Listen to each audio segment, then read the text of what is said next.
Good morning, boys and girls. Welcome in. How we doing? Howdy, howdy. Oh, it's Monday. Good old Monday. Auctions to post. Let's get things on the go right and early. Actually, I have not let Discord know. I'm a terrible human being. Hang on, please hold. Let's drop a quick ping in the Discord.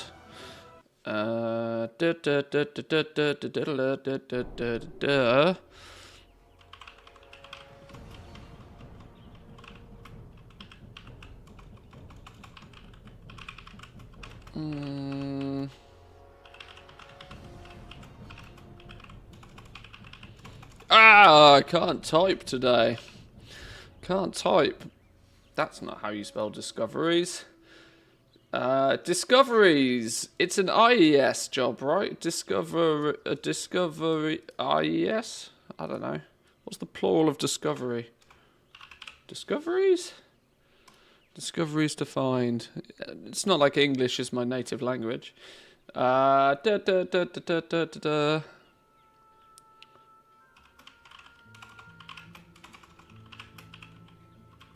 Admittedly, it's a touch difficult to type whilst I've got a big mug of coffee in front of me. But we do not start a day without coffee. That is so true. Right, there we go. There's Discord pinged. I wonder actually how many people are using the Discord ping. It's over 600 people that are set up to use the Discord ping. Over 1,000 for YouTube videos. It's interesting to see where people turn up from. Right. Okay. Oh, I want to try and hit level 25 today in Season of Discovery if we can. I'm close, I think. I think I'm 24. I think I hit 24. I was playing it a little bit yesterday. I think I hit 24. I'm not going to lie. It's taking me significantly longer than I expected to level up in Season of Discovery, but I'm having a blast. This is one of the key things. It's kind of fun. It's kind of fun because the vibes are good, right? The vibes are good in Classic right now. There's loads of people knocking about. Stuff's happening. It's busy. It's frantic. Everybody's leveling up. Everybody's trying to do everything. Everybody's prioritizing the things they want to do. Do they want to level, or do they want to get gear, or do they want to level their professions, or do they want to go farm for runes? What do they want to do? Like, there's people are having to sort of choose what they do, and it's kind of nice. It's nice. It's just flowing quite well, I think. So I'm happy to stick with it for a few days. Although we don't post anything on the auction house, we won't sell anything, will we? So let's rectify this problem first. And of course, it's Monday, so there's a few things we can keep our eyes on a Monday. Probably a Wowhead economy report to take a little bit of a look at some point today. We might start looking at what goal-making opportunities are like on Season of Discovery, as it's clear to me that getting your hands on some gold will be very advantageous, because you're going to instantly hit level 25. Well, not instantly. You're going to hit level 25, and then you're going to be like, oh, I'm still wearing a leveling grey item from when I was level 7, and that's going to need fixing. So I suspect there'll be lots of people interested in making some gold. I've already seen some shenanigans, actually. I've seen bots being reported on Season of Discovery. I've seen people transferring gold from retail, doing sort of retail to classic trades, this sort of stuff.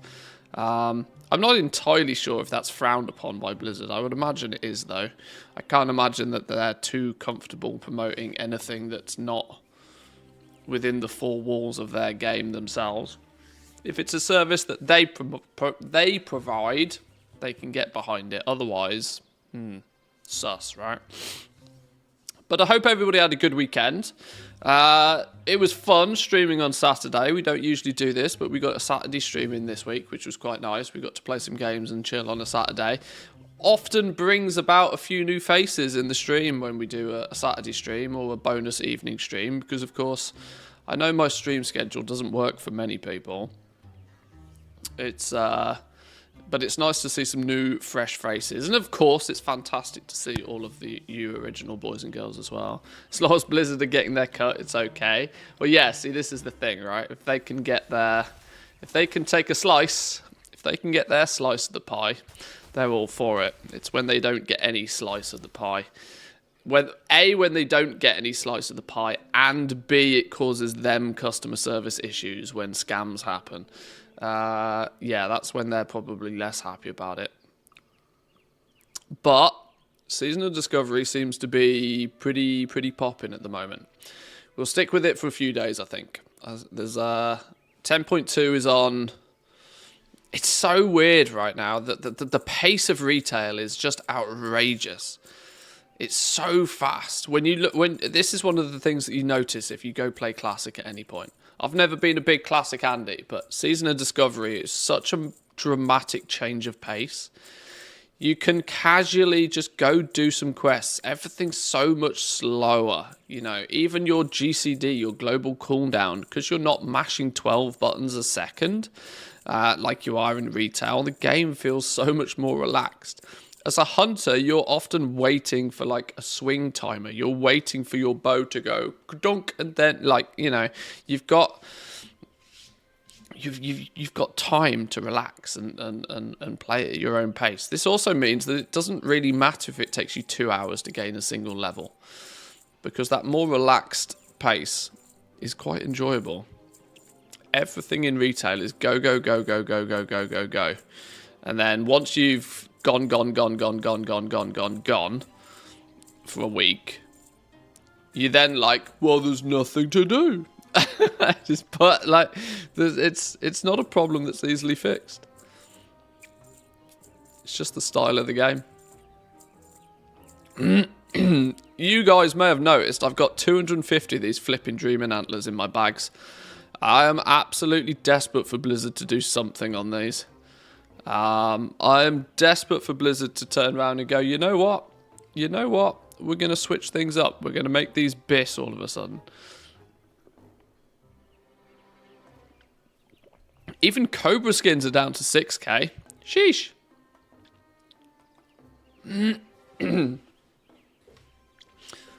Boofy was selling iridescent pearls on the auction house for 4 gold because they're BIS boots. They're a component for making the best in slot boots. That would make sense. That would make a lot of sense. Anything that you can get your hands on that is a crafting component for an item that goes into best in slot something or other is going to be cash monies. Cash monies for sure.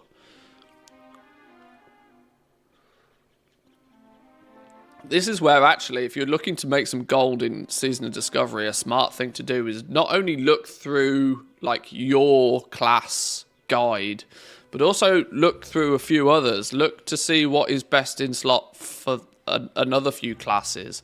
Look at those items and then see what it takes to get those items or to make those items. That will be a big sort of a hint into where you could go to see some success. You can do clever things, I'm sure. It's all your fault. Ferocious no mage level 12 Season of Discovery. I'm sorry. I'm thinking we set up a guild though today. I'm thinking it's smart to set up a guild. Now in theory we probably should have done this off the bat straight away, day one. But I think it's probably smart to have a guild up on the go. That means people can jump in, people can join together with people from the guild for leveling and dungeons and stuff like this if they needs to. Classic is one of those environments where being part of a guild of some sorts is really beneficial, I think. Just simply for the fact that, you're missing one person to go run a dungeon. You can ask in guild chat and you're more likely to find somebody that's one step above just pugging. Playing a mage though. My bank character's a mage right now. Almost whispered you in game yesterday, but thought you wouldn't level in peace. Honestly, don't worry about it. Anytime you see me online, say hi. If I wanted some peace and quiet, I wouldn't be online playing video games,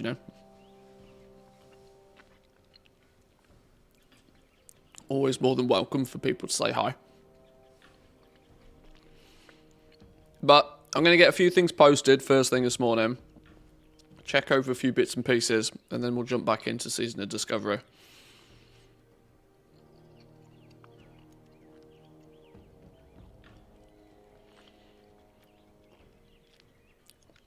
Skinning leatherworking and skin snapjaw turtles in the Barrens.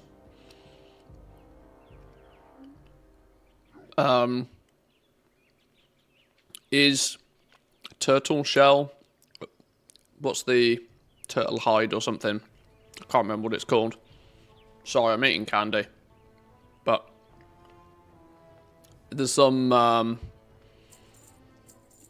turtle specific material, isn't there? Which I believe goes into crafting something or other. Which is probably some good bits of gear. You see, this is it, right? You find out what people want and then work backwards. Okay, everybody wants this. Everybody wants this, then how do we get the things that make that thing? In a gold rush, sell shovels. That's kind of the theory, right? If everybody wants turtle armor of, you know, of fantasticness, then how do you get turtle armor?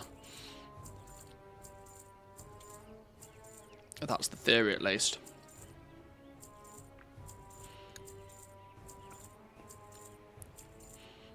It's it's interesting to see how the economy is growing in Season of Discovery as well. Because when did it come out? Friday morning? Thursday evening?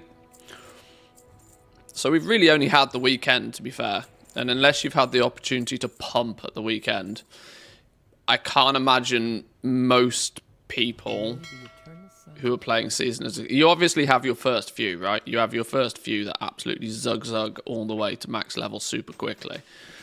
Then you have that group of people that level, like, has a lot of time to throw at it and will, you know, level up mostly.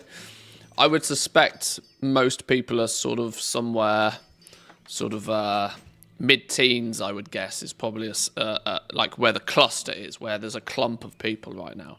You got the people that are 25 and are running endgame content and are content creators and that sort of thing. You got people that played a good amount, had a good opportunity to play over the weekend, and now you've got like the big clump of people that are just kind of moving through the game together. Bucket kickers, take those. Some elemental harmony, reinforced mining bag. Oh, we spoke about that the other day. Oh, these are old auctions. This goes to show, look, I haven't even emptied my mailbox for 4 days. Oops. Sold a bunch of elemental harmony as well, though. Okay, we'll take that. How much was that? 85k. Whoa. Hang on, what's going on here?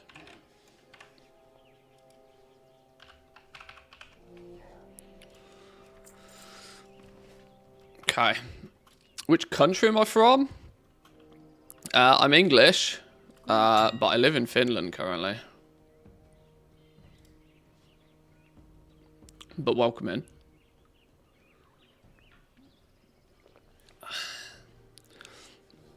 Oh, that coffee's hot. Oh, I think I've burnt my tongue. That's a good start to a Monday morning. Sheesh. Ooh. My coffee's cold. It's time for a new one then. This, you know, on a Monday, it's better than on your lap. Well, that is true, yeah. On a Monday, I can't possibly believe that coffee lasts long enough to get cold. Something sounds up with that in the first place. Although, for any of my non-Finnish friends, it's currently, we went out walking the dogs this morning. It was minus 16 degrees earlier when I took the dogs for a walk. So it is mighty chilly outside. But it means that we can keep it nice and warm and drink coffee inside. Which makes up for it. We seem to be having a very Arctic winter in the Nordics. Winter doesn't usually start quite this early. But it's nice, I like it.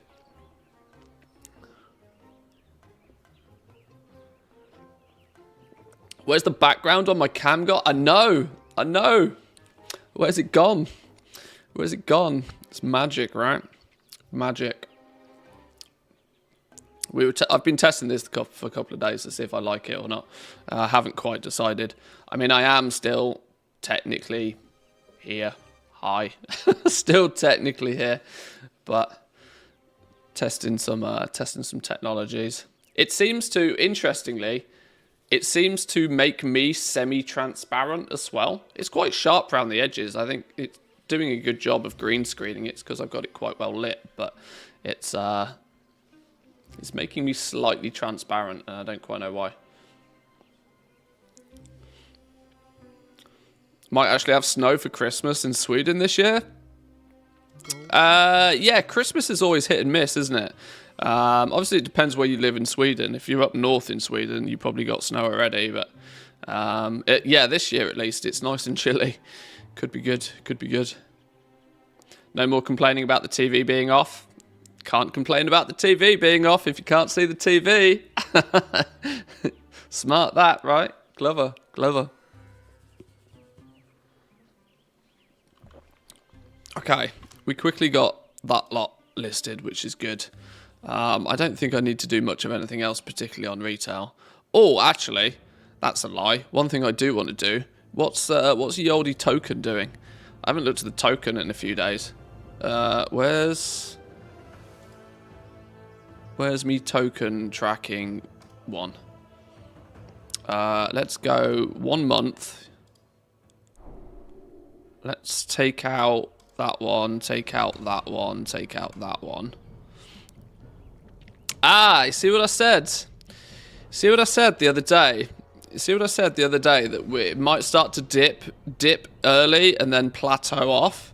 It seems that it might have done that. It seems like, as for Team US, or Team NA, sorry, I should say. For Team NA, the token seems almost as if there is no chance of it ever dipping below 250. The second it drops below 250, somebody is going to buy tokens to push it back up again. That seems to be the floor price for Team NA. And it seems to have settled at around 325, 320, 325 over on Team EU. So the TLDR to this now, boys and girls, is if you've got any gold and you want to convert it into tokens, now is absolutely the time to do it. Because 320 on Team EU and about 250 seems to be the bottom, right? It seems to be about as low as you're going to get. You're not going to get much less than that, I don't think, on your tokens, because we're going to start to see it slowly rise up again now. Where'd you get the pink elephant from? The pink elephant, it's a Brewfest thing. Outside of Brewfest, you can't get it. You can only get it during Brewfest. I can't actually remember exactly what you needed to do. But it is limited to Brewfest. So you'll have to wait till next year to get your pink elephants.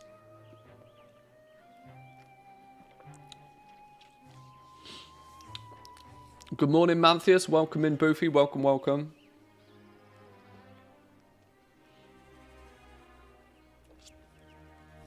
Already been on it, bought 2 account upgrades, need 1 more. Yeah, I've capped my Blizzard balance already. I thought it's probably smart. Not that I have much need for much game time sort of stuff at the moment, but I thought I'd cap my Blizzard balance because it seems to be about as low as it's going to get now. And my suspicion is the fact that we are, the main race, the race to world first is over. That has or should I say, the Super Zergy guilds are sort of, they're getting a few weeks of progress under their belt now there. The small cluster of players that are willing to spend a lot of real money to get a lot of gold very quickly are probably less, spending. They've done their spending, right? The influx of people spending real money to get gold is probably coming to an end. Plus this new token change we're going to start. When did it kick in? November 20th or something? 21st. So we're about halfway through, so it's not going to be for another couple of weeks before the mass army of bots or people who hadn't people who are basically locked out of using the token at the moment, which is one of the major reasons for the dip, by the way. One of the major reasons for the dip is the fact that there's a huge clump of people that are not able to buy tokens with gold at the moment because they haven't done for so long. So they're just having to patiently wait. But it means that we might have seen the plateau. We might have seen... Well, plateau is usually at the top of a hill, isn't it? What's the word for the valley at the bottom of a... I don't know. I don't know the statistical words for this, but we seem to have about hit it. 250 NA, 325 EU, and it might only start to slowly rise again from here. Pre-ordered the new expansion with gold yesterday. Seems like a good enough price. You could, yeah, I mean, the $50 is the basic pre-order. The problem is that if you are doing goblinry stuff, there will most definitely be advantage to having the 3-day early access. I don't care what Blizzard are going to try and tell everybody. There will, like, even if you, like, 3 days of progress ahead of anybody else will always be an advantage for somebody somehow, right? There's no denying that. Like, whatever that progress you can make, you've got 3 days head start on other people, right? Even if all you do in the first 3 days is level a couple of characters to what will be the new, I'm guessing, 80. If all you do in the first 3 days is level a couple of characters to 80 because you can't do anything else with them, well, you've still got 3 days of leveling up on somebody else. That means the very second the expansion officially goes live, you've already got max level characters. Everybody else is 3 days behind you, meaning that as soon as they then open the floodgates for everybody to do things, you've got max level characters, other people don't. You can go do the super duper mega farms, other people can't. You can go craft the best things, other people are busy leveling, right? You see, from a goblin perspective, there's no way to sugarcoat the fact that 3-day early access is going to be a massive advantage for those that want to take advantage, right? Whatever the restrictions they put in place in the 3-day early access, there will still be, 3 days of game time. If you're just straight up 3 days ahead of somebody else. Look how quickly the gold market works, right? The first 7 days in Dragonflight were ridiculous. People printed millions of gold in the first 7 days of Dragonflight, and that's with everybody starting on an equal playing field. If you give those same people 3 days head start, people are going to be printing gold like you would not believe. It's going to be outrageous. I remember back to when tokens were super cheap, like 75k back in the day.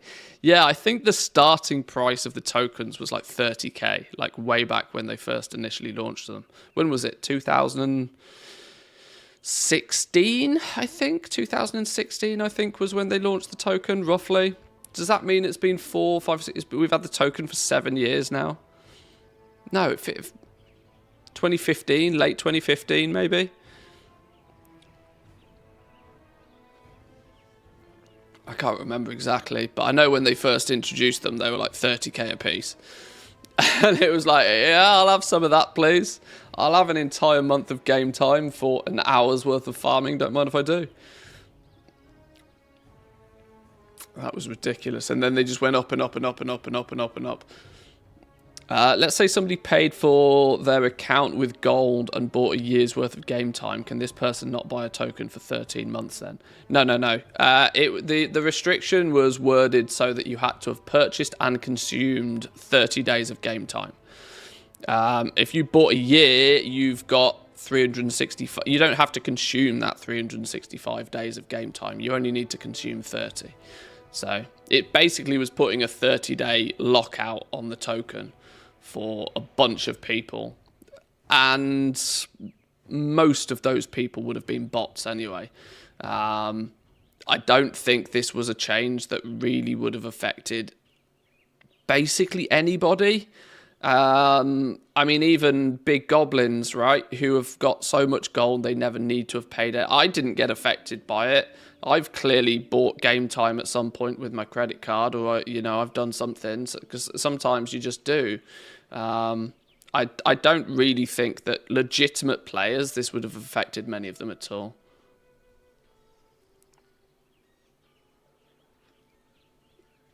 You think they'll scale down DPS numbers next expansion? Yeah, I think I think Rasmus right. I think they claim they're not going to do. They have no plans for stat squish in the next one, but the one after probably. It does mean numbers are going to get pretty silly though. We're going to be back into what do we start item level wise? 262s was Zereth Mortis crafted gear. 262s, so let's say 270, 280. Less than 300 was the item level of mythic geared players at the end of Shadowlands. It's because 291 Legos, of course, yeah. So we are already up to 500. So we've practically jumped 200 item levels this expansion so far, right? We're only halfway through this expansion. Who knows what they're going to do in the next 12 months to bump the item level even more. It wouldn't surprise me if we get another 50 item levels on top of that with a fated season or something. So the likelihood is that it's 2 to 250 item levels in expansion. So if we're already 500 plus, we're going to be seeing item level 700, item level 750, 800 by the end of the next expansion. So yeah, by that point, numbers will be getting pretty silly. Pretty ridiculous. Playing Season of Discovery at the moment is quite funny when you're like, whoa, I critted for 104. It's like, okay. Yeah, it's numbers are very different. Very different indeed. 104 crit. Wow. Not like 250 million. It's totally different. 333 on the old token right now. I don't need any more. I've got nothing else to do with any more right now. I'm tempted to buy like 10 of them just to put in my bags, but I don't really have much use for them right now.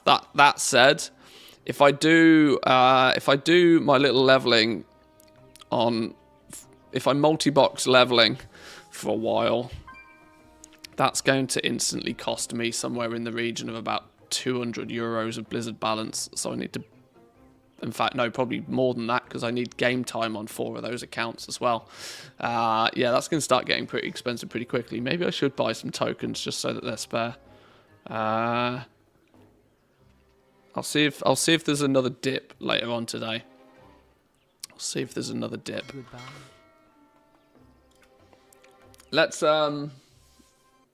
Let's jump into Classic. Let's have a look what's going on over here. Actually, what we could do while we're waiting for this, what's going on here? Go away. Close.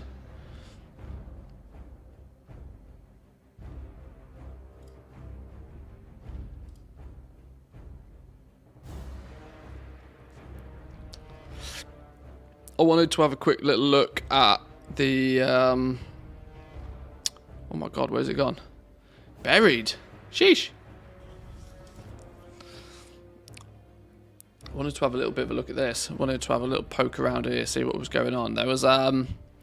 So, most weeks, Samadan puts out a little goal-making report on Wowhead. You'll have all seen this by now. We're up to number 305. So that's like, what, 6 years concurrently? You'll all know of this now, right? Comes out on a Sunday. Sometimes I go over this on a Monday. Let's have a little bit of a look at what was going on then, considering we've got Season of Discovery knocking about. TSM in Season of Discovery. This is a good topic of conversation, actually. Trade School Master now works with Season of Discovery, which is quite nice. This means that I categorically know for a fact I'm going to get lots of people asking me if I have a profile for this. I've already had a bunch of people. I've had some people asking me if my profile works in Classic, and it doesn't, because I've never really played Classic. That said, TSM working is good news. That's really good news. It means that we'll be able to start putting some stuff together. If nothing else, we can utilize some of the tricks of the trade with Trade School Master for sure. You don't need to realistically do anything if you've got the desktop. If you've got the desktop application, this thing, where is it? If you've got this thing, you'll be good to go. This will you can go into add-on versions. Just make sure that your classic is installed. I don't have Burning Crusade, although I mean I could just, you know, there we go, problem solved. Make sure that these are all considered up to date and you'll be good to go. Hang on, let me log into the game. Oh, I'm level 23. I thought I hit level 24. I'm close.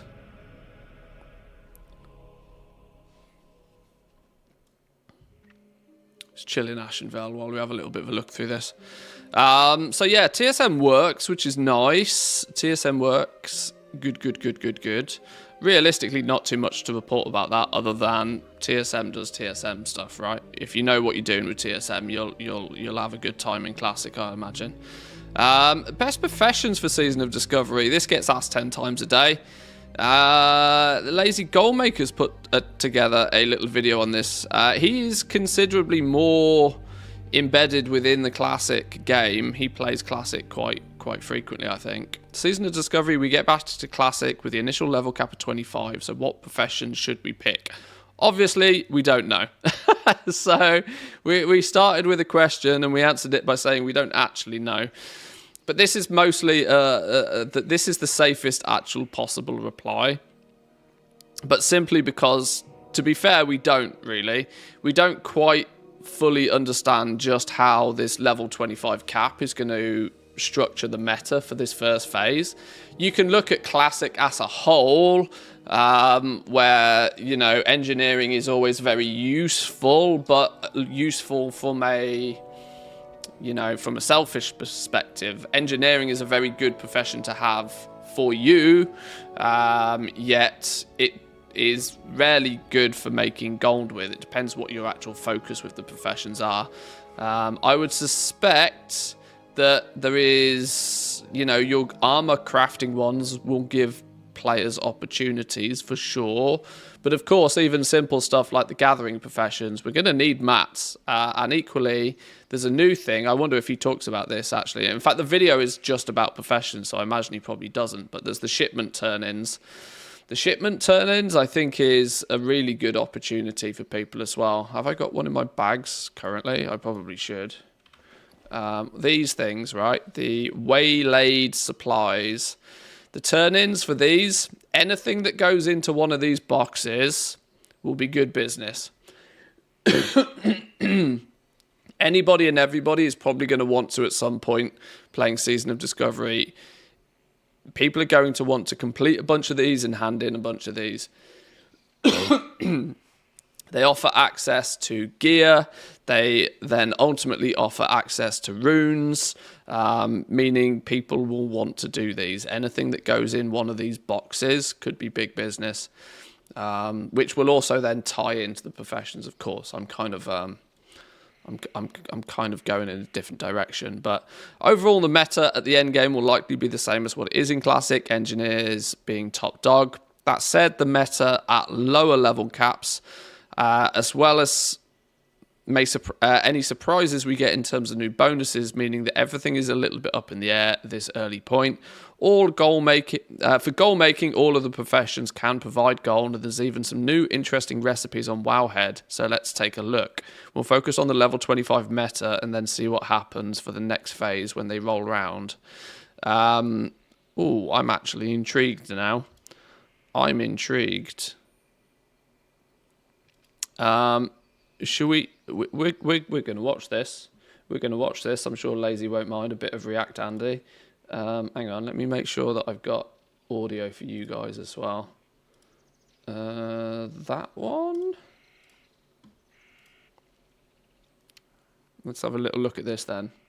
It's coming up really quick, so let's take a look at what professions are going to be good for gold making, or at least theorize, because, I mean, who knows? We're going into a completely new game mode, or max level game mode. Can I get some pixels? There we go. Of course, we can know what's going to be good at level 60, pretty much, unless they come with some huge changes. They have made some, by the way.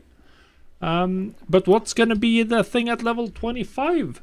The initial level cap. Obviously, we're going to want to make gold, so we can twink out our characters, get good consumables, and have fun. And as well, make sure that we're ready for the next phases when they come around, because I mean, gold making is fun. So obviously we don't know. Lazy gold is lazy gold. I saw lazy gold locking about, and I wondered if that was him, and it clearly is. The end game meta, the level 60 meta in classic engineering, was by far the best profession. Gold graph goes all the way to 5. So much what you paired it with, as far as I can remember. At least I had alchemy on my rogue. The second one doesn't matter. Engineering is insane because goblin sabotages are just absolutely broken, as well as some. He's in hardcore at the moment. Or has he just got the deathlog add-on? Now there are some changes already, because I was looking around on Wowhead. As you typically do, right? And this classic database already has a couple of new recipes. So epic bind and pickup gear. Those are literally bis for hunters, by the way. These void touched leather gloves are bis for hunters. This is why every single hunter's leveling up leatherworking, which is almost kind of slightly frustrating me, because it means the opportunities to make gold with leatherworking will be few and far between. Because most leatherworkers will most hunters at least, will put themselves in a position to be self-sufficient. I don't know if these work well for anybody else, but these are bis. With extremely strong effects that seem to require an item from, I'm assuming the item drops from Black Fathom Deeps, because these are required level 25. They require a Shard of the Void, which is a bind and pickup item, which very much looks like it's going to be a thing. These items are interestingly bind and pickup and. It takes toughened leather gloves to begin with. Where do toughened leather gloves? What goes into toughened leather gloves? We can kill two birds with one stone here, can't we? Tough and leather toughened leather gloves. What goes into making these? These also you can sell on the auction house. Medium leather, cured medium hide, elixir of defense, spider's silk, and fine thread. Okay. Elixir of defense, that's probably alchemy. Okay. We're learning. No, that's the wrong one. Where did we go? We're here. Requires leatherworking 100 for the leather gloves, and then the same thing for the other for the types of items. There's one for there's the mail armor, there's leather gloves, there's cloth boots.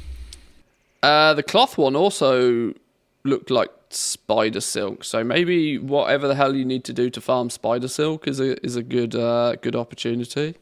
So these are all the ones that people want. There's actually two different ones for leather. If you want the caster or the physical DPS.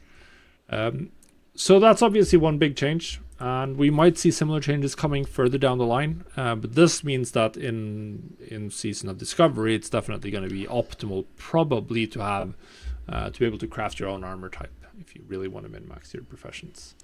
That means I need to choose what I want for second profession. Pretty cool. Obviously, I'm going to focus a little bit on the level 25 meta in this video. What's going to happen down the line? I mean, we don't know. We don't know how big the changes are yet. So we'll just have to come as we go. Now, as for what you can make gold selling, typically, my experience, 3 types of items, or 4, depending on how you want to cut it. Consumables, anything that increases player power for a short amount of time. Gear. We can also lump in stuff like enchantments and anything that increases the power level of your gear permanently. There isn't much in that category except for enchanting in classic, which you can't sell on the auction house, and thus it makes it a really annoying profession to try to make gold with, so I don't bother. And then you have utility items, so typical bags, other forms of utility, things that don't give you, strictly speaking, more DPS, but that are useful, so things that can get you faster around, more space in your bags, that kind of thing. Bags is the number 1 in that category in classic. It's from tailoring as far as professions goes. Tailor is going to do silk bags at probably the best bags they can make, I think. Silk bags seems about right. I've picked up a few pieces of silk cloth already, so I'm assuming tailors can level up far enough to make silken bags, which should be 10, 12 slot bags. 10 or 12 slot bags. I can't quite remember. But yeah, bag space is going to be an absolute premium in this first phase. I'm the bag space game. Sheesh. And there aren't that many other utility items, and generally speaking, that's a much smaller type of items that we care about. So what are we going to care about in the first phase when we can get to 25? We're going to care about consumables that are close to the level cap. We're going to potentially care about gear that is close to the level cap. Do I take alchemy then? And we're going to care about getting the biggest bags we can, right? Getting the biggest bags we can. We can't get that big bags because we can only get to level 25. So not sure how... I'm sure some degenerate farmers will find ways to farm like Mage Weave or whatever at level 25. But in general, we shouldn't... But your tailor won't be able to skill up far enough to use Mage Weave. This is going to be the thing right now. Or can they? I really wish I knew more about Classic. It's been so long since I've looked at any of the Classic stuff. Tailor's 150 is the cap. Yeah, so at 150 cap, I think to get access to Mage Weave, you need to be at like 200, 225, something like that. So that's going to be next phase. Plus there's the level restriction on that as well. So yeah, it's 10 slot bags might be as big as it goes right now. Oh my god, it's gonna hurt. Didn't really expect to be able to get much above silk in terms of slots. Now for consumables, I think it's pretty clear that we're talking about one profession and that is of course our good friend alchemy. Ooh, alchemy. So much stuff that you can craft here. Obviously, there's a bunch of different elixirs and potions available. Anything from elixir of lesser agility for 8 agility, ogre strength for 8 strength, elixir of firepower for spell fire damage for fire mages. And then healing mana potions, obviously free action potions. If there's any bosses that stun, these are going to be huge. This is like one of the best consumables in the entire game in terms of strength. Lesser invisibility potion, really strong seller long term. Great rage potion for warriors. There's a lot of consumables here that are going to be useful in Black Fathom Deeps, that are going to be useful. Of course, we don't know, is there going to be logging, parsing? Will Warcraft logs support like parse runs and BFD? That means people are going to get people sweaty are always and buy, like, competitive. Potions, or elixirs. Classic's more sweaty than retail, so I would vastly imagine that people will be doing absolutely everything they possibly can to squeeze out one extra damage. They will do it, right? There's a new epic 14 slot bag that drops us from the raid. Oh, that's quite cool. I wonder, are they unique equipped though? Can you only have one, or are people going to be flipping raid leaders and guild masters rolling around with like full 14 slot bags? Either way, like alchemy, definitely you have a lot of stuff that's potentially Ninja useful looting in the first phase for other players, and that will likely sell. Then you have some other ones. If you just look at like the overall list of items here, that this is items with required level between 20 and 25. That's crafted by professions, so stuff that we can use in the first phase of Season of Discovery. Mostly we see the alchemy. There's obviously buff food for 8 stamina, 8 spirit, armor kits for a little bit of armor for tanks, and then there's the sharpening stones and weapon stones from blacksmithing to make your weapons a little bit stronger, which we should also see. There's also a couple of engineering grenades. They don't show up in this search because they typically have much lower level requirements, and instead they have a significant engineering requirement. Now, I don't think engineering doesn't seem that good in the first phase, but obviously Not if for you're planning Goldmaking. long term, then maybe you go engineering and blacksmithing, or engineering and tailoring, depending on what armor type you are. So we could see people having that, and crafting the engineering grenades is super time consuming and annoying. So I made a ton of gold crafting sapper charges and selling them in Classic, because even though most people had engineering, and obviously your customers needed to have engineering to be able to use the sapper charges, it was a time consuming process because of all the intermediate materials. So they paid big money actually for the sappers. Time is but money. yeah, we'll see if that's the case in the first phase. We'll see how much people. I wonder in phase 1 if there's going to be the thing that, you know, because you only got to get to 25 and not 60, the vast amount of time spent getting to 60 in comparison for most players is what sort of allows the economy to do what it does, right? With everybody being able to get to level 25 relatively quickly, it's still unless you're in a group, and then unless you're just like XP farming, leveling to 25 still takes some time. But without question, you get to 25 faster than you would have ever got to 60. So does this mean there's going to be a cluster of people that are just kind of like keeping themselves busy? Is the emphasis going to be for those players to go and level alts to have other things, or is it just going to be to absolutely min-max that character with their fishing, their cooking, their 2 professions, every single rune, full gear, full everything? It depends. It's going to be interesting to see what people do to, because this first week is like busy week, right? It's busy, busy, busy. Everybody is kind of doing their thing. Everybody's leveling up. Everybody's trying to hunt down the runes, that sort of stuff. It's like next week, I reckon, the second week of Season of Discovery, when people are like, right, okay, I've done a lot of the busy work now. Now what am I doing? All right, let's craft some potions, I suppose. Let's try and make some gold. Maybe that might be how it goes. I don't know. It'll be interesting to see. People care about min-maxing their DPS in the first phase as well. Generally speaking, we see that people do prefer to min-max. But yeah. Now, for the gear options, obviously we have these new BOP items that also then require these BOE items, like the extra planners spider silk boots. They require a pair of spider silk boots. So getting these recipes, the shining silver breastplate, the spider silk boots, and the toughened leather gloves, this is going to be very important as far as gear crafting goes. Now they are just trained from the vendor, most of them. So this isn't going to be something that it's going to lock people out. But if you're the first to get this, then you can expect to sell these fairly nicely. There's always going to be someone who prefer just buying the finished item over assembling all the materials, and these do require a higher skill level, 145 compared to wearing these. Not quite sure what the recipe. These require 160, so then I don't think it's gonna matter. 160? Did that say 160? We can't get to 160. I thought we were capped at 150. Did that say 160? Toughened leather gloves, reagent 4. Yeah, leatherworking 160. How does this work then? Or can we get higher than 160? Okay.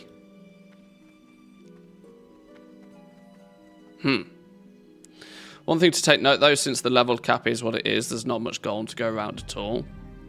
People are going to be running around cleaning the world of quests to make gold. I shit you not. When you are level 25, going around every single zone, completing every single possible quest that is worth 20 plus, is probably going to be the most efficient way for most people to make gold. Being able to harvest the gold rewards and get the greens to vendor, this sort of stuff, the soulbound green items that you just give them straight to a vendor, that's likely to be your best path for basic gold making for a lot of people, even more so than going out farming or skinning or something like that. Like, just straight up completing any possible quest you possibly can for that free raw gold. Now, that raw gold going into the economy is going to lift the boat for everybody as well, so.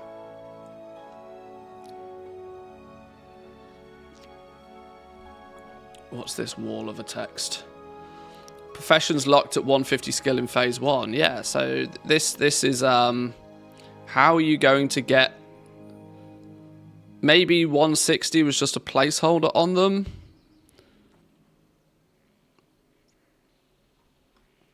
So in theory then, if these claim that you need 160 skill in leatherworking to make these, then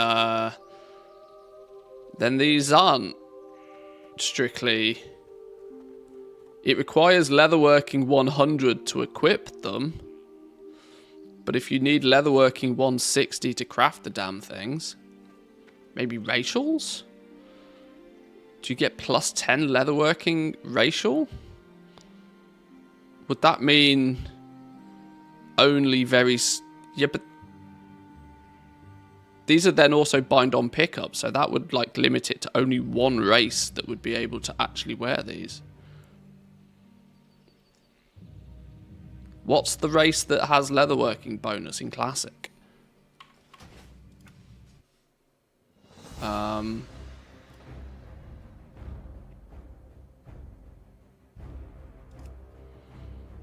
Can you even see the racials on these screens?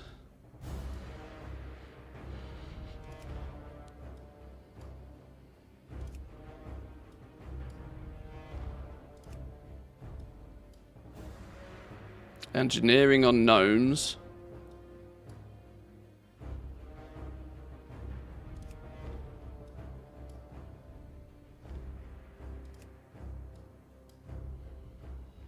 Herbalism on Taurans.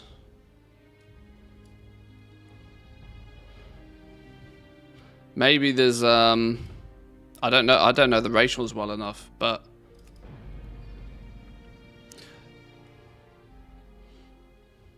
I have to find out. I mean, I have leatherworking, but obviously I don't have what we do not have is the luxury of unlearned lists. Like we do on, we need add-ons for that sort of stuff. What's the add-on that people tend to use to make this better? As far as I know, there's no leatherworking racial in Classic.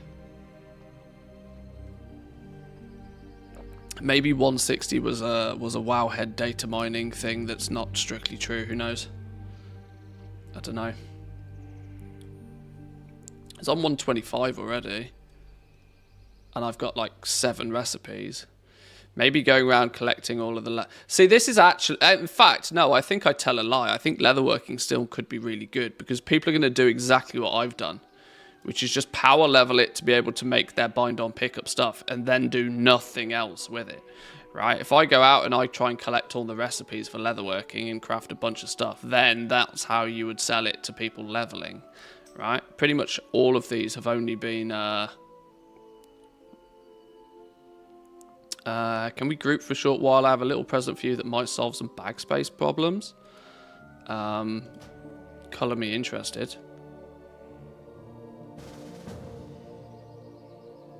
Level 18. Where? Oh, you are literally right here. You are literally right here. Yo! Yo! Where did you get that from? Casual 14 slot bag. Yo! From fishing.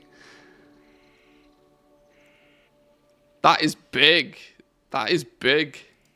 That's a massive thank you from me. Streamer privileges.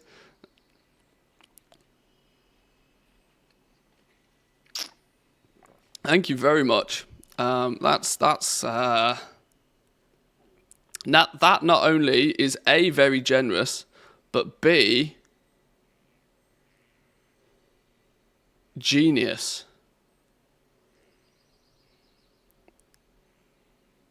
That is actually genius. As I suspect these will be hella valuable. Well, thank you for that. Thank you for that. That is going to be there.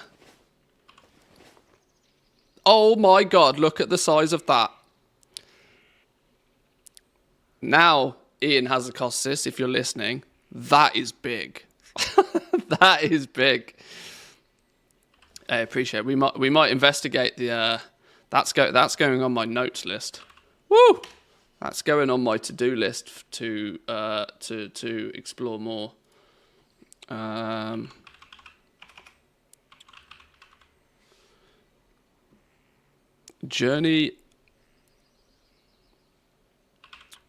Journeyman's backpack. Damn, son. Sheesh. Big. We're gonna have to fish up 3 more of those. That might be hot on our list of to-dos, you know, fishing up 3 more of those. Anyway, back to where we were. Where were we? What was I doing? Oh yeah, I was looking at these trying to figure out how the hell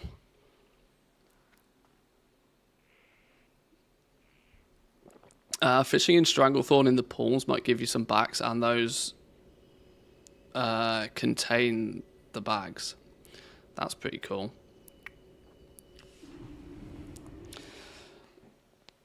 Looks like becoming a looks like becoming a guild officer. That's guild officer material right there. I'm telling you.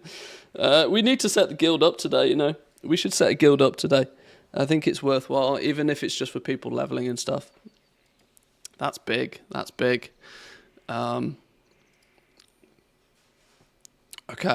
What was I saying? Oh yeah, I was trying to figure out how we get to leatherworking 160, wasn't I? What is the add-on, by the way? That's where we started. Hang on, Curseforge. What's the add-on? I need a few more add-ons. I need Atlas loot, because I'm at the point where I'm going to have to start paying attention to loot that I need. Atlas loot must be in the popular ones, right? Oh, let's do some updates first.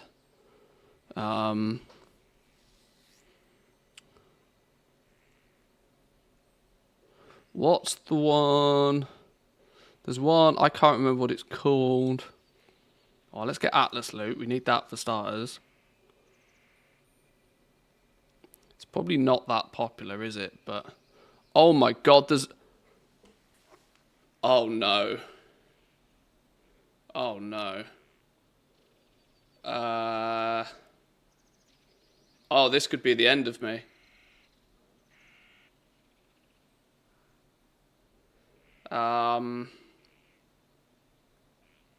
I don't know if I want to press this button, you know. I am not sure if I want to press this button.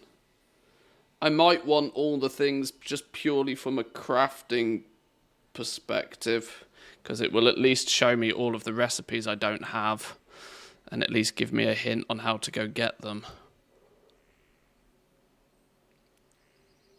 Oh dear, oh dear, oh dear.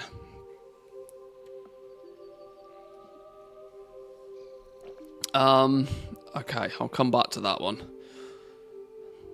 I'm desperately trying to remember the name of it.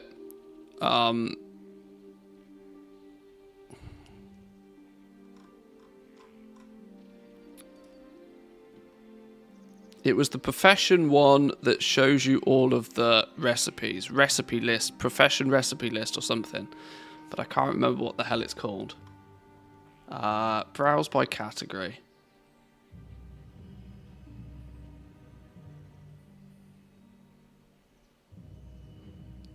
Is professions a category? Professions.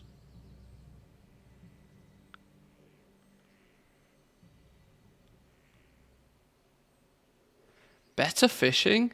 Does better fishing work in Classic? I guess we find out. Oh, hang on. Better fishing or fishing buddy? Which one?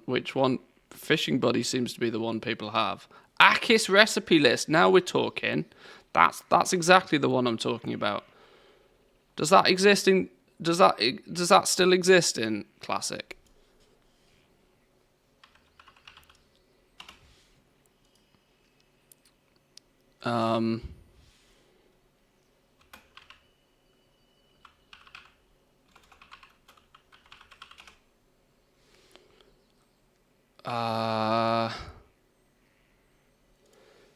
This is where flipping the search bar is terrible. That's exactly the one I'm talking about. Hang on. Hang on.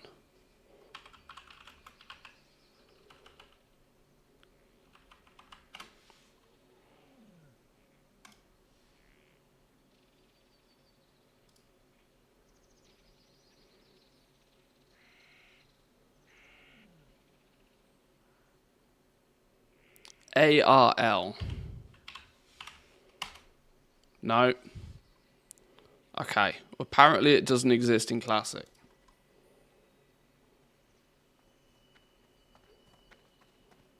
Versions. Flavors. WoW Retail. Okay. It seems to be a retail only thing.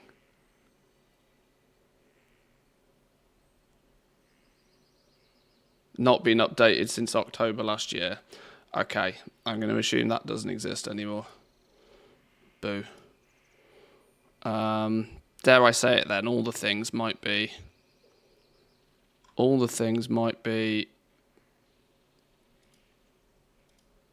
my other option here. Where did it go? Can't believe I've just pressed that button.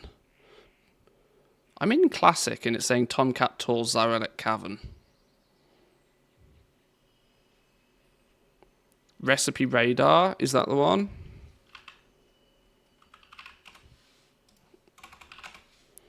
Recipe Collector, Recipe Radar. Yeah, Recipe Radar looks promising. Let's give that a go. Let's see how that's broken my UI then, shall we?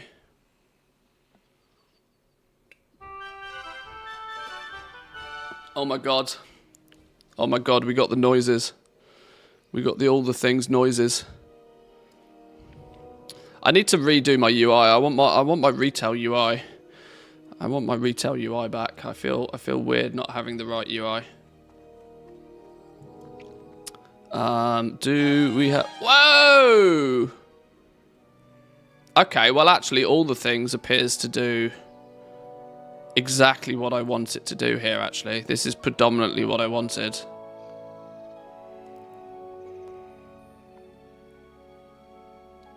The noises, the happy tunes. Happy tunes, happy tunes. Okay, well there's a list of recipes to collect. Collecting recipes on Season of Discovery seems wildly inefficient, but if it makes us some easy gold and allows me to buy anything I want off the auction house, then it's totally worth. Okay. This is all the things, by the way. That's not that other add-on which we installed. The other add-on, which was called... What was it called? Recipe Radar.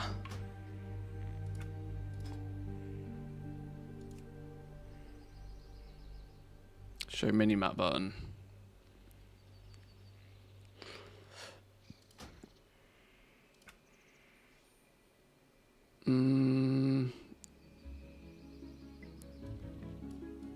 Oh, hang on. One thing I do... Oh, there's Recipe Radar. No, that's a clock. Recipe Radar Classic. Availability Professions. Let's do that. Faction, Alliance, Neutral. Available now. Future Prospect already known. What does this do?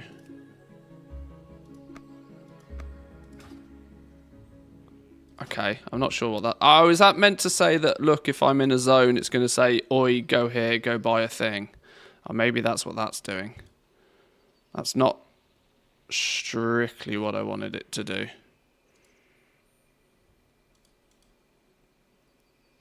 Okay, that's a start at least. Honestly, more than anything, I think it's going to be all the things that's the most helpful. Void touched. What were they? Gloves? Braces, gloves. See, it doesn't have... So all the things hasn't picked up these... Were they gloves? Oh god, I can't remember. Where's Lazy's video? Void touched leather gauntlets, void touched leather gloves, void touched something or other. All the things hasn't picked up on these yet,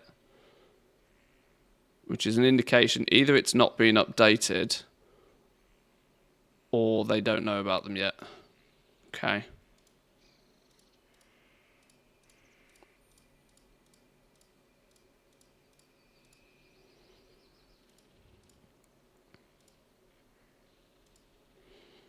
Alright, fine.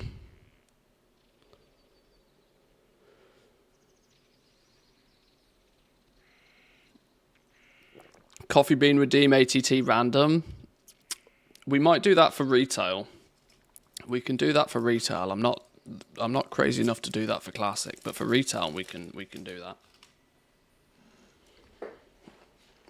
Could see if minimap button bag works. Yes, you're actually right. That's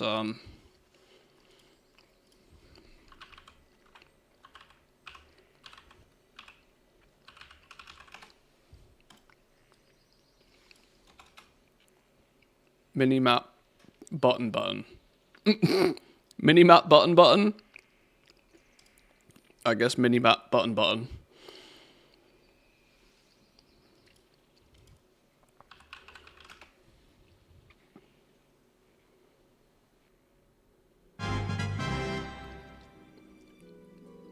Now I don't have any button.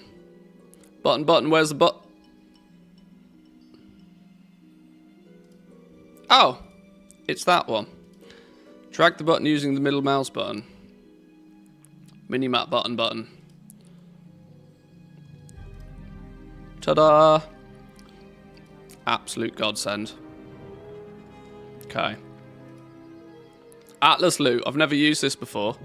Somebody's going to need to educate me how to use Atlas loot. Is it as simple as this is a dungeon? Honestly, there can't be that many dungeons we can even do, can we? 1, 2, 3, 4, 5, 6. Is there only 6 dungeons we can actually do in this first phase? Since, yeah, Black Fathom Deep, Shadowfang Keep, Dead Mines, Wailing Caverns, and Ragefire Chasm. Yeah, there's probably not much choice, is there? Stockades? Can we do stockades? Yeah, we must be able to do stockades. Anything else is outside of our reach at this point, isn't it?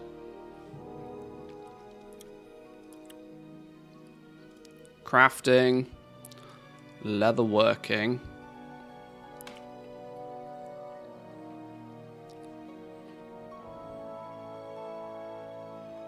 Okay, that's a lot to take in.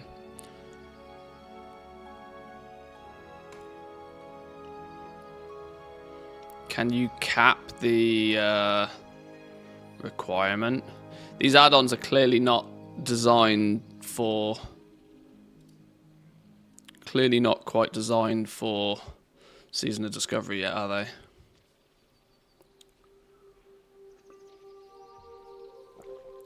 BFD is probably wrong loot table. Well, that's also true, yeah. Because it's raid now, isn't it?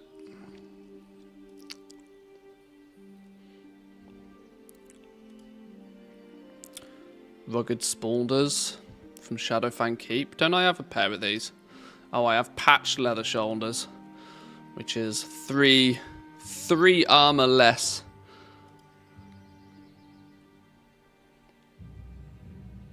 $10-slot bag.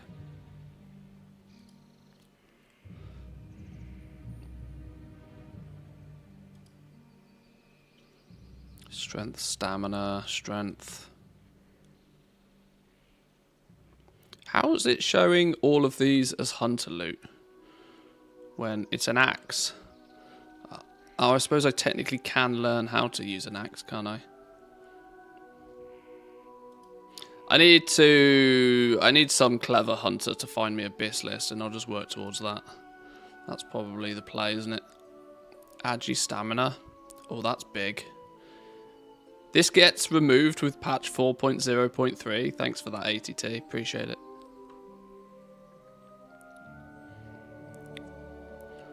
Shadowfang Keep, Fenris the Devourer, 74% drop chance, apparently.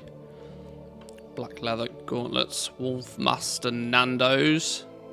Cheeky Nando's. Agi Int Spirit. It's not really hunter loot, is it? Particularly, but it kind of is. Kind of is, as if you get it, it's yours. Wolf Master Cape, 4 Agi 2 stamina. Don't mind that at all either.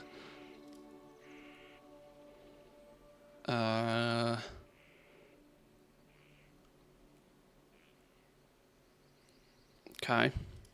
Well, we'll try and figure out like Abyss list or something soon.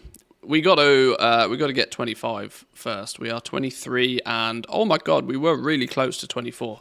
Why did I not just get that last bar of experience before? I tell you what I do need, and it's more coffee, boys and girls. Please hold fire for 2 minutes. I need more. I need more brown water of life. I'll be back in 2.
Right, coffee's being made. We are good on the coffee front. Right, I'll tell you what we'll do whilst that's making, actually. I've just realised. Where's Kahani? It's that time. Oh, okay, we probably should go this one for this then, shouldn't we? If the camera's going to be silly. We have 2 days to find on here. We need to find a 3 and we need to find a 4. I've found both of them. See if you guys can find either a 3 or a 4. Hang on. Camera do camera things. You need to find a 3 and you need to find a 4.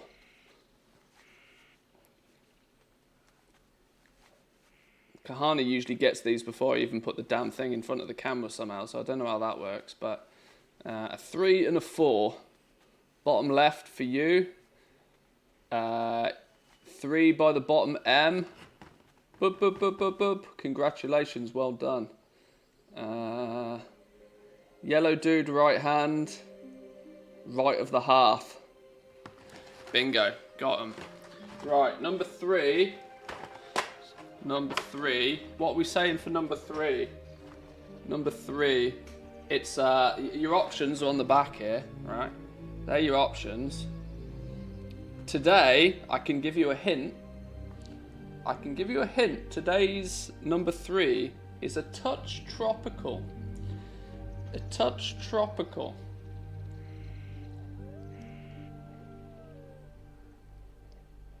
Screenshot taken. It is a small one, and it is a bounty. Yes, right, let's open number 4. We get double candy today. Has it been a year already? Right, number 4 is... Oh, it's a big one. It's a big one. We're eating good today. Number 4. Boop. It's a Mars bar. Yes, all the candy. We are candied out of our mind nowadays, boys and girls. So we've got ourselves a big Mars bar. I mean, Ian has a cost this big, right? And a focus. It's a bounty, you know what it is. Snickers without peanuts. Yeah. Who's in Team Mars? Who's in Team Snickers? That always sparks. That almost sparks as much of a debate as flipping cats versus dogs. That does. Snickers versus Mars.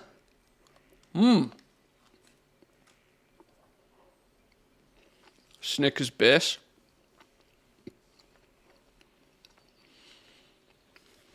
I love Snickers, but my teeth don't.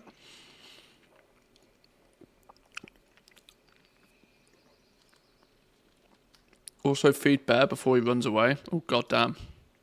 Good shout. I'll give him a fish. Thanks. Appreciate it. Yeah, I think I'm Team Snickers as well, to be fair. Although, I am partial to a Mars bar occasionally. I remember when Snickers were called marathons. You and me both. You and me both. I can't remember why they changed from being marathons. There was clearly a reason. Where are we going to level now? 24 to 24? Or 24 to 25 over in wetlands? Oh! In wetlands, we get ourselves a crocodile. A crocodile doddle. Because Stompy has Stomp. And Stomp is very good for AoE. Nothing more annoying than pulling two things and having one of them in your face whilst your pet's off killing the other one. I wonder if Zygor's smart enough to tell me to go get a crocodile. We'll get one of those in wetlands. Maybe we need to finish off this Ashenvale quest first, or this quest line first.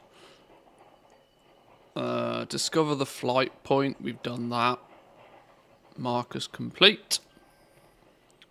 Collect Darl Bloodclaw's skull. He's a big grey furbog that walks around this area. Round where? Up here. Okay. That's our next task. Let's give the bear another fish. Marathons? Alright, Grandpa, go lay down. Starbursts with opal fruits? Yep. Yep. Back when proper candy was candy, you know? Before all this politically correct vegan shit. Jesus. When candy was candy. Who remembers the chocolate cigarettes? That's when you know you're... packets of chocolate cigarettes. Back when the world made sense. Before shit was broken. Right, now, what am I going to do with all my new-founded bag space wonder?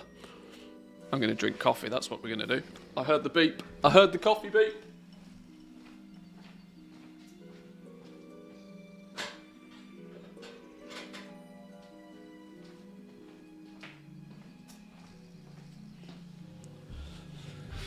Coffee, coffee, coffee, coffee, coffee, coffee. I remember them and getting a slap off my mum because she thought they were real. Oh god, I'm being clipped out of context again. Nothing more annoying than pulling two things and having one of them in your face whilst your pet's off killing the other one. Nothing more annoying than pulling two things and having one of them in your face whilst your pet's off killing the other one. What a wild night. What an absolutely wild night. Oh god. I love how some of these random stupid things I say are immortalised on the internet. Thanks for that. Appreciate it. Well done. Job, job. Job, job, well done. Woo! That's a spicy meatball. The bottom of my coffee is also wet. What's gone on here? What's gone on here? White, sweet cigarettes with the red end to look like it. Yeah, yeah.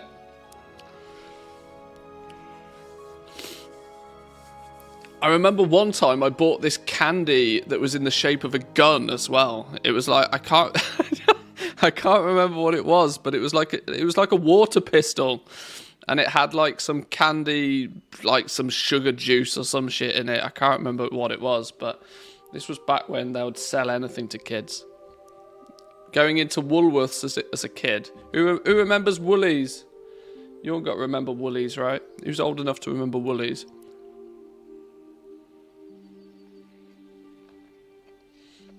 Or actually, doesn't Woolworths still exist in Australia?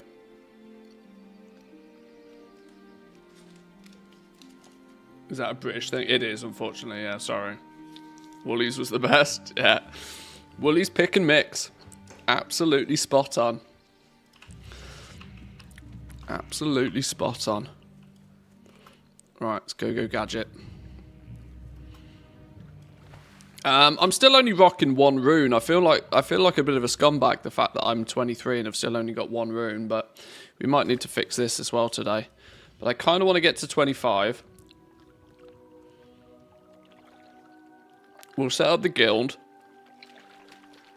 We'll get some people in the guild. Then we can see where we go from there. I think, whilst this doesn't usually work too well on retail because everybody's spread out and everybody ends up stepping on each other's toes, I think we can probably organise things pretty effectively in a guild to do some goblin things. I reckon as goblins we can excel. Since if we're smart about it and we spread stuff out a little bit,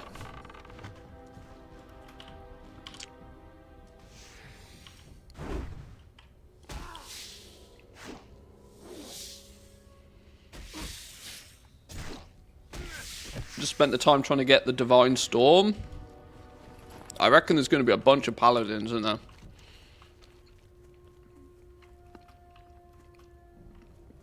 I've seen that's a big one for people. I mean, obviously, we're going to have to be goblins before we can be goblins, if you know what I mean. Because, of course, it's classic, but... I don't know. Manthieus' Goblin Club or something. And together we will take over the world. Oh my god, the spider's on my ass. I tried to take the scenic route.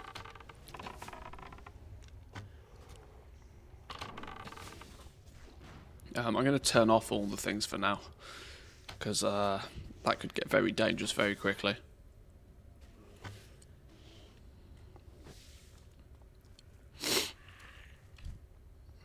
What I will be looking for, I can assure you of this now, is that whilst I am more than happy to set up the guild and like be the, I will happily, you know, lend a hand.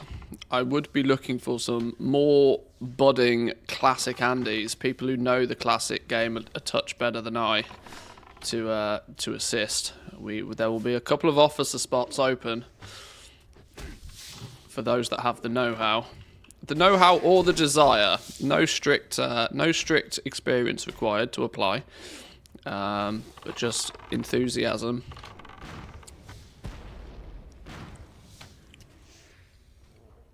And we'll see if we can get a few people leveled up, get people their gear, get people their runes, this sort of stuff. Did we ding? We dinged! Big ding. We got some new skills available to us. We'll do this in a bit. Not just yet. Not just yet.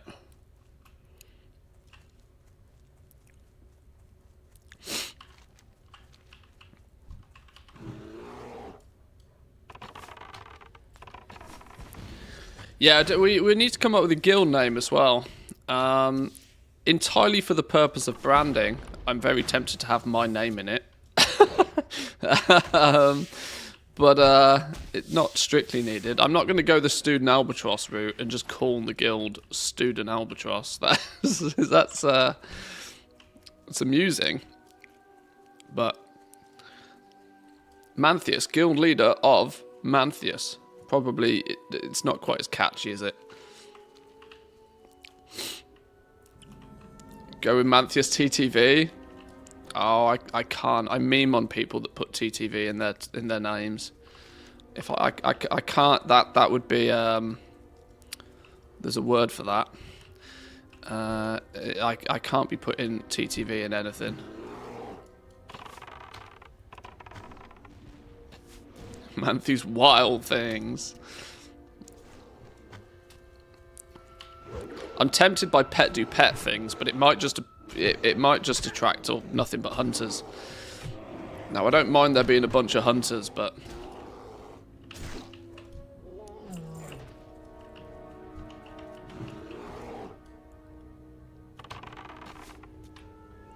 we're not moving. I should probably put aspect of the hawk back on, really.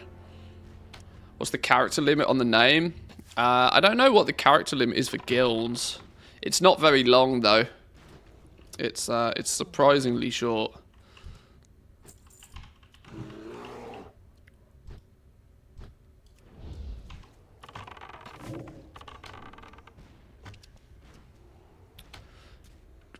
Gobbling goblins. Well, that begs the question, what are they gobbling, doesn't it, really?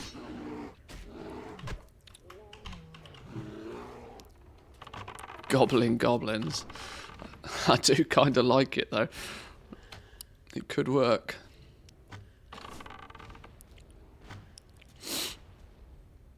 I've not got food buff on or elixirs or anything. I feel like such a scumbag right now, but, you know, sometimes needs must. Dal Bloodclaw, where is he? He's not even around here. Does he circle around here? Is that what the crack is? He can be anywhere in and around here by the looks of things. That's just a big old bear. Contains claw. Oh, that's very handy. All the things is telling me about the... all the things is going to give me the heads up about any of the pet abilities I'm missing. I've got claw rank something on here already.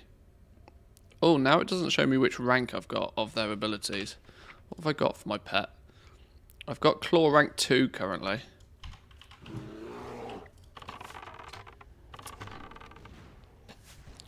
GG. Yeah, gobbling goblins. Yeah, guild GG. Together we will take over. We will take over. We will take over the realm. Wild growth will be ours.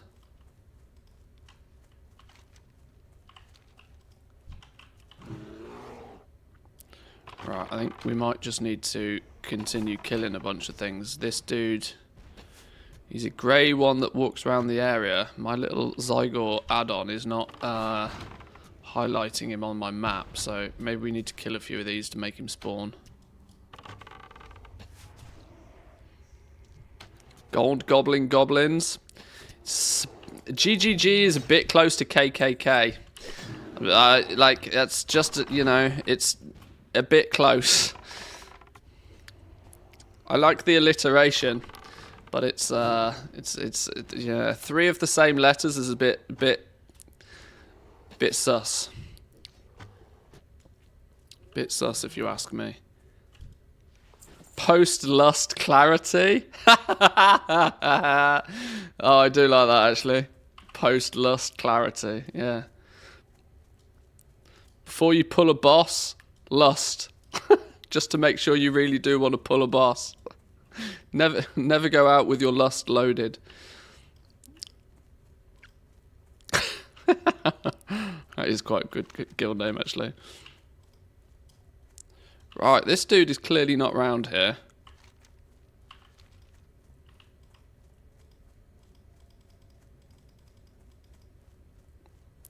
So, maybe we just keep killing things until he turns up. It seems to be relatively quiet though. Either I'm ahead of the pack in terms of leveling, or people are choosing not to level here. I think once you get into the 20s though, people spread out a lot more. There's a lot more choices of zone to level in. In your first 10 to 15 levels, you're pretty much pigeonholed into like 3 or 4 realms. Or 3 or 4 zones, sorry.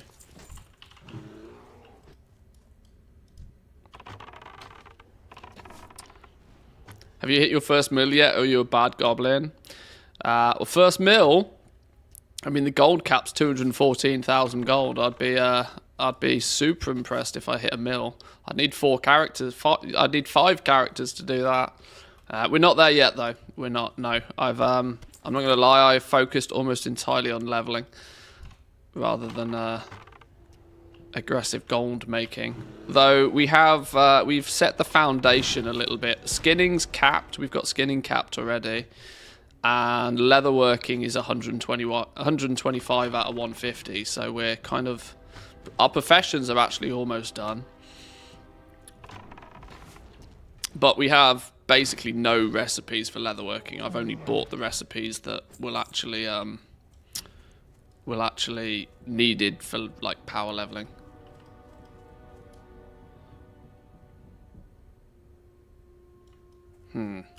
Still can't find this damn flipping.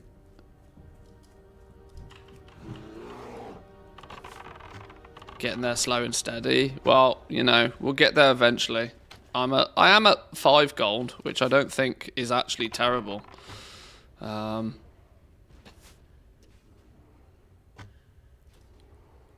mean, there is a sense of irony of looking at 5 gold and going, yeah, that's probably not no too bad.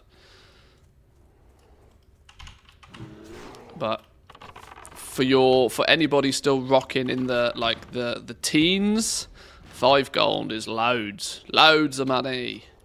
By the time you're 25, though, we suspect that we might need like 40-50 gold just to buy some of the bigger bags. Although now we have considered the now we have considered a way of getting 14 slot bags, boys and girls. These could be outrageous opportunity.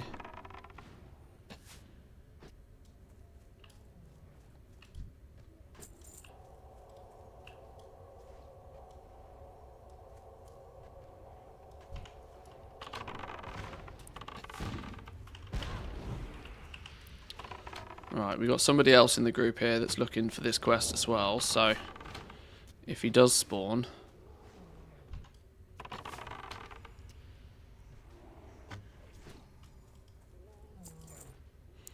oh my god, Agi Stam belt. That's actually a need on that one. That's a big need. That's a big upgrade.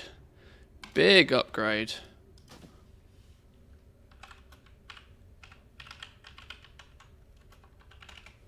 Big upgrade. Oh, hang on, he's spawned. Where is he?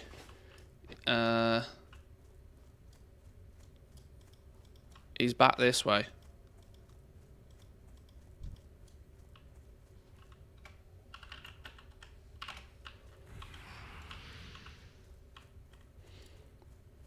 Right, pet do pet things, go. Pet do pet things.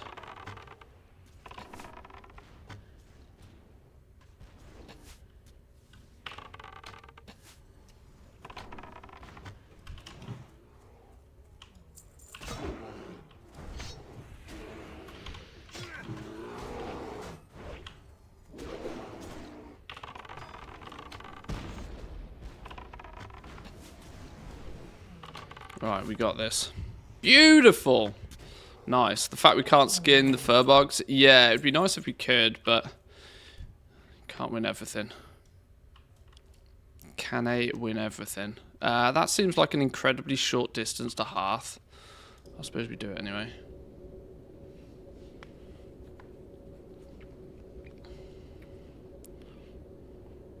Five ults to cover every profession.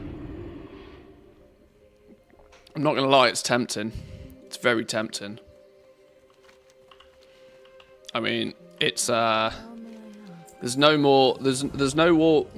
better way to be a powerhouse than to be 100% self-sufficient in Classic. Where's my flip it upside down thing? Why is my profile reset itself?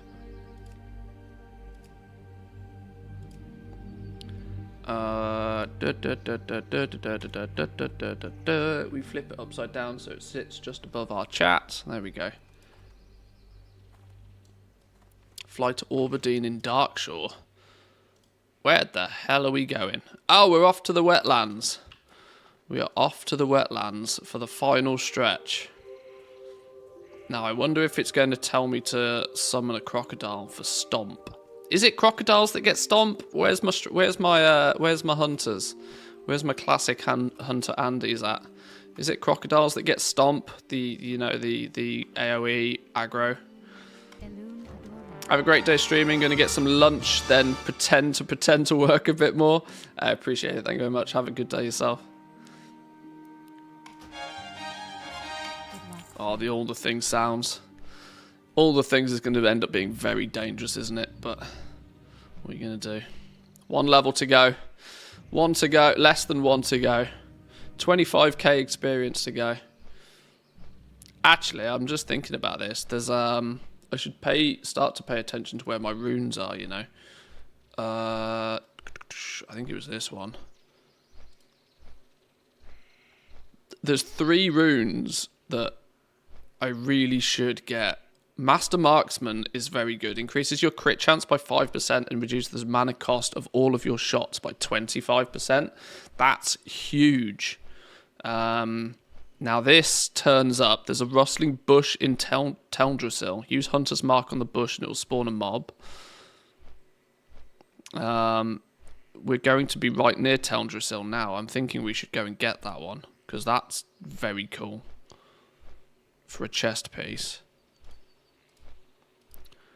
Go find ourselves a rustling bush. We're going to do exactly this right now. The hunter on the boat with me is called Only Bow Jobs. See, I wonder how quickly these people get banned, you know? Obviously Asmongold got banned for the fact that he's pissed off half of the classic community, but like, I wonder how quickly Blizzard are going around just swatting all of these overly suggestive names. They're very funny, but unfortunately this is a PG rated game, so you can't get away with those sorts of things. You'll get away with it for some time. You won't get away with it, but we're going here-ish by the looks of things. That looks to be where my bush is. Something around those lines. Engrave your chest or robe with the Master Marksman rune, increasing your critical strike chance by 5%. Just a flat 5% crit and 25% mana cost reduction. Huge. Massive. Should have had this forever ago. Pretty long respawn. Spawned in Durotar.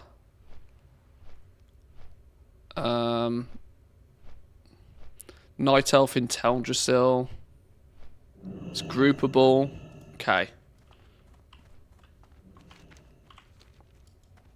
Go get the... no, hang on. I was going to say we need to go get the boat. We don't need to get the boat. We just need to fly.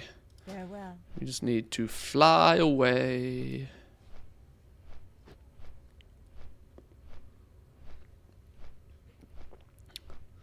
North Seaside, limited vendor for leatherworking patterns over in wetlands. All that's going to be handy to know.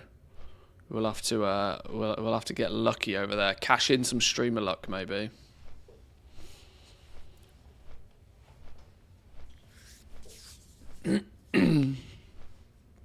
Right, let's go see if we can get our hunter rune, or one of our hunter runes. That's one of the ones that I think is kind of important to have. Lone Wolf is kind of cool, but only for like in dungeons and stuff. That said, though, my pet does so much of my damage that doing 15% increased damage by not having a pet is... My pet does way more than 15% of my damage anyway, so I don't really see the advantage of that one. Cobra Strikes, your critical hits with Cobra Shot ability. Sorry, your critical hits with shots cause your pet's next 2 special attacks to critically hit. Now, this could synergize really nicely with Master Marksman, although they do sit in the same slot, so unfortunately you have to choose. So if you've naturally got a lot of crit anyway, then that could be cool. But I am not sure what my crit is right now. I've also just realised we don't get the luxury of seeing stuff like that too easily, do we? How do we flip in see what... This is classic. We don't get access to all of this sort of good stuff, do we? How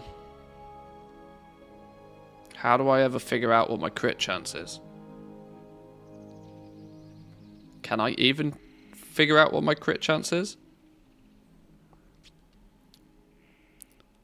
I'm sure there's an add-on that shows you all of this that I don't have.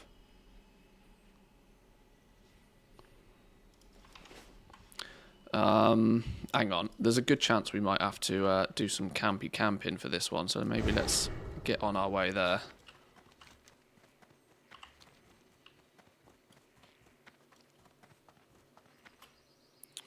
Do I need anything else in Darnassus?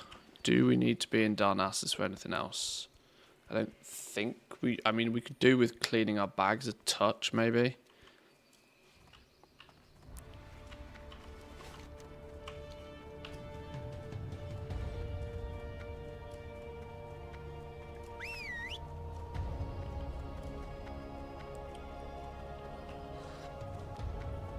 Let's go wait for this bush in case it's got a long respawn.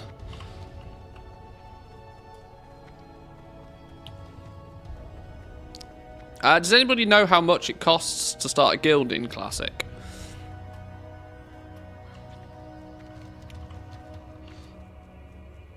I imagine it's a few gold though, right? Says some of the stats show in the spell book. Oh, 3.52% chance to crit with regular attacks. 4.28% chance to parry. Okay. So, yeah, I've got less than 4% crit chance currently. I wonder then how that affects pet and pet skills. How do I see...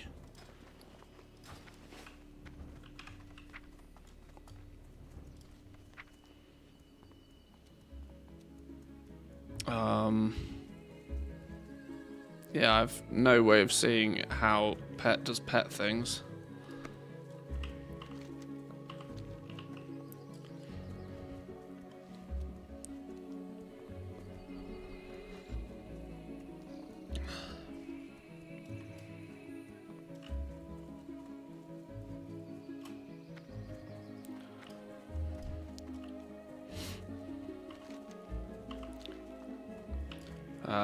Let's check where the exact location of this is, actually.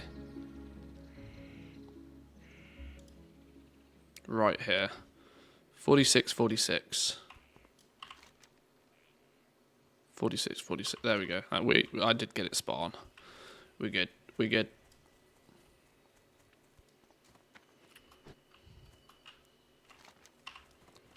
Now, it said we had to put Hunter's Mark on the bush.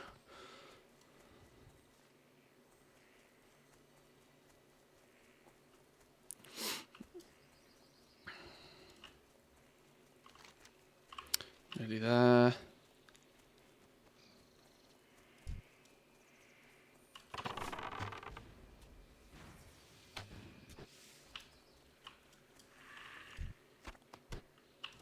Can't skin spiders.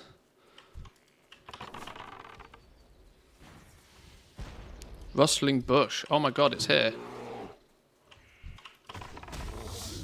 Wow! It's literally here.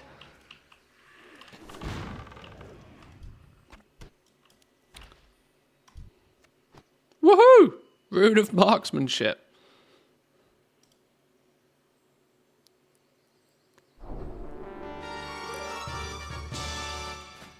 Boom. Boom. Master Marksman. Increase critical strike chance by 5%, reduce mana costs of everything by 25. Yes. Get in my belly. I'm amazed I didn't have to camp for that. And that it was just here. That's very handy. Very handy.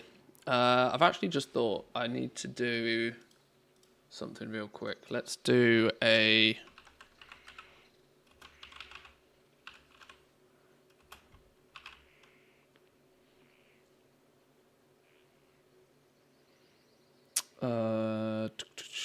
let's just do this in preparation for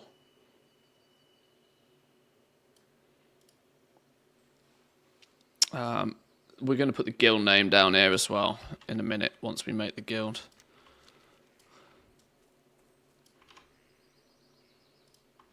Right, what else do we need?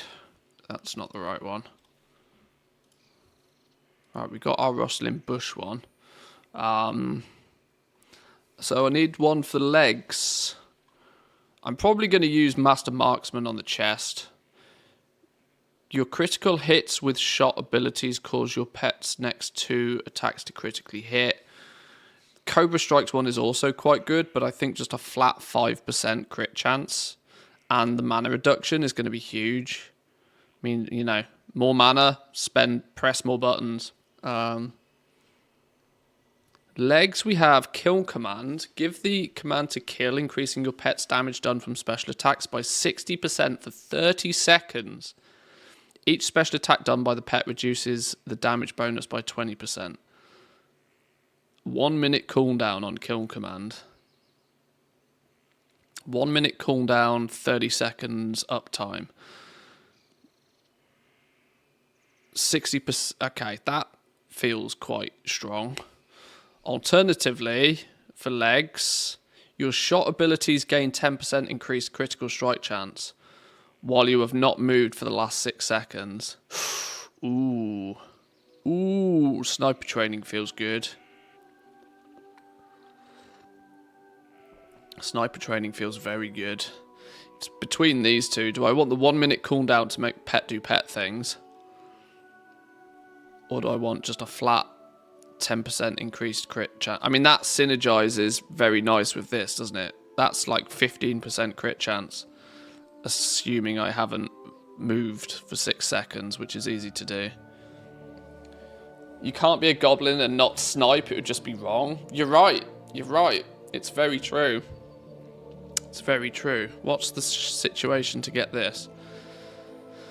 Night elves, find a harpoon near one of the beached sea turtles along the shore in Darkshore. Use it against the elite thresher, Paxnox, around 4815, and defeat it to lure the rune.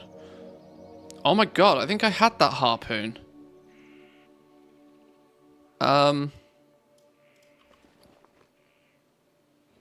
Now, I wonder what I did with it. I might have just deleted it because I didn't know what the flipping hell I was meant to do with it.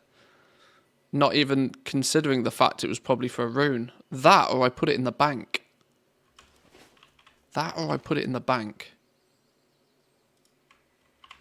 Oh lord, I might have been halfway towards me sniper training rune already. And I really hope I haven't ballsed it by doing something stupid, like maybe throwing the item away or something. Oh, that would be tragic. I'd have to re-roll my hunter.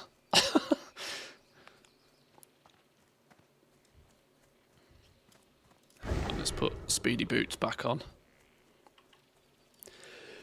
Oh my god, I nearly died. This isn't getting me to level 25 any quicker, I know, but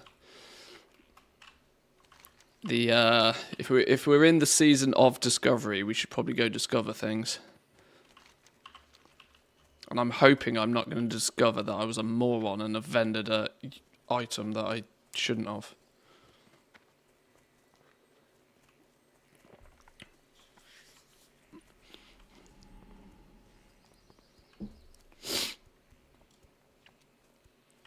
Because then that will be a rune for each slot if we can get one for the legs. Sniper training rune feels like the best one.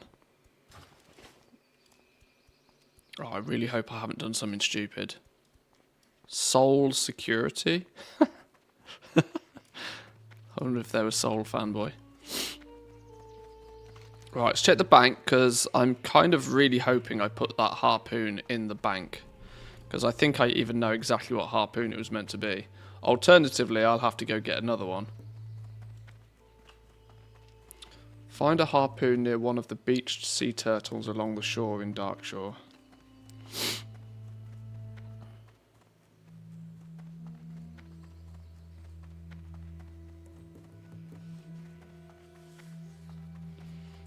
Drops from an elite crocolisk named Cackle in Loch Modan.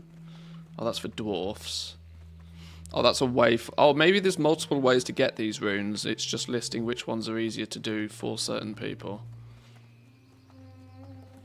God, please tell me I put this in the bank. Please, please, please tell me I put this in the bank. Oh, I did! Gnarled harpoon. Only the blood of the largest thresher will slake its thirst. Ah, I'm a genius! I knew saving that was going to be a smart move. Let's put some leather in here as well. We can purchase a slot and we can put that spare bag in it. Where did it go? There we go. Now even our bank is getting wham. Look, yes, that can become a leather bag instantly. We'll use all of this for some crafting and leveling and the likes before too long. Any more for any more? 20 medium leather. Any more for any more going in the bank? Probably not just yet. We've got some silk cloth as well.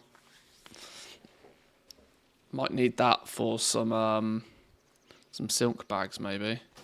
Right. Right, where's this elite then?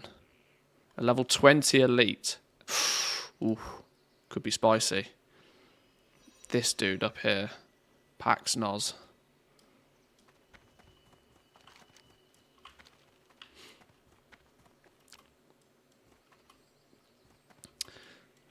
Yeah, you corrupted me, making me an enchanted tailor on a paladin. Are you not going to regret not having blacksmithing?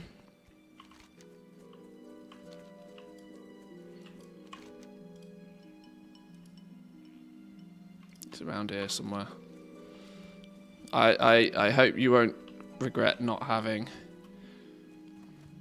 Don't forget with enchanting, you're going to have to stand around in your capital city all day because you can't sell vellums. And I'm assuming right here, right now, you're talking about classic, not retail. On retail, you just want everything. There's no excuse for not having everything on retail.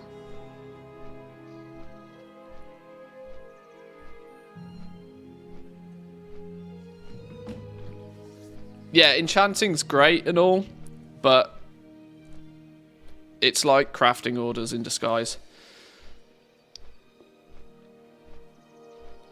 Because no vellums. Where's the lariat? Yeah, for classic, I was thinking about going jewel crafting, archaeology. That was the two.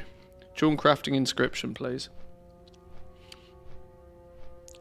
With a touch of archaeology as a kicker.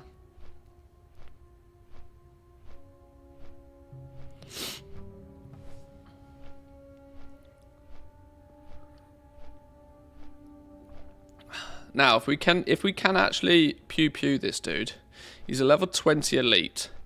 So I'm hoping that he's not going to cause us too many problems.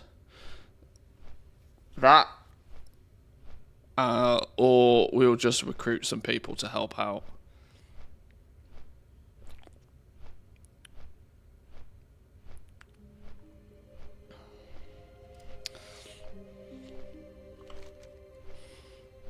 Is he up on this bit?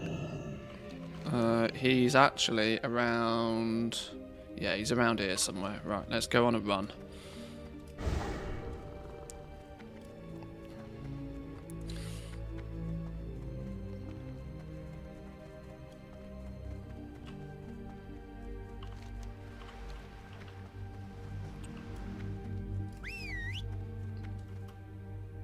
Before too long, we'll have to also look at getting our secondary professions up and running. I've not given them too much love, unfortunately. We got first aid up to 74, 75 or something.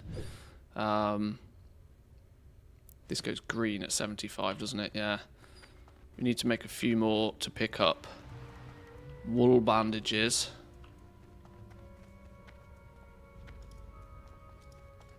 But I've not done much for cooking. We've basically done nothing for cooking.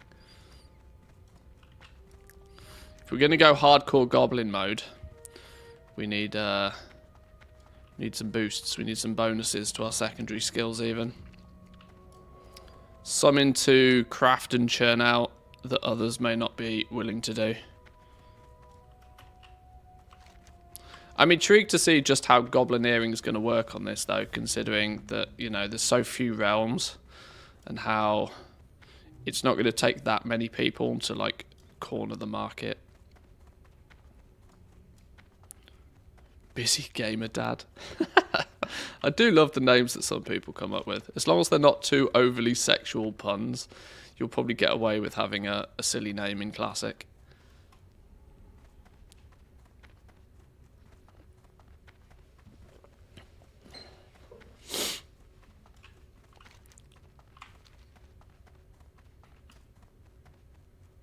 Level 16 hunter. I wonder if you need...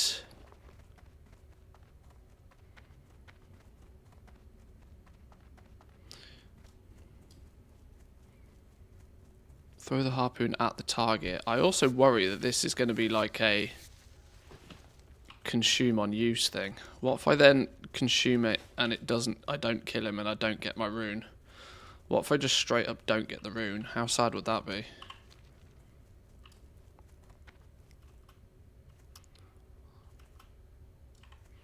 Oh, we could tame a forest strider for cower. I don't know what that does. It's an ability. Oh, free skin, or do you want it? You stole it. I'll let you have it. Hey, there's a bit of a party going on over here. Bunch of level 16s.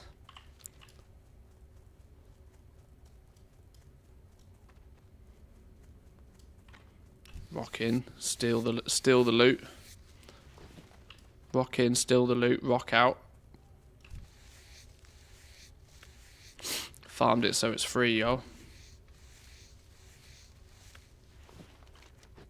Do you think we at level 24 are going to be strong enough to solo a 20 elite?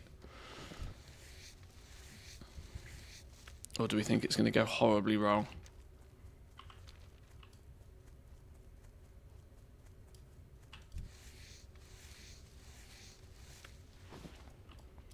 Ah, crabs. Crabs with no legs. How do I remember you? God, you were like so last week.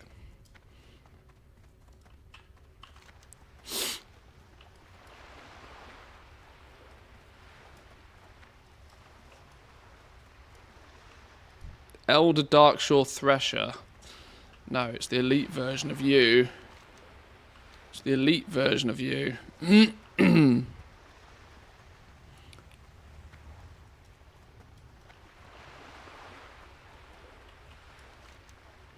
The fact that we might have to swim to get it as well also scares me greatly. Oh! Gnarled harpoon. Oh, you can also find the harpoon here as well. Are they unique? Maybe we grab another one. Oh, we can have multiple of them. No, hang on. Now we've just got two. Okay. How much health do these fellas have? Let's see how we do with a regular one.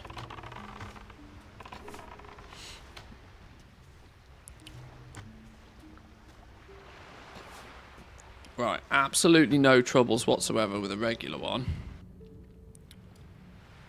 Now the question becomes is can we kill the level 20 elite one?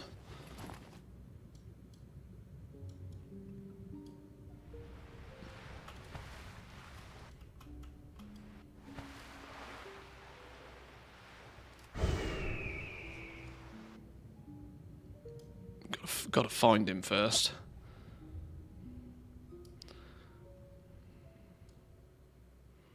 God, I hope this doesn't go terribly wrong.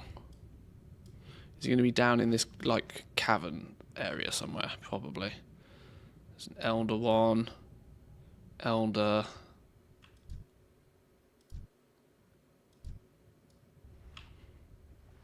I wonder if they're on the same...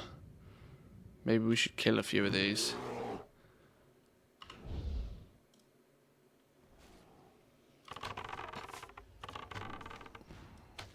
Clear them out.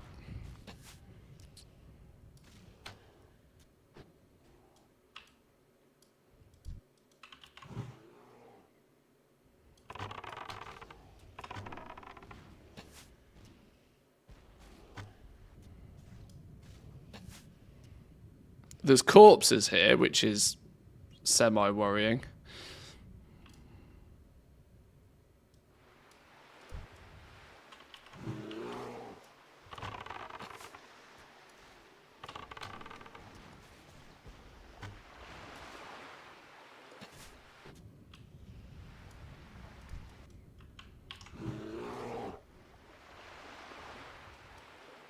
I don't know why I'm nervous for killing one mob. Classic retail would never do this to you. Classic would never give you the heebie-jeebies hunting down one mob.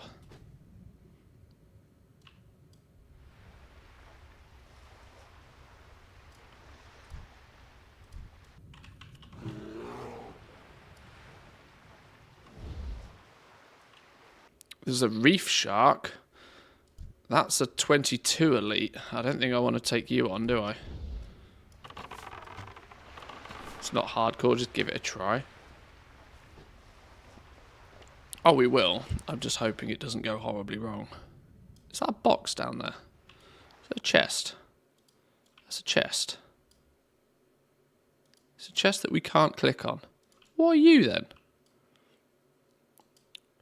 Who and what are you about? There's a chest there. Maybe we need a key or something. Or maybe that's a rune for somebody else. They might have, and actually it would be quite clever if they had. Oh, what's this kitty cat doing here? What a strange place to randomly meet somebody.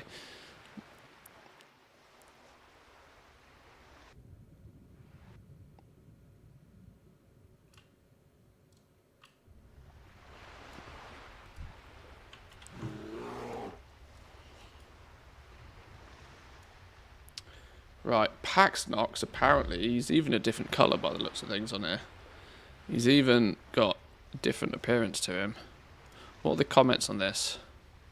Can be defeated with the gnarled harpoon found in the water near the... Oh, can be defeated with? Around where the Druid Aquatic Form quest item is. Oh, maybe that's what's in that box.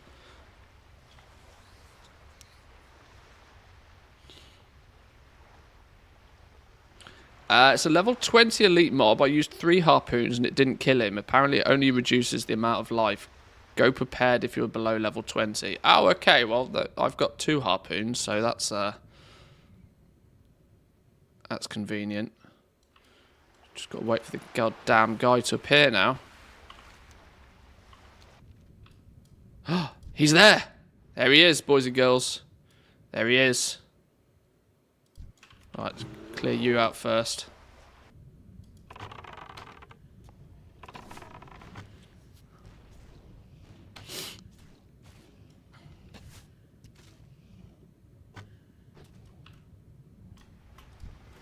Right. Pet do pet things. Pet do pet things. Harpooned his ass. Harpooned his ass again.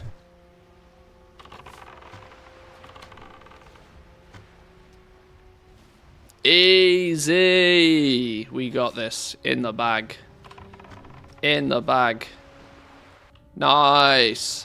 8 XP. Easy. Rune of the Sniper. There we go.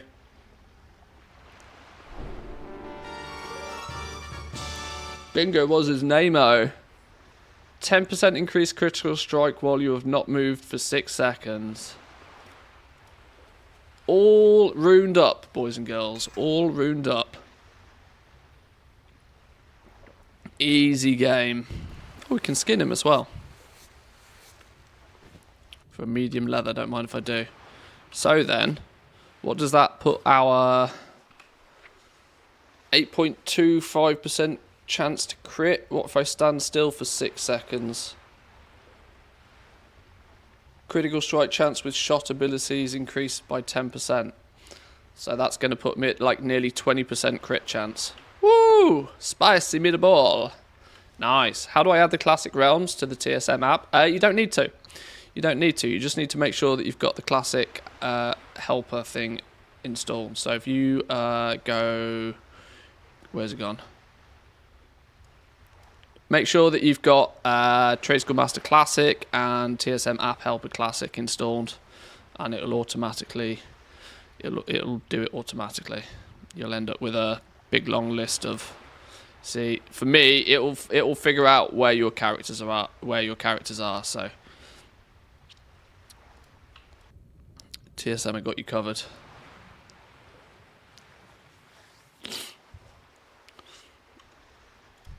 Right, we should absolutely slam now. If we stand still for 6 seconds, we should absolutely slam. Not that I'm going to stand still for 6 seconds before I pull anything, but...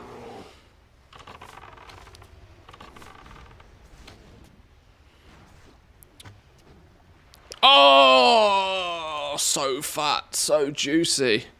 So juicy. Yeah, okay, that's cool. We absolutely slam now. I got yelled at for asking gumdrops too much. You probably wouldn't get yelled at by gumdrops. You have to do something special to make that man get angry. He's incredibly patient. There were many a times in the WoW Economy Discord that I would have just straight up banned somebody. I can count 100 plus times where I'd have just gone, boop, ban hammer. But gumdrops will persist through. He puts up with way more shit than I do. I don't have the patience. I like to think I'm a relatively tolerant person, but sometimes, Jesus. Right, that's... we probably actually need to go level up now. I wanted to take that quick detour to get these two, because I thought they're really quite cool. We'll get the other runes once we're 25 and we've got nothing else to do, but that's my 3 runes now. Explosive Shot, Sniper Training, and Master Marksman. Big damage, big damage.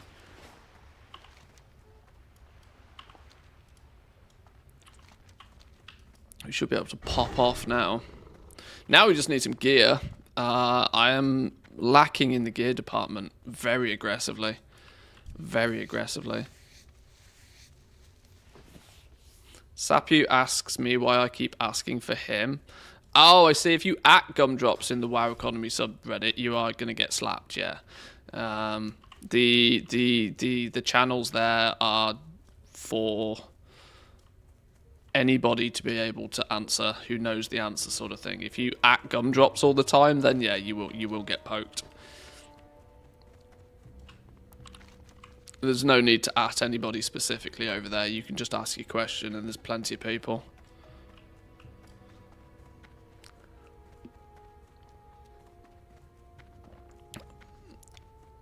And it's by design, because of course Gumdrops is one person and he's not there all the time. He has his real job. So there's probably 15, 20 people that are like qualified enough to answer questions effectively over there. I used to spend a lot more time over there than I do now, but this is only because for Dragonflight I've used TSM so little. TSM is more what's the right word? More sort of utility for me now than it ever has been. Dragonflight specific content and TSM, it's I've not really used the groups or anything like that particularly much. The power of crafting with TSM has been diminished in Dragonflight. There are other aspects of the add-on that are still like super duper mega powerful though. I mean, you literally cannot beat the auction house side of things, so.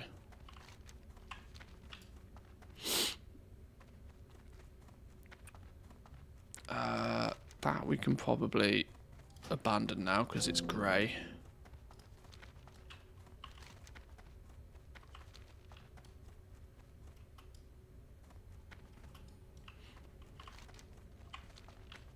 Sapu's a bit more like me. He's got a shorter fuse. This is why Gumdrops is the public face for TSM, because Gumdrops has got way more ability to deal with people. Sapu's lovely and all, but he's got that developer brain. He doesn't, things are the way things are because they are the way that things are, sort of thing. If that makes sense.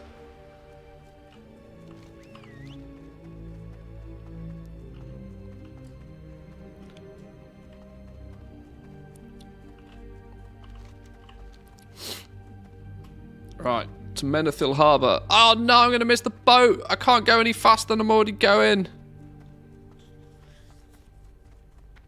Don't you move, boat. Don't you move. Ow, flipping hell. Well, I guess we do some fishing then. If in doubt, we do some fishing. We've got probably 4 minutes to do some fishing now then.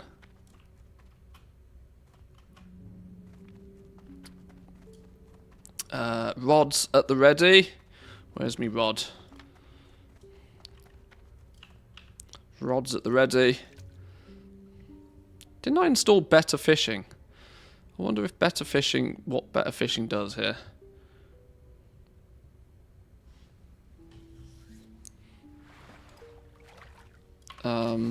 Add-ons, no, options, add-ons, better fishing. Double click to cast. When double click is enabled, allow recasting whilst fishing.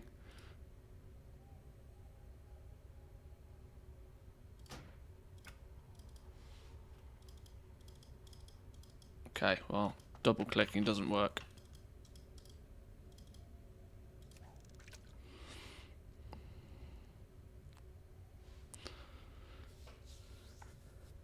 TSM is pretty bad after Dragonflight, not going to lie. TSM feels 100% useless if you're not sniping. The pricing, there are way better add-ons than TSM, and TSM uses so much WoW memory compared to other add-ons.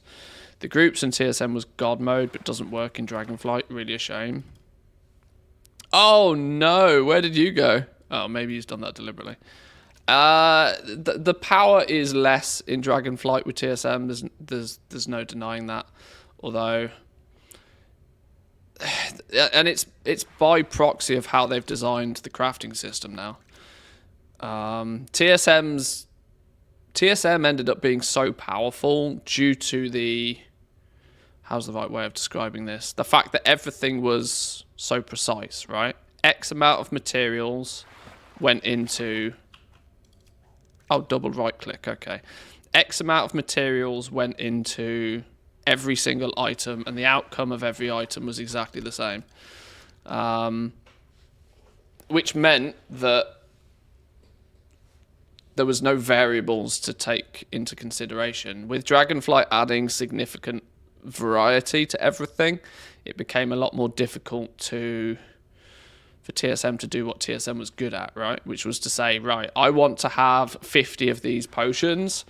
If at any point I don't have 50 of these potions, I want to craft 50 of these potions, and the materials are going to be 50 times whatever it is. It was all very mathematical, and you could figure it all out, and it was the same each and every time. Dragonflight, though, you've got variables on the input, you've got variables on the output, you've got the added variable of things like your profession tools. You often want to use very specific profession tools so that you can even be profitable in the first place. Nothing worse than accidentally using your multi-craft tool on an item that doesn't benefit from multi-craft, and you realize that you've missed out on huge amounts of resourcefulness procs because of it, which it's the resourcefulness procs which is where your profit usually is. So it's become a bit more difficult for TSM to do TSM things, which is why I don't strictly use it for crafting anywhere near as much as I used to. That said, it is still absolute god tier for anything prior to Shadowlands, really. It's still not great for Shadowlands stuff, although nowadays what you would want to craft from Shadowlands, you probably just want the base items anyway. So you can still use TSM very effectively. I've not even gone back and converted my Shadowlands groups to be more supported like I probably should have done, but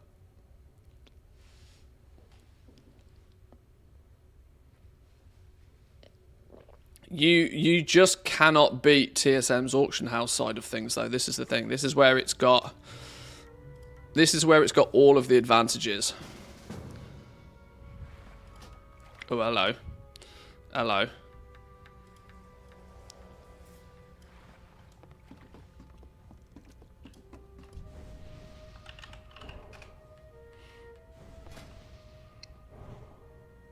What is this? What is this? Is this fishing? Right? I ain't got bag space. Hang on, please hold. I'm very appreciative. You can keep these. You can keep these. This is clearly from fishing, right? You've been on a fishing trip. I think we know what might keep us busy for a while. That's very impressive. I like the fact that you've got res sickness for some reason. Storm scale eels. I don't even know what these are. These are a gold a piece, my friend. Honestly, you keep these for now. Honestly, the fact that you have figured out how to get these. I ain't gonna steal all streamer privileges. Feel free to join the guild once I get it set up, though. I've got 16 gold. We'll turn 16 into 32. Use that. I don't need it. Trust me, you'll find a need for it.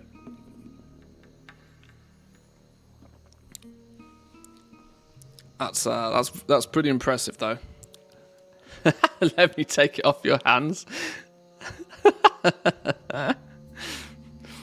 You should have said that in party, not in /say. Now people know you got money. Cash monies.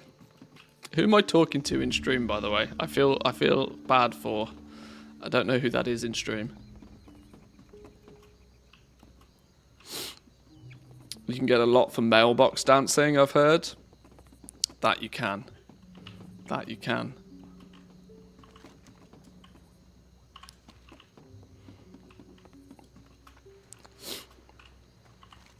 And of course, if you wish to remain anonymous, that's equally understandable.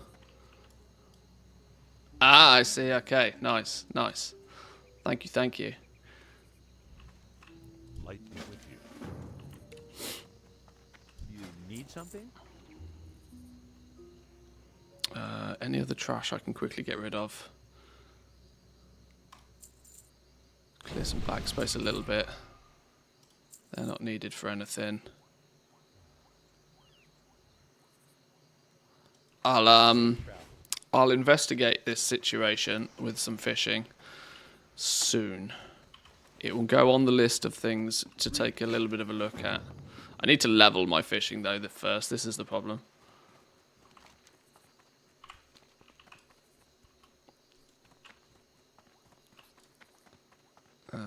Talk to you maybe? Make deep water tavern your home, okay. You got my attention. Safe travels. Buy 1 flagon of dwarven honeymead. How much is it? 15 silvers? Sheesh. Maybe I need that 16 gold back. Jesus. Turn in absent-minded prospector. Oh. See you later. Have a good one. What did that get me? All of that for 220 experience. Oh, I don't know if it was worth, you know. Unless this quest is like... Oh, I get 19 silver back from this quest. Okay, well, I'll... Oh, no, hang on. That wasn't even the right one, was it? Oh, well, it kind of was. +1, -1. Where are we handing you in? How are you? Keep your feet on the ground. Oh, finally got that stupid fossil out my bag that I keep clicking on because I keep thinking it's a stupid clam meat jobby. Are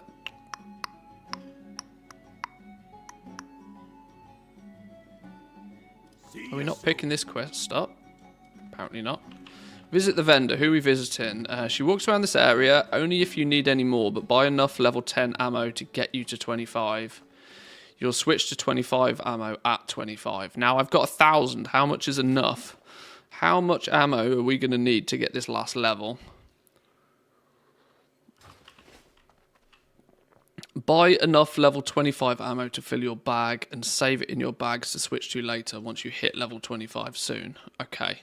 Am I going to make the assumption that we have enough? 1,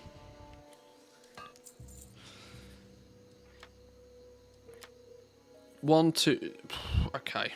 I think we've probably got enough.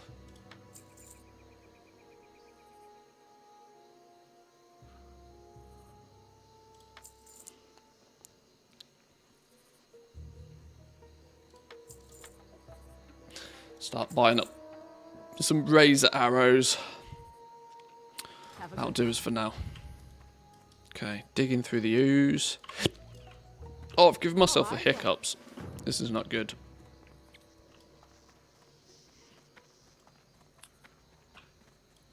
Have you unlocked the hunter uses 2 buttons now rune? I mean, we don't use more than 2 buttons anyway. We use Serpent Sting and we use Explosive Shot. That's practically it. I have got 3 runes. I've got 4 runes, but I've got Master Marksman, I've got Sniper Training, and I've got Explosive Shot. Now, the legs one is the one which is kind of like, you know, I have to stand for 6 seconds before it works. So it's not great particularly. I mean, it's still I think probably my favourite, because then when I do plant my feet, boom, stuff dies. But the Scorpion pet one, no, I haven't got that one. These are the ones I've got. I've seen that one though. I've seen that one. What was it called? We were looking at these earlier. Serpent Spread. Targets hit by your multi-shot are afflicted by your Serpent Sting for 6 seconds. This one.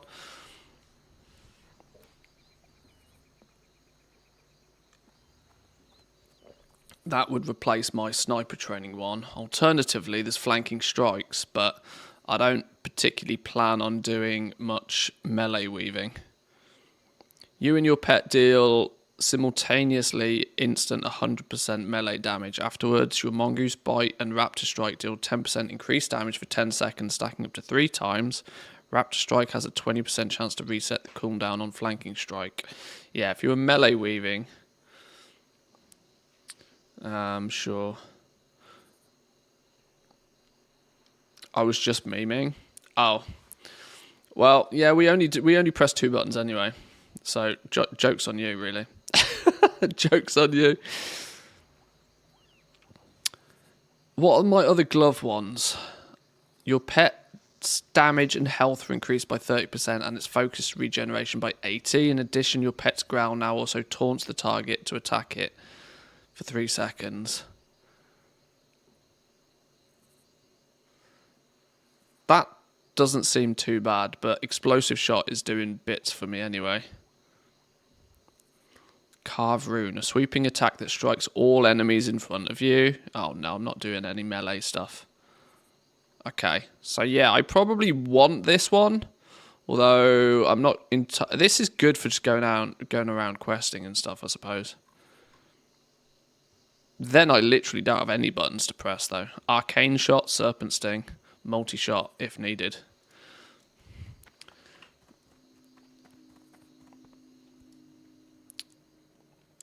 Something that makes Scorpion pets really strong. The Serpent Spread. Targets hit by multi-shot are afflicted by Serpent Sting. That's probably the one you're thinking of. Cobra Strikes, your critical hits with shot abilities cause your pet's next 2 special attacks to critically hit. So when you crit, your pet crits. Or will crit. Probably also quite powerful. Where's this vendor I'm meant to be talking to? Neil Allen, Bronze Tube. It may not be for sale. It's not for sale. We tried. I think I've tried to get that Bronze Tube about 500 times. And I've never found it. Clearly everybody's hoovering them up and selling them on the auction house.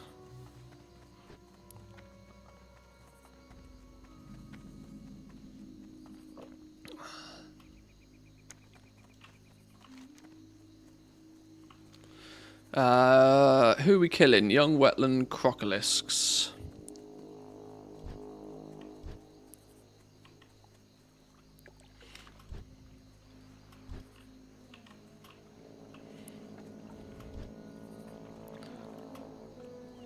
Who's stolen all me crocodiles?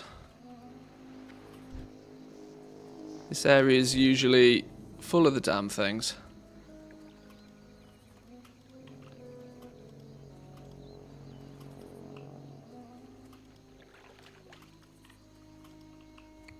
Nope, not over here. You're flipping raptors. We don't need no raptors. Oh, hey up. What's going on here? What's occurring over here? Yoink.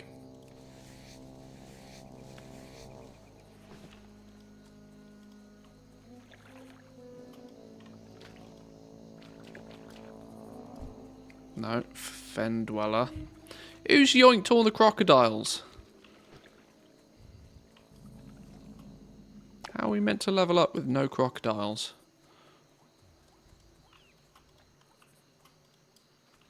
Murlocs. Oh, we need Murlocs for Murloc fins. That's a Red Ridge Mountains quest, though. I don't think we're bothering with that one anymore. You know the Scorpid are totally overpowered. What's the... What makes you Scorpids? Or are you talking about the Scorpid rune? Or Scorpids in general?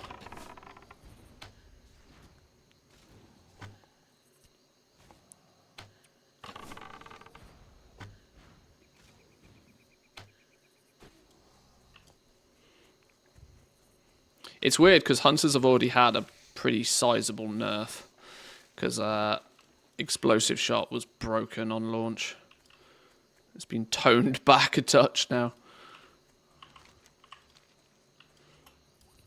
I think, though, I'm trying to think about the other classes. Because everybody else has got the ability of doing something different all of a sudden. Whereas I have a suspicion that Hunters are like the only... Hunter's the only DPS, like true DPS spec at the moment. Because everybody else has the ability to either tank or heal all of a sudden. And I think Hunters are the only ones that are just, we're going to shoot things and things are going to die.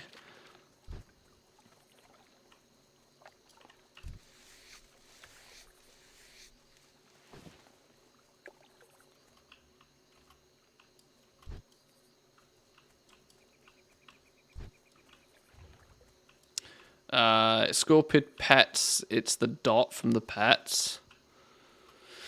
Oh, is that scaling in a weird way or something?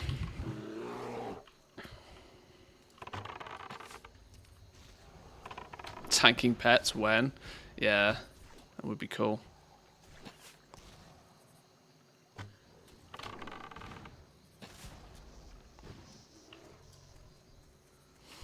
I mean, Bear's doing a pretty solid job already. It's totally broken with the scaling. Oh, okay. It's going to appear like lots of classes are completely broken in the next few days, though, because most people don't choose to twink out level 25 characters. Oh, hang on, these are regular crocodiles. I need the baby ones first. So people are going to start getting significantly more powerful at level 25 than they really would normally. Which is going to be it's going to be funny because Blizzard are going to be running around like making hot fixes left, right, and center. Because there will be some things that will just absolutely break. You can easily kill fast, like, oh, too many words. You can kill easy fast 27 elite mobs with the Scorpids. Really? Oh, maybe we'll have to go get one then. That could be fun. Where's a good place to get Scorpid from? I'm not that savvy when it comes to Classic. I'm relying on the expertise of others a lot.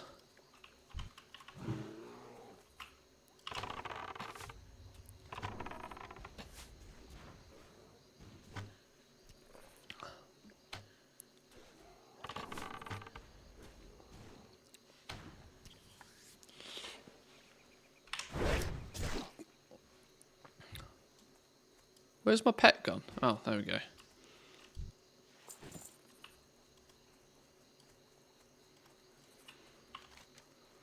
I'm not having much love finding these crocodiles, though. I've not got one skin yet.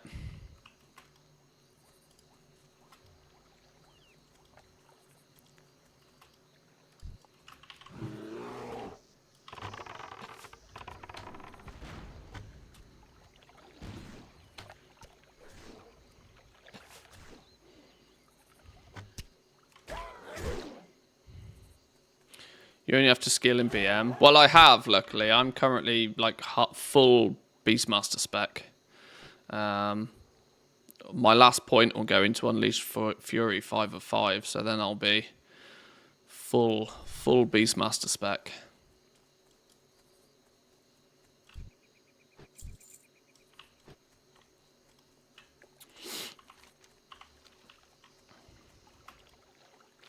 We might have a little bit of a look. There's so many things on my to-do list. So many things on the to-do list. I should probably prioritize community first stuff. So we'll hit 25. We'll hit 25 and we'll set up a guild. I don't know how much it costs to set up a guild, but we'll set up the guild either way. We'll pull together if needs be. And we'll go do some Stranglethorn fishing by the sounds of things.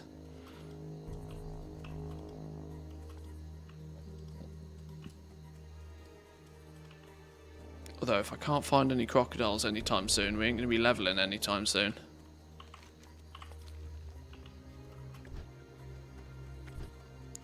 Why fishing? Fishing has a lot on its loot table that's remarkably overpowered right now because of the level 25 cap. A prime example of this is an item that was very generously streamer privileged to me. A 14 slot bag, which doesn't sound like a lot, but considering 10 slot bags are pretty much as high as it goes right now, 14 slot bags, big business. Big business. Journeyman's bags can come via fishing, which even if you are not planning on using them yourselves, the chances are somebody out there will be willing to pay you a lot for a big bag.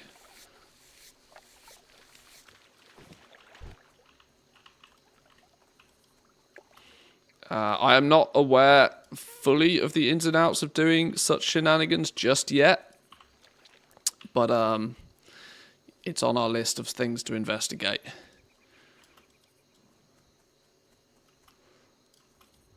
But my number one priority is getting this bar to the end.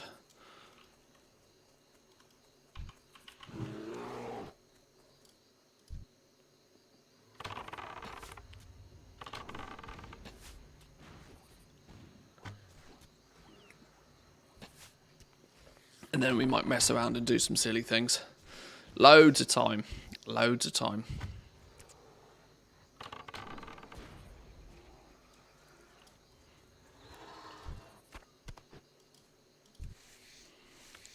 Got professions to level.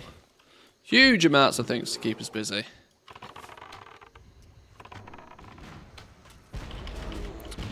Do you have an expected timeline for Season of Discovery? I don't think we do. I don't think we do, which is quite interesting. That it's a little bit unknown. But the reality is I don't think we have to rush. I'm really quite sure there's no need to rush. Slow and steady wins the race, I think, and it'll be fine.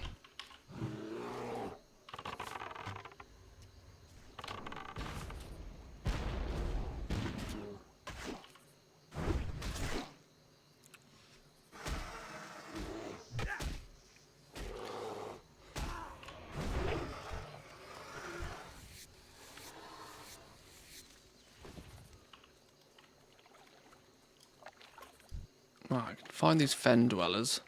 Why are young crocolisk's rare as rocking horse doo-doo?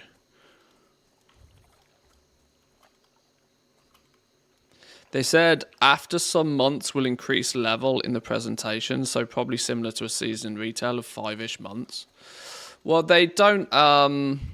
If you know, Blizzard do most things in a Blizzard particular way because it's all in the timeline, right? You got to remember nowadays, World of Warcraft is one IP. It's one section of intellectual property that Blizzard wants to try and make sure that there's always something going on. Now, they said that spring is when we will start to see the alpha for the new retail expansion.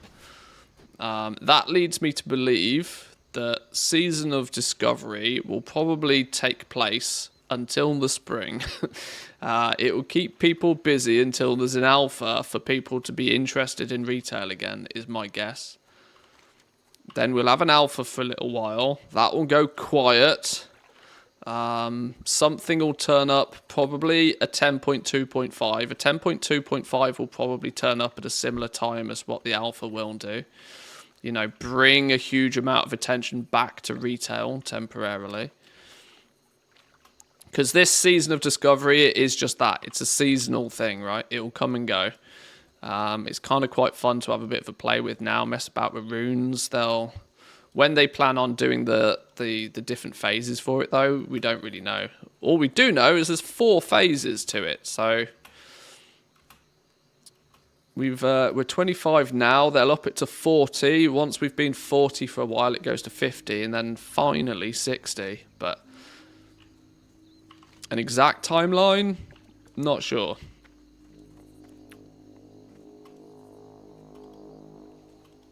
I love the format as a casual and classic enjoyer. One of the things for me about classic is twofold. I like the fact that it is more slow paced. I like the fact that leveling is the core experience. That this was arguably when leveling was at its best. The fact that every single level matters and it feels fun. But when Classic became a thing, there was the obvious issue that everybody who had been playing on private servers for however many years knew the game absolutely 100% inside out. So whilst Classic, when it first released, was relatively fun, the problem still is it had that retail must go faster feel. Because everybody was absolutely zerging to max level, trying to complete it in as short a period of time as possible. Like, the retail approach was still very strong with it. Hardcore appealed to me, even though I didn't play hardcore, just because I thought it would help slow things down, right? Hardcore is going to slow people down because of the permadeath feature. So people are going to slowly level up. They're going to be a lot more cautious about what they do. They're going to 100% zones before moving on to the next zone, rather than just trying to, power level to max kind of thing. And I think that hardcore might end up with quite a good population over time. Season of Discovery's turned up, and Season of Discovery obviously is going to deliberately slow people down because of the level caps. Everybody being capped to 25 at the beginning means the only race is to get to 25, but then you can explore what the early game of Classic has to offer, and you can explore a lot of it. And obviously they're going to throw new fun things in to keep people busy with. I think it's a pretty clever concept. I do like. And, I've been pretty hooked for the last few days. Can safely say I'm a Classic enjoyer at the moment, for sure. The race to world first barely ended in time for the release of Season of Discovery. I mean, that's all completely planned, right? That is entirely by design.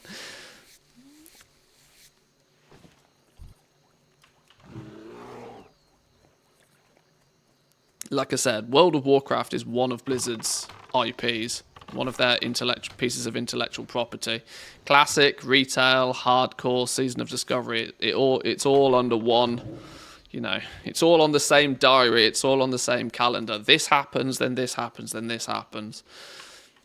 And they structure it so that there's kind of always something to keep you busy.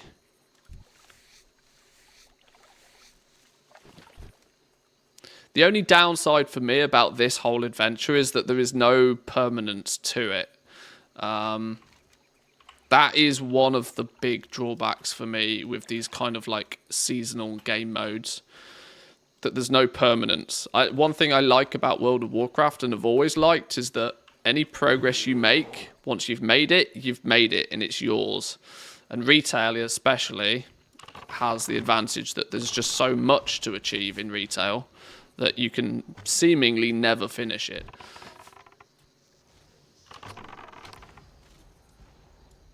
Insert J from the In-Betweeners meme of completed it, mate, sort of thing. That's not a thing with retail, at least.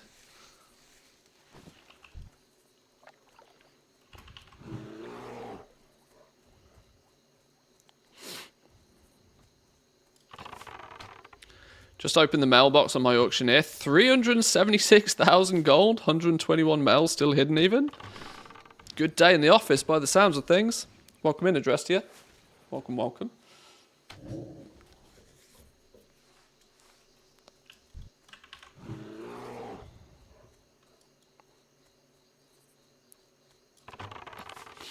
Oh, my serpent sting missed.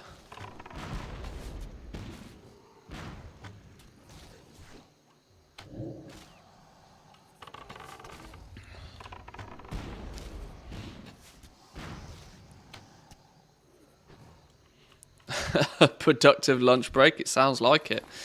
Sounds like a very productive lunch break.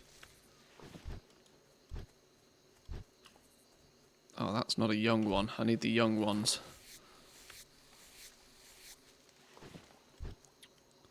Running out of baby crocodiles to plough. Are these all baby crocodiles we can skin up this way as well? Maybe there's less competition going on up here. Hey up. Pet found one. Pet sniffed one out. I think we're getting some faster respawns now.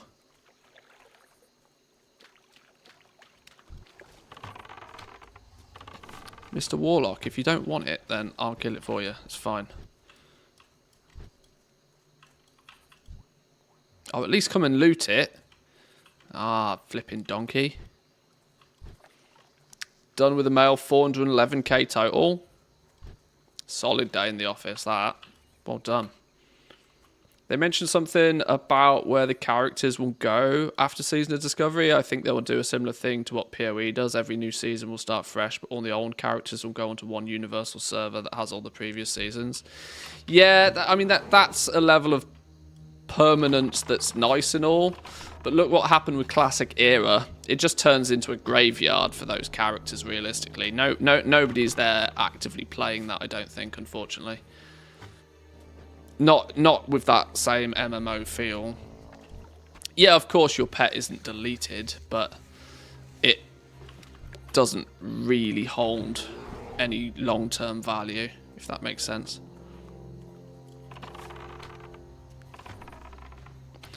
I wonder if there's going to be more things to discover now that every rune has been found. There was a clip floating around the internet yesterday of somebody that was, while streaming, some random like monolith appeared temporarily on their screen, and it looked like some AQ sort of monolith. I'm wondering if somebody can find the clip or knows what I'm talking about. But they've clearly got plans for stuff. There's clearly stuff going to happen. I'm not entirely sure whether that was because somebody did something or because it was just a bug or a glitch or something, but there's plans for stuff. There's definitely plans for stuff. You got to remember, this entire game mode, none of it was tested on a PTR or anything like that. And Blizzard intends this to be a seasonal content as like hardcore, for example. So there's clearly stuff coming. This first week or so is going to be for people to level up their toons, to get their runes, to maybe go do the new raid. Next week they'll do, something else will happen. The week after, something else will happen. The increasing of I'm hoping that the increasing of the level caps is just one thing on the list, but it's just the one thing on the list that we know of. I'm hoping that, steadily there's more and more stuff to discover. And I hope they get quite free and quite liberal with the changes. Just so, break the game every week or two.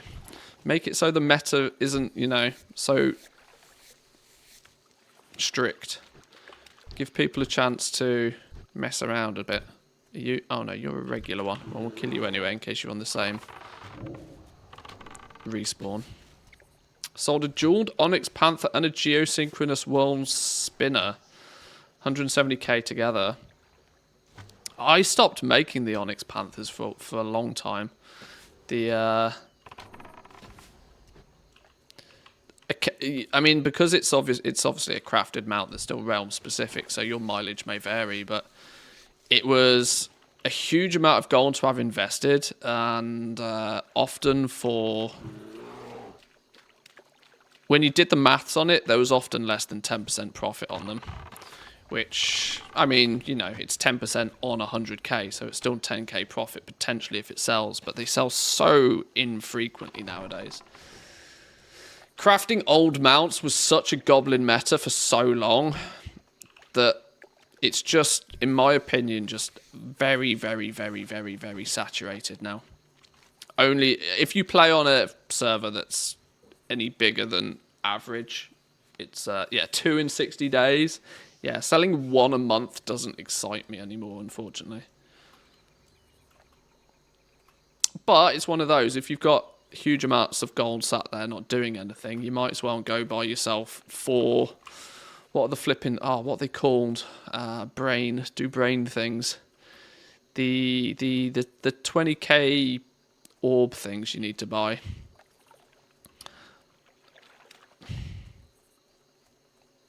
I've said the word orb, and so all I can think of is Righteous Orb now, but that's not. That's the one from Strathholm.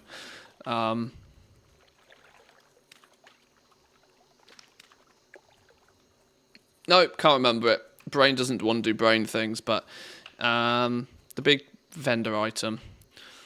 You've got 80k of vendor mats in each one of those. It's actually, when you think about it, pretty good, sizable gold sink. The only problem is they don't sell that frequently anymore, so... Maybe it's not that good of a gold sink.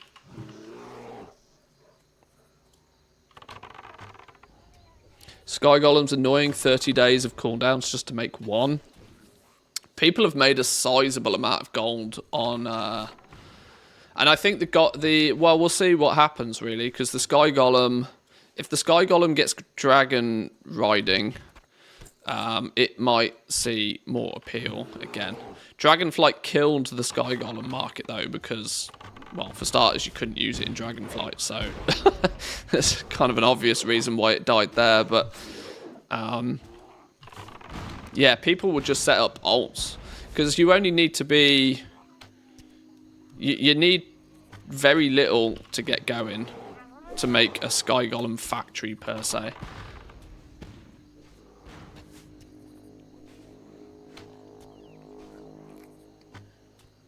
Sells fast, takes so long to make. Well, this is why people had like 10 alts just churning them out.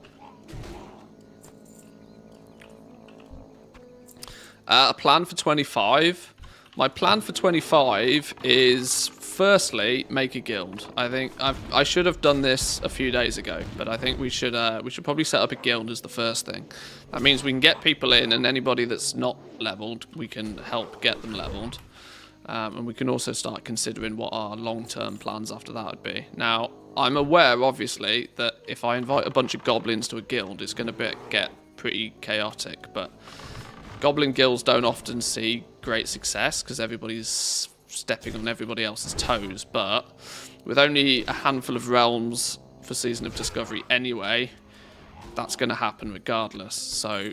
you might as well be in the same guild, because at least then maybe you can say, right, have we got 25 alchemists in the guild or not? Yes, we've got 27 alchemists. Right, well, maybe I won't bother with alchemy then, because it's already, you know, we can maybe work together a little bit to get everything covered. We can get everybody bags easily, you know, we can have a tailor that's doing some crap. You know, we can just do guild things, but we can use our goblin knowledge to our advantage here.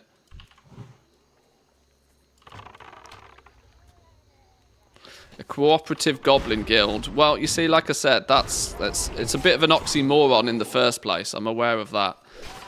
Because, obviously, goblins are competitive by nature. But, like I said, with so little servers, you kind of might as well just, you know...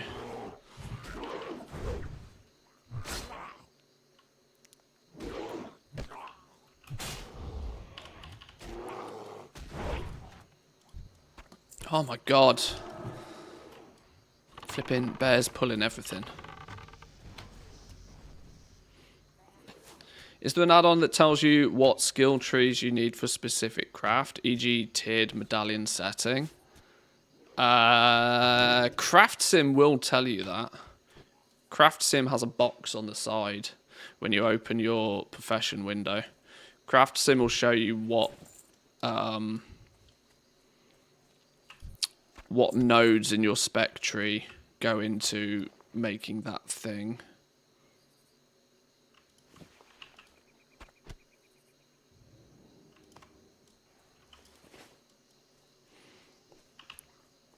I've still not found Gobbler. I didn't actually realise I was looking for one called Gobbler, but...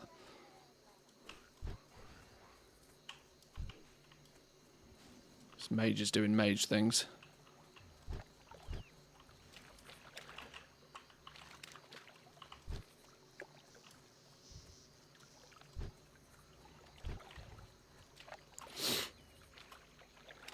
They need a vendor mount. I tell you what, I'd absolutely love a vendor mount on Classic right now, you know. I'd farm up a shitload of gold to get a vendor mount.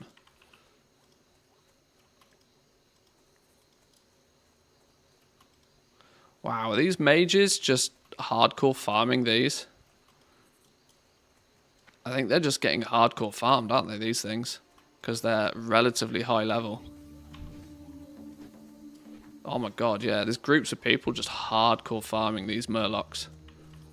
Does this mean trying to find this one dude is going to be a challenge? Fish oil drops, is that what people are after?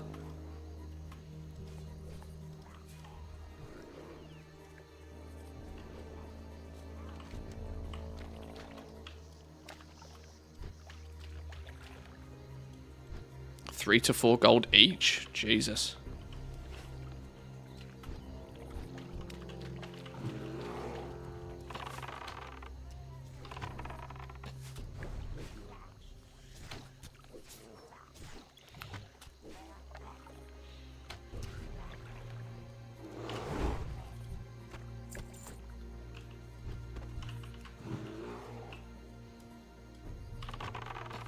I mean, I can't imagine many people have got 3 to 4 gold yet, have they really?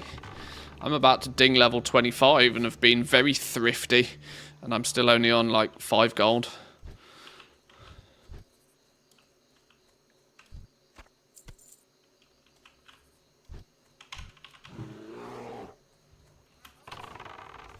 People can only pay as much as they've got.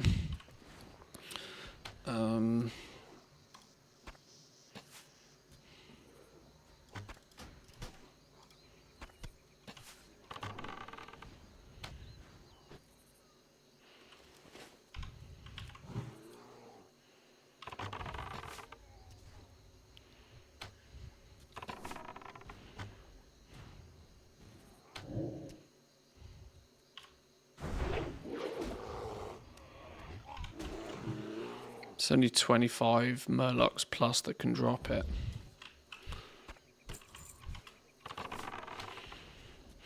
This is the thing, right? This is why I think the economy in this is going to get quite interesting, because it's thrown a spanner in the loop that even classic Andes aren't really experienced with, right? So nobody has got that secret, played the game for 10 years. And obviously some people know the mobs and drops and things a little bit clearer, but nobody really fully understands what it means to be capped at 25 just yet.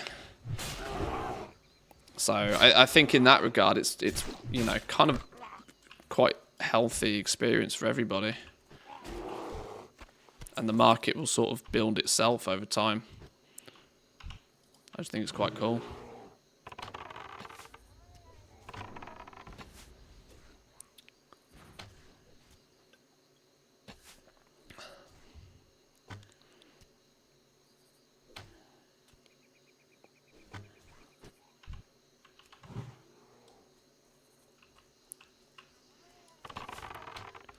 Running the risk right here of getting respawned on.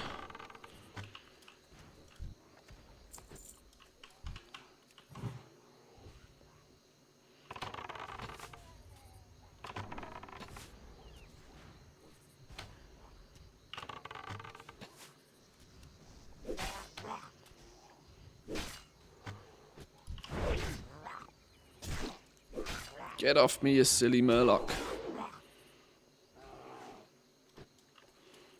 let's loot up real quick. Another Murloc fin.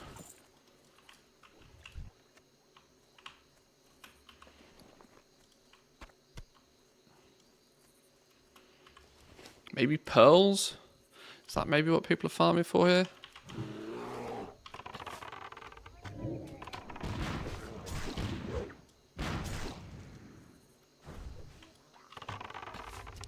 What bow are you using? Nothing fancy. Heavy recurve bow. Nothing particularly fancy at this point. Melon juice? Nah.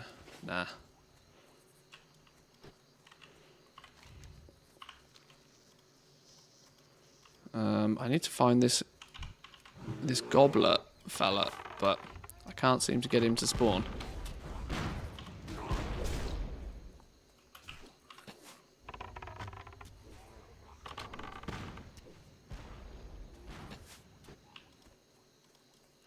Right, there's all the Murlocs slain at least.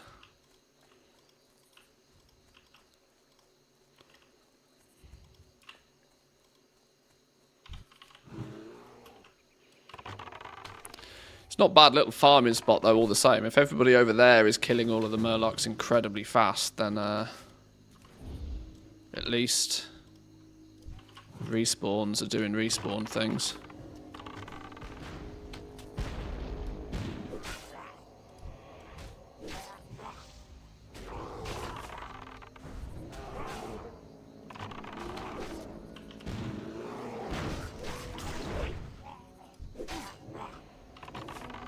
I'm not moving.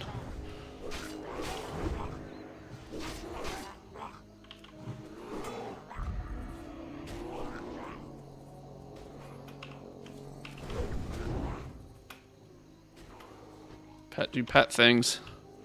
Very nice.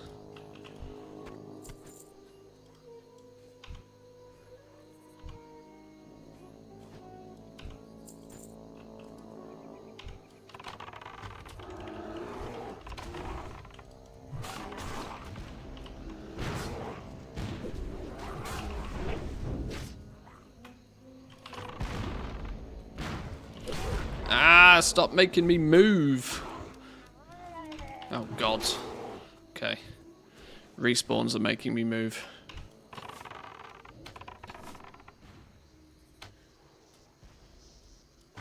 Oh, dude, seriously.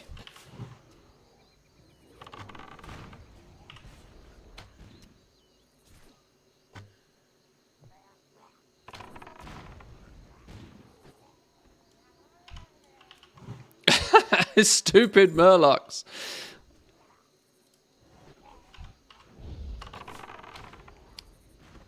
Well, it's good experience all the same.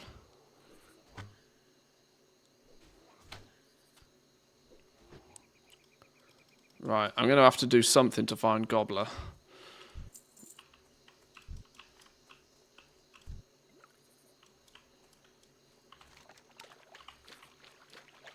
I'm going to have to hope that I can interrupt these mages' fun and try and get him over here. I vaguely remember he spawns over here. Even though Zygor's claiming he spawns over here, I think that's a lie.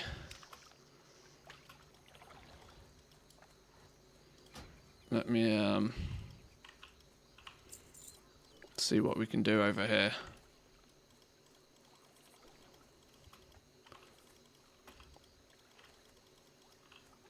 We stand roughly in the middle of all three of these spots. Hopefully my little add-on will hopefully Zygor will target him. No, oh my God. That's what we don't want.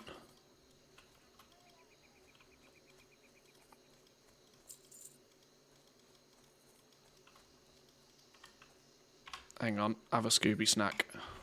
Stay happy, you.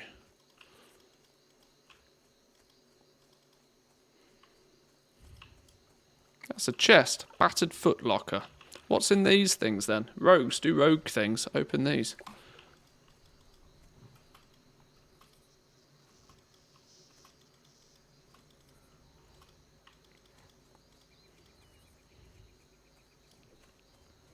I'm starting to half think that this flipping this Murloc doesn't even exist.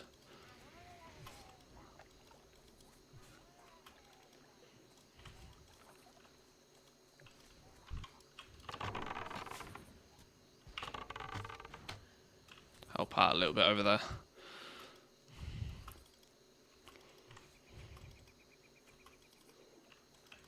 Iridescent pearls are worth a lot of gold, maybe by the level 20. Yeah, I was thinking pearls might be a cause of it. Oh my god, my disco friend is going to die. I feel bad I'm still grouped up actually with him. I'm just leeching at this point. Doesn't feel fair.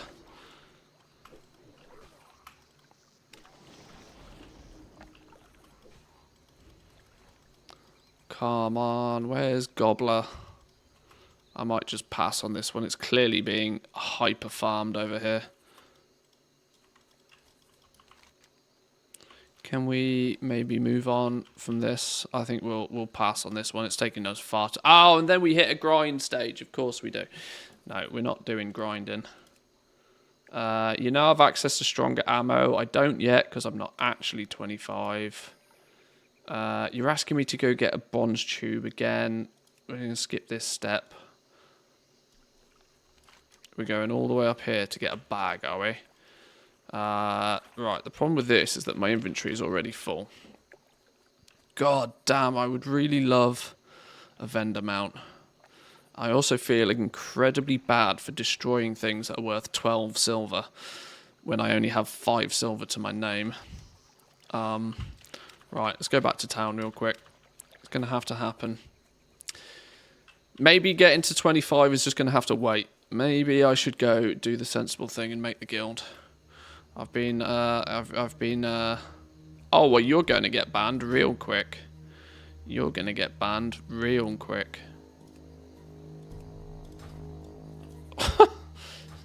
Okay, now. Glyph of Brutusaur when? Yep. Yep.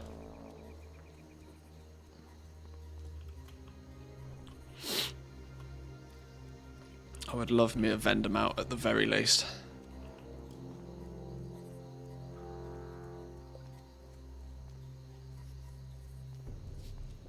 It's crazy people still calling their characters something like that in 2023.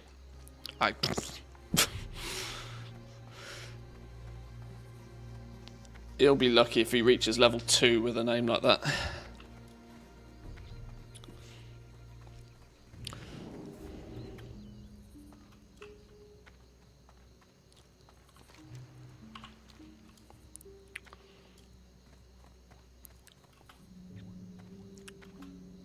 Okay. Let's find a random, any old. Sell some stuff. What do we got here? Moist cornbread. Can't imagine I'm going to want that anytime soon. Relic Hunter Belt. Strength, Intellect, Spirit. Nothing that really appeals to me. Oh, my Agility Stamina one's much better for me anyway. Raw Slither Skin Mackerel. Could be handy when we do some cooking, but that's not happening anytime soon. Restoring Balm. No idea what the flipping hell this does. See you later. Wool bandages, catfish, bristle whisker catfish, cooking 100, crafted item, sell it for now.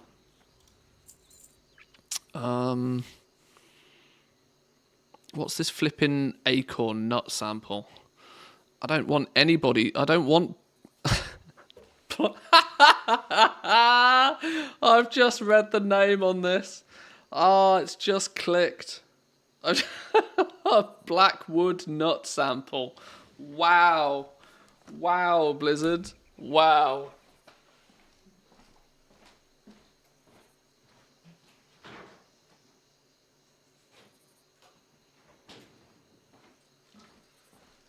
I've been walking around with a blackwood nut sample in my pocket since probably level 10. Flipping hell. Okay, sure. It's a keeper. Yeah. Raw fish. See you later. Tangy clam meat. Not going to use these anytime soon. DB min buyout is cheaper than vendor sell on these at the moment. Thick-shelled clam. Let's open our clam. Tangy meat. Sell the tangy meat. Young crocodile skin. That's the quest item. Tender croc meat. Tender croc meat. Why is this still 4 silver a piece? Presumably because tender croc meat ends up making some food that people want.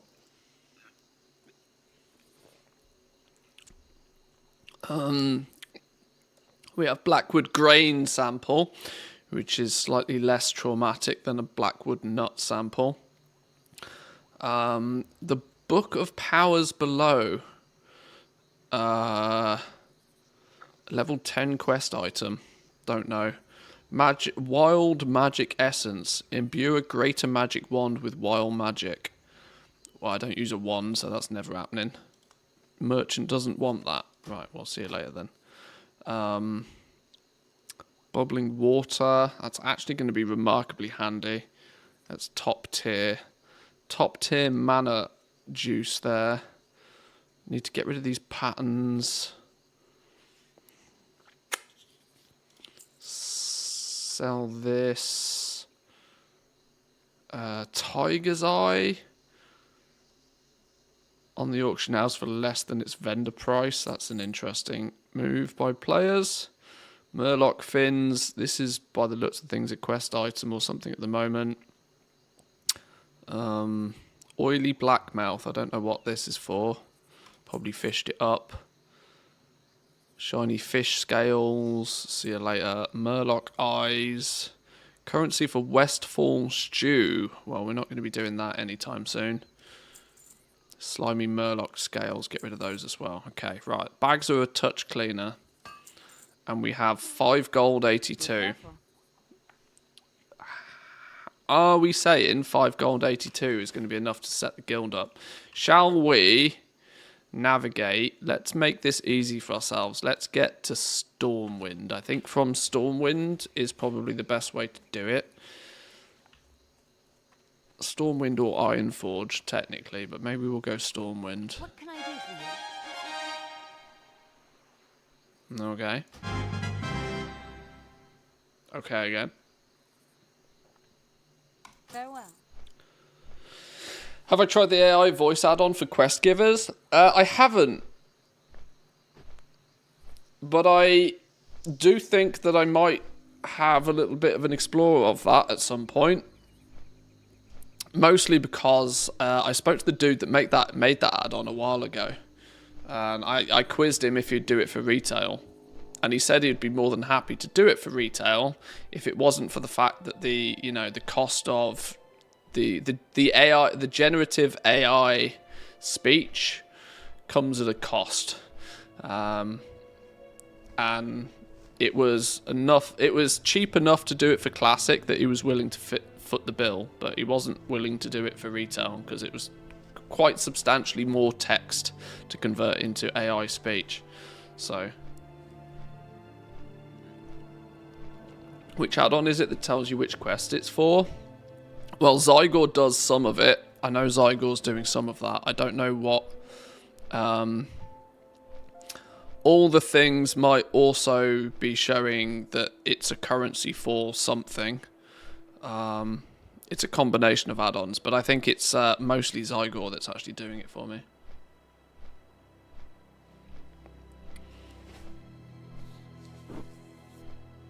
Do you have players to sign the guild charter, or is that not needed? I will need some people to come and sign the charter. So if any of you are wanting to join the guild and wouldn't mind helping out and have 10 minutes to spare, if you head over to Stormwind, we can get this sorted. Which realm? Wild Growth, EU.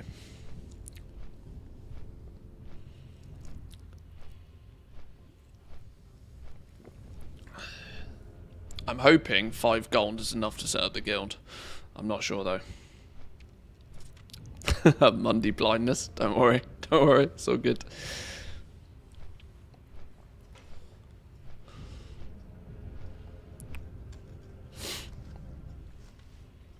One day, we will kill you, great lava spiders. One day. Charter's 10 silver. Ah, we're absolutely Gucci then. Nice.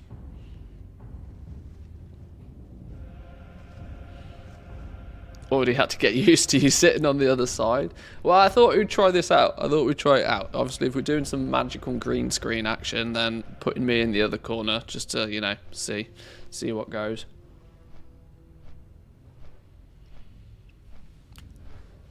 Waiting on you at the cheese shop. All right.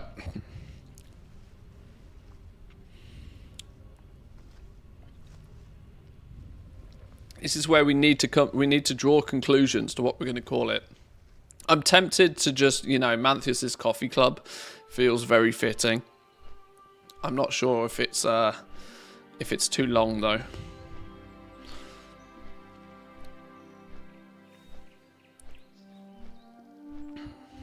I can't argue. I'm kind of tempted to have, you know, from a branding perspective, my name in it, but I don't know if that's just, you know, a touch cheeky.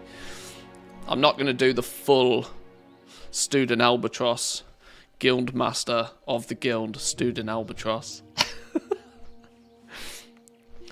Call it £7 ham or black nut.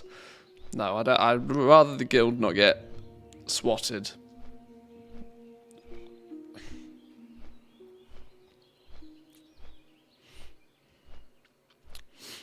Goblins Anonymous.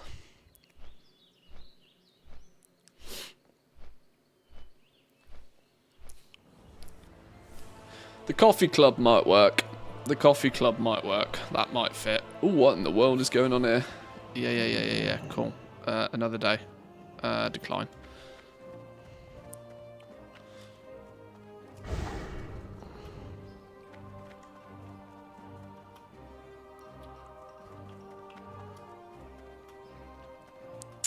Right, now let's see if I can remember where we're going. It's around here somewhere, isn't it? Is it around here somewhere? That's the apothecary. Stormwind Visitor Centre, isn't it in here? Tabard Vendor. Guild Master. Purchase a guild charter. To create a guild, you must purchase this charter, get 9 unique player signatures, and return the charter to me. Please enter the desired name for the guild. 9? I thought it was only 5. Apparently it's significantly harder to make guilds at the moment.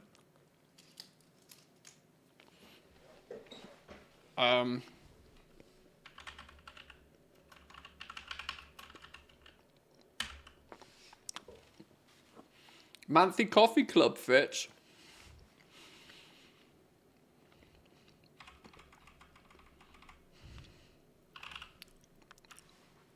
Manthieus Coffee Club also fits.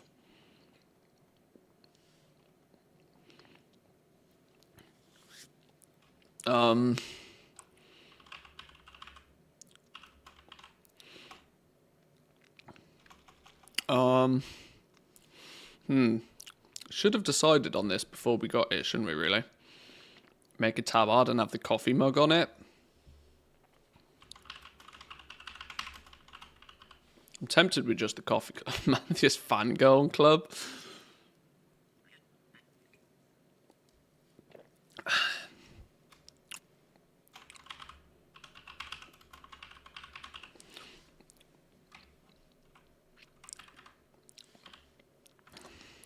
Manthieus' Minions. It's a contender.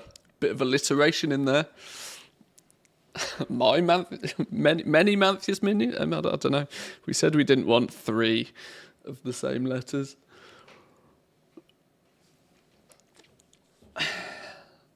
Blackwood Nut Coffee. See if we actually could you get away because of this item here, the Blackwood Nut sample? Could you get away with Blackwood Nut Coffee? Considering there's a quest item in the game called Blackwood Nut Sample. Blackwood Nut Coffee. I don't know. Don't count on it. I know. I think it's towing the line a touch close there, isn't it? I think there's a good chance you get squatted. Blackwood nut samplers. Blackwood nut bros. Yeah. I think that's too close to the line. I think we're playing with fire if we go that direction. Coffee beans.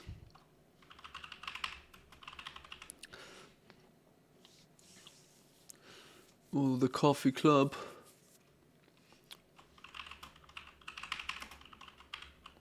The coffee club would work.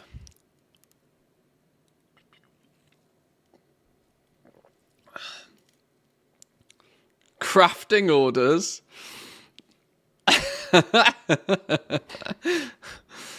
The Goblin Coffee Co. I quite like the Goblin Coffee Co, you know. I quite like that one. Star Schmucks. Ooh, now you see we do have the channel in Discord called Star Schmucks.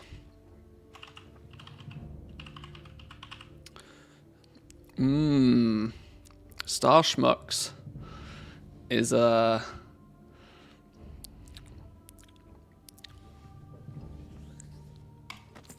going with Star Schmucks. That was a shout, you know. That was a shout. Right, now I need people to sign it. Now I need people to sign it. We're dancing at cheese. Whisper me, come say hi to me, whatever the case may be. We are standing outside the cheese. Standing outside the cheese shop in Stormwind. And we'll get this. Where did I put the charter? Where did it go? I've lost it. Oh, flipping doodahs. What have I done with it?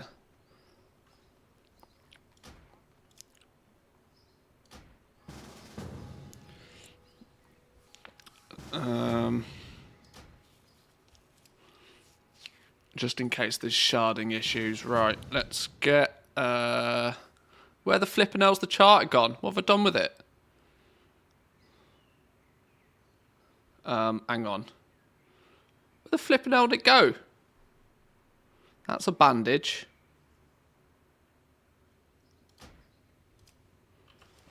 Oh,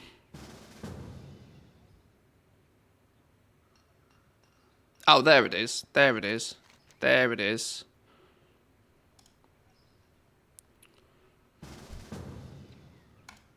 Right, let's get this on the go. Who else is knocking about? Okay. 2 down. 2 down. Temporarily, yeah, if I get your name on the list, if I get your name on the list, if I'll remove you from the group temporarily. And we can... Hang on, let's put that there so I know where it is. Did I invite everybody that whispered? In dreams, did I send you a whisper? Hang on, are you on the list? You're on the list. Right, 2 down.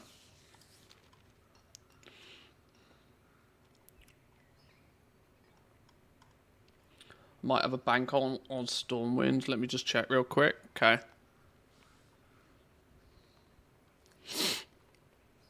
Barking trade chat. Guild signatures 1 gold. I'm not dishing out a gold apiece. You gotta be mad. You gotta be mad. If I can get some of you guys in there first. We do need 1, 2, 3, 4, 5, 6, 7 more signatures.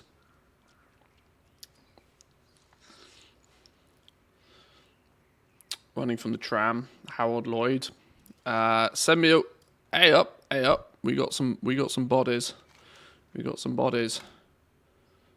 Can sign. Nice. Appreciate it. Let's request from Figgy Wit, sorry. Celtic fights here. Nice. Appreciate this, boys and girls. We're getting there. We need 4 more. We need 4 more. If I can get 4 more of you on your way over to Stormwind, we can get this guild up and running. I'd help out, but I'm on NA. Yeah, don't worry about it. Don't worry about it.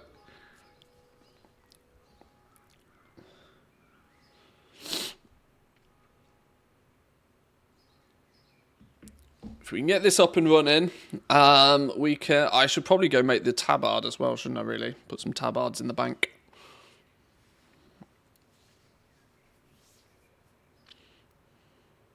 Log my banker on 2 seconds. Welcome in, Pagby. Good morning to you. So sad there's no human hunter. Yeah, it would have made things a touch easier.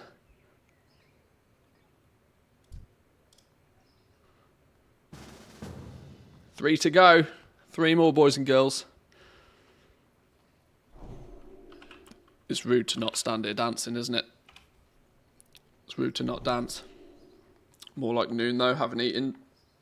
So technically morning. Yeah, I'm in the habit of saying good morning regardless what time. We do evening streams and I'm like, good morning. No, it's not morning anymore, is it?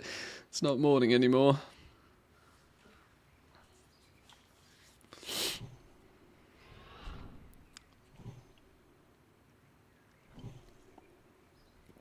Hey up. Harold's here. Coin purse is on his way over. Nice, we're getting there, boys and girls. 2 more. Coin purse is on his way. On their way.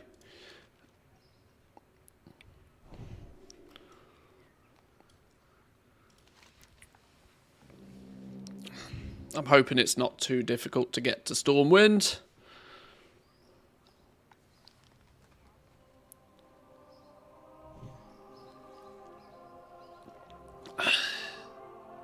We should just start picking off random people that are knocking about, shouldn't we?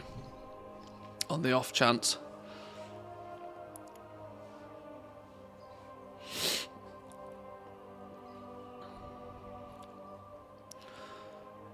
If we can get a few people in the guild, I'll give a few early adopters to the guild some invite privileges and some running over from the starting zone.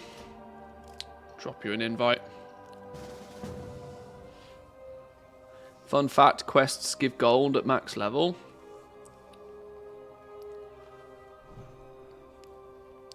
Are they considering, out of curiosity, are they considering 25 as max level? I saw a warlock on 40 gold plus.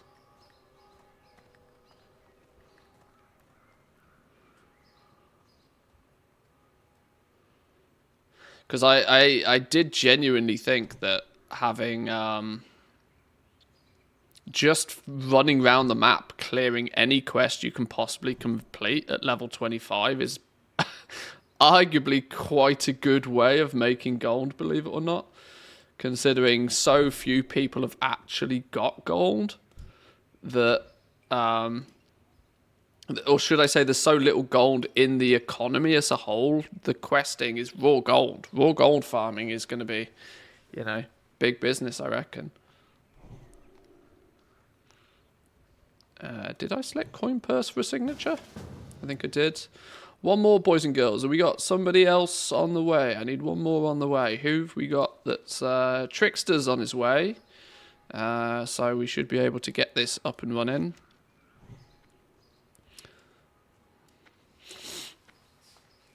My hunter's 25. I have a quest to get 9 items from gnolls in wetlands. The quest reward is 1 gold, 50 silver. It's actually not bad, That's not bad. Yeah, I genuinely think running quests is going to be an entirely viable way to make some gold early on.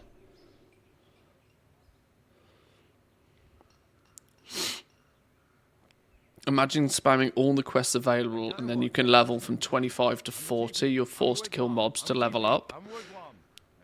That would actually, yeah, that could put you in a bit of an awkward situation for the next phase, yeah. Somebody was doing that to make gold but said it might impact the next leveling phase because you'll have done all of the quests. It's true. It's true. Quest like a madman, spend it on resources, wait for inflation to do its thing, and then sell. It's true. Inflation will do its thing. Inflation is going to be ridiculous in this mode. Things that are worth copper today will be worth silver tomorrow, which will be worth gold the day after that. It's going to be pretty fast-paced, I would imagine. I would imagine it could be pretty speedy.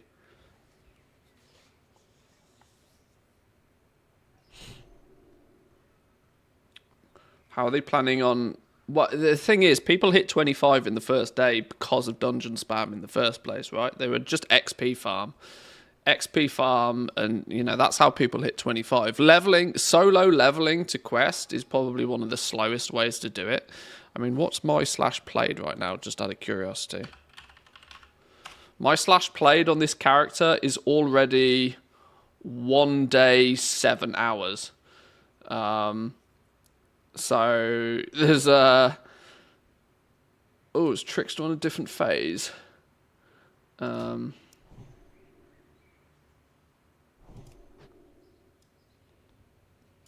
me re-invite Trickster in case there's a phasing thing.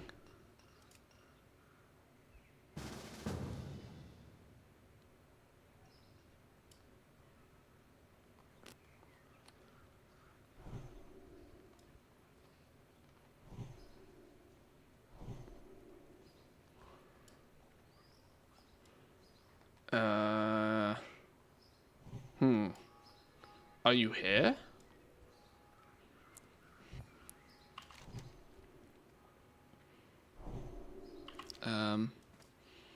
Yeah, you're on my map, but you're not on my map. You're on my map, but you're not on my map. Let me head outside Stormwind real quick then, just in case it's a city phase.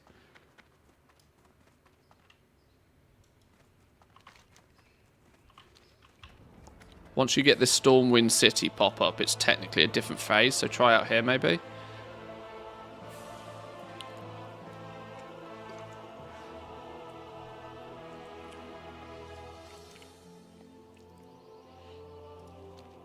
Still phased.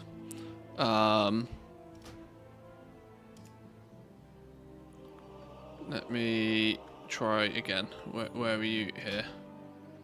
Let's go solo.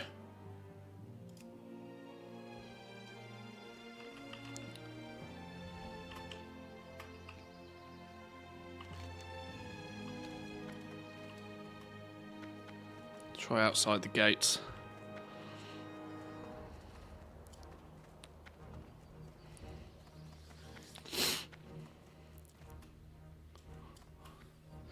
I think the layering technology is doing bits right now, because there's clearly an awful lot of people on this server. The fact that they've been able to manage this without queues is pretty impressive.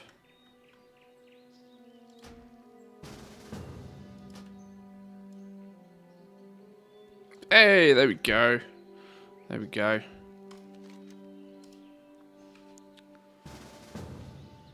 I'm gonna sneeze again. No, I'm not. Yes, I am. No, I'm not. Yeah, it's gone.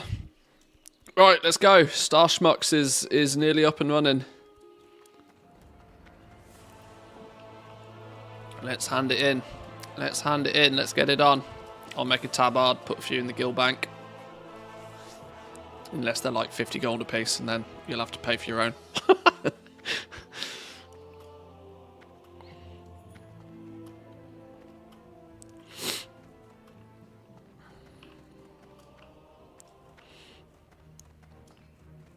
What guild bank?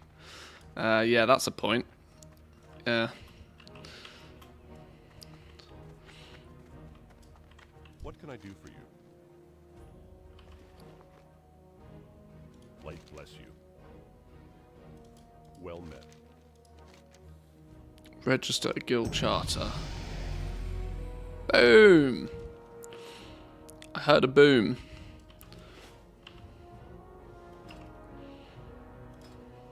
Ta-da! Magic. Magic. Okay. Guild message of the day. Guild message of the day.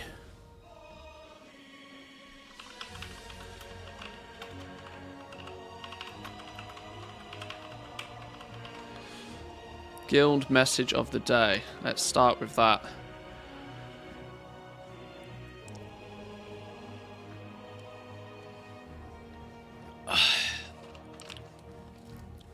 Hey, there's a few of you all at level 18. I didn't notice that. Celtic Fight, Figwit, and Ridiculous. That's a nice name, by the way. Ridiculous.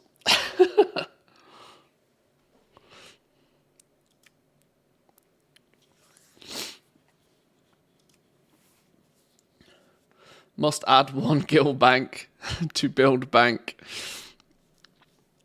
Guild control. Can I have some? Is anybody of the higher level variety willing to do some officer-esque duties, so that the pressure is not entirely on me for Be careful. the entirety of inviting and whatever. Guild information. What are the? There's not so many guild options so much, is there, in guild control? Everybody can do everything. What I actually need is, can I make a new chat channel for the guild? Create new window, guild. Settings. Let's put in here guild chat. This is the only downside of not having me in a box. Having me in a box is semi-convenient, because me in a box... Oh, now there's 2 of me. Me in a box means it hides my whispers, which was one of the big reasons to why me being in a box was a benefit. But let's see either way.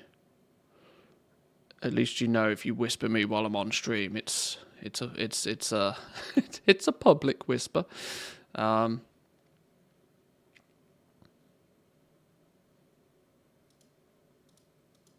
Right, that'll do.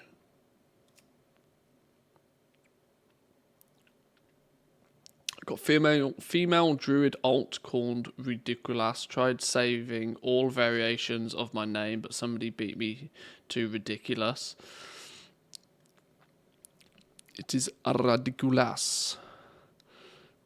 I find myself saying that quite often.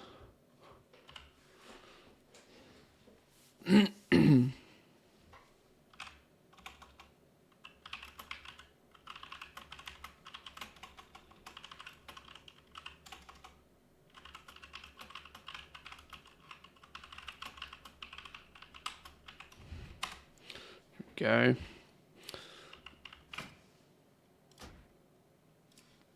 Oops. Okay.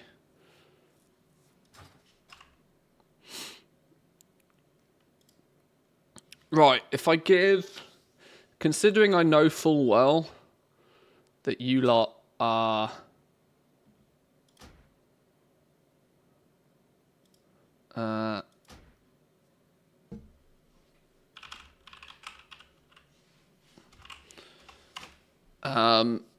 considering I know that you lot are all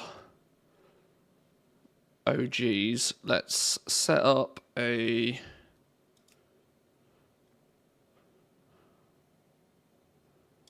Veterans, I would say, have the ability to invite members.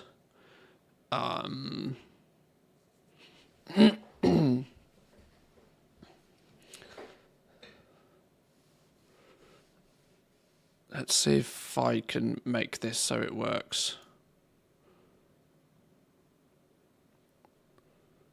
We need some interesting rank names, you know. We need some interesting rank names.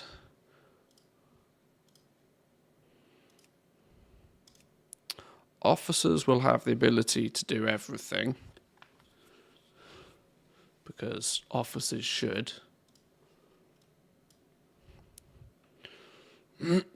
Coffee types. Barista.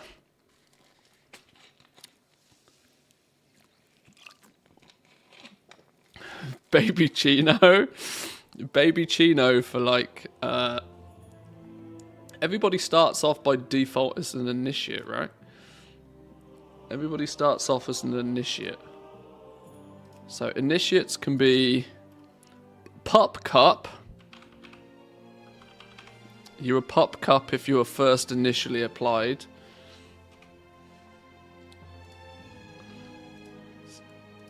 So we have Pup Cups. One up from Cup Chop, Pup Cup, Baby Chino.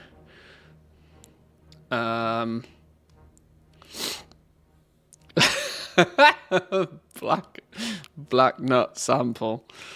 Black nut sample, black nut bean, black nut brew, blackwood nut crew.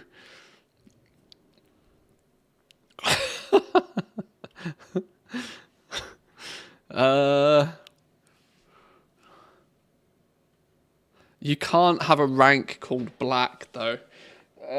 Because I know it's a coffee related theme, but you can't have a rank called black. I don't think that works, does it? Nor can you, dark roast. Okay, we've got to be careful here. Noir nut.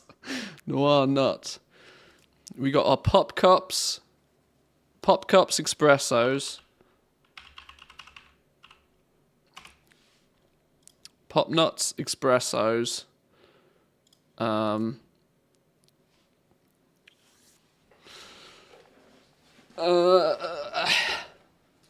Pop Cups espressos. Veterans will be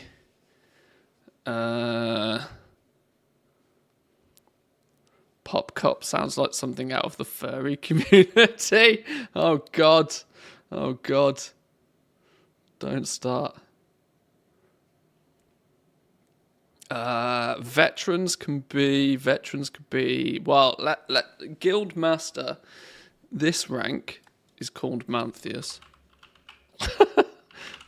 This rank is called Manthieus. That one's pretty self-explanatory.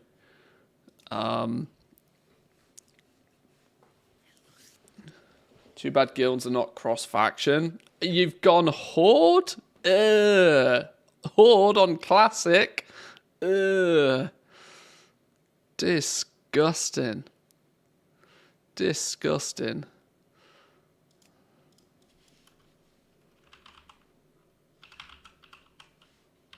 Baristas. Is that how you spell baristas? Hang on, I need to Google that now to check that I've spelled that right. Barista is the Italian word for bartender. Yeah, okay. Baristas for veterans. And then I need a rank name for the officers. Tried creating a Horde character at the weekend, but they were so ugly. You just can't do it. Just absolutely gross.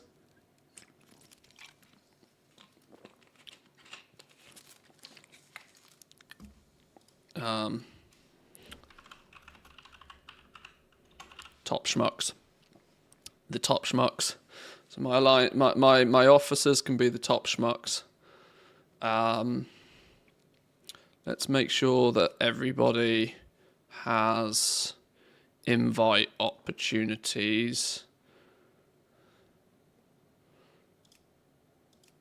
Even as far as espressos can invite people. Let's make sure we save that. Right. Pop Cups are the new boys and girls in town.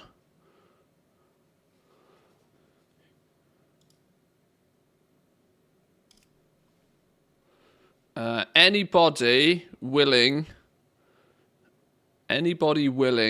to help with some of the more, senior positions. Some of you initial, we'll give some privileges to some of you existing levelers. Pompers. A troll called Mojo Baggins. Nice.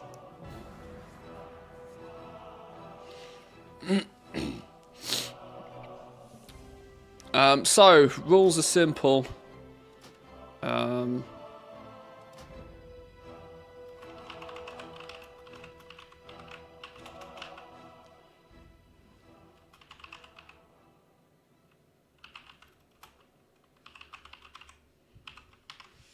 If you find anybody on your travels, feel free to invite helpful people. I've given everybody the ability to invite, apart from brand new people into the guild.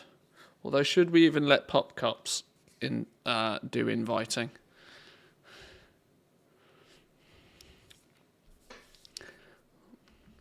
Yeah, maybe we should.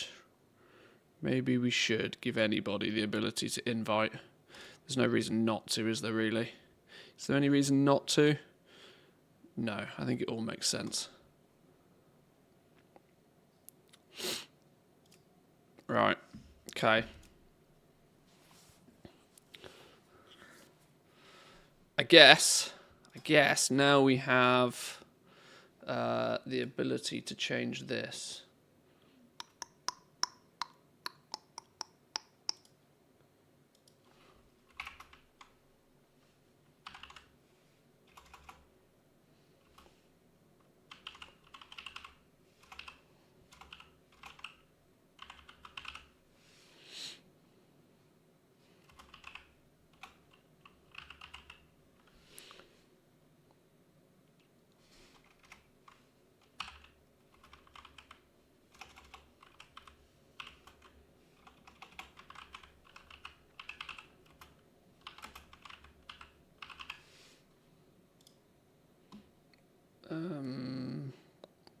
Okay, that's bigger than I expected it to be. That's what she said. That's what she said. Can I put this somewhere?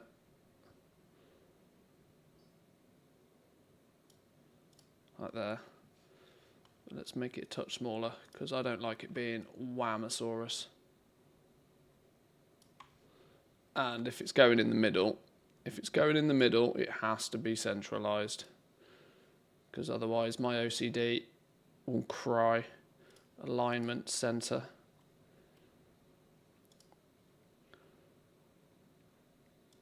Boom. There we go. There we go. Okay. Right then. Now the leveling needs to continue. The leveling must continue. Where did we get to? We got... Hang on. What the hell is in my mailbox? What in the world is in my mailbox? Tabard. Yes. Greetings. I want to create a guild crest. 10 gold! 10 gold! Okay, hang on. Is there a coffee cup? I mean, that's second place, by the way. Goblins with cash monies on is second place.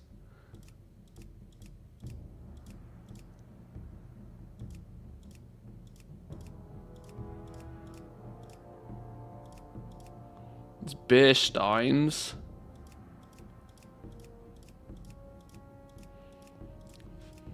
All sorts of clovers, crowns. Oh my God! Celtic coming through clutch with the tabard purchase. Absolute gem. Gem of all gems. Appreciate that. Find something? Let's see if we can make some in. If there's a coffee cup, we are absolutely having a coffee cup, but I don't know if there is a coffee cup. What was that?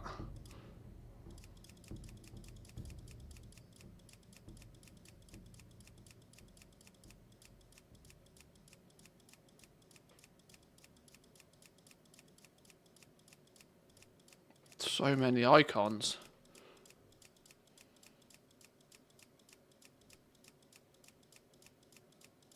Hang on, I need to blink a few times. Whew, sheesh.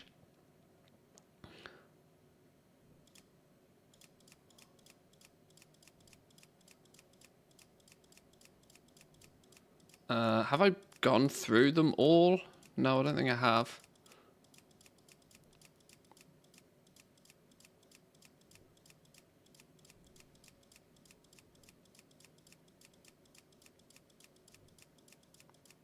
I think I've been through them all. There isn't a coffee cup. Well, it's this one then, isn't it? Really? Let's be honest. With a green goblin with cash monies, right? No denying green money, cash monies with a background. Are we going to go on brand? Are we going to go sort of goldish yellow? Goldish yellow. What are we thinking, boys and girls? Bag of gold is nice. And it's a touch hard to see.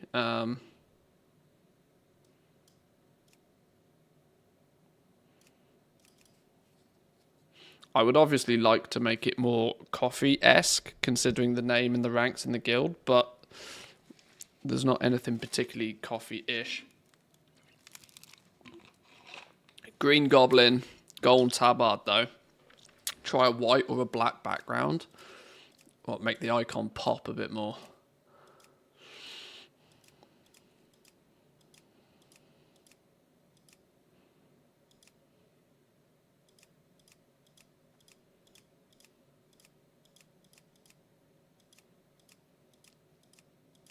There's about 12 variations of pink nowadays. Black and gold.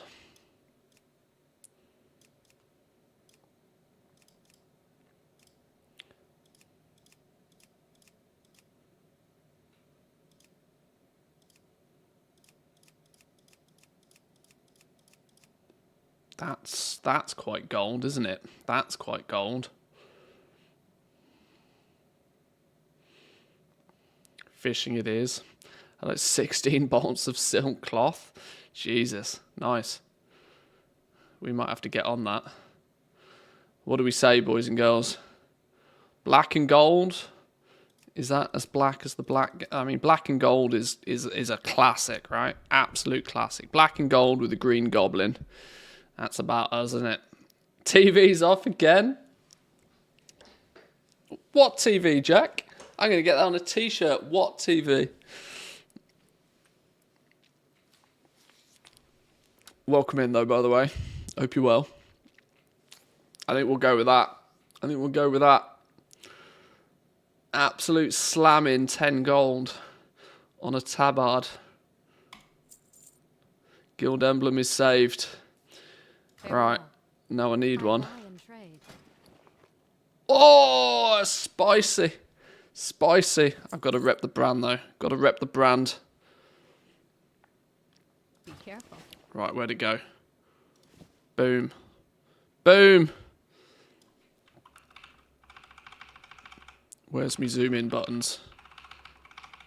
Hello? Why have my zoom in buttons stopped doing zoom in things? There we go. Repping the brand, boys and girls. Repping the brand. Can we prove to be goblins by buying our own? Give it a couple of... Oh, there we go. Celtics repping the brand too. Hiding behind me. Sorry. There we go. Oh, dare I say, your titties have squished your goblin ears. That's a phrase you don't say every day. Is it 10 gold to change? I do not know. I do not know. Quality still looks so bad. Blizzard really needs to update that. I know, yeah. 20-year-old game. Shocking, right? Shocking. Absolutely terrible. Right, I'm going to take a quick break for 2 minutes, boys and girls. Quick cheeky bathroom break. And then we will finally, hopefully, hit level 25 today. Tabard looks a bit stretched. Yeah, that's my long, slender body. That's what it is. Long slenderness. I'll be back in 2.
Oh, alrighty. Okay.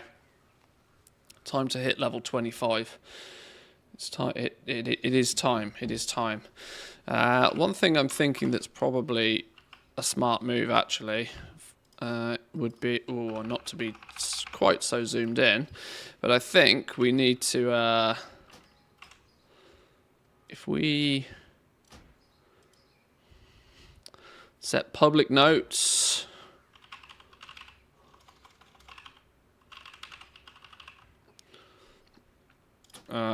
Probably put your primary professions, because I think that will be mostly helpful for others. If you put your primary professions in your public notes, then if you need to get anything crafted, you can find somebody within the guild that might be able to do it. That's what I will champion anyway. Guild info.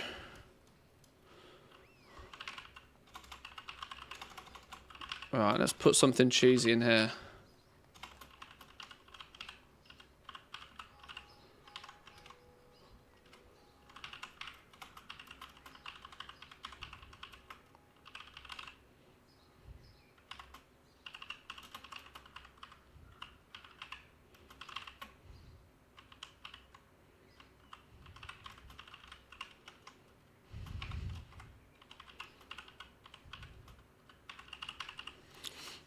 Alright.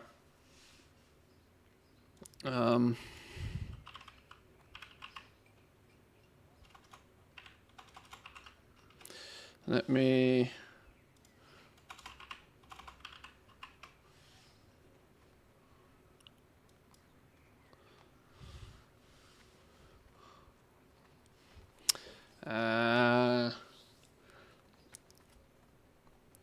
oh.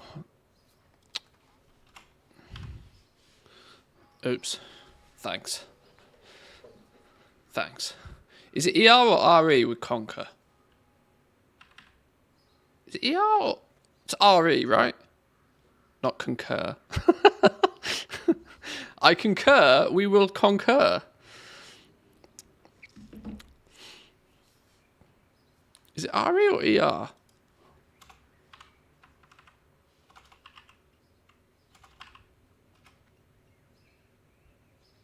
It's ER.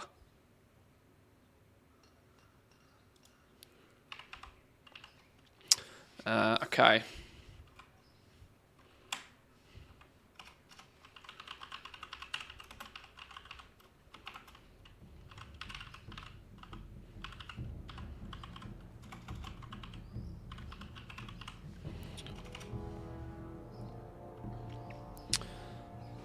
I use Google a spell check, type something similar, and then you get the "Did you mean?" Yeah. Did you mean? Did you mean this, you illiterate fool? Please add main profession to public notes so we can keep crafting. Simple.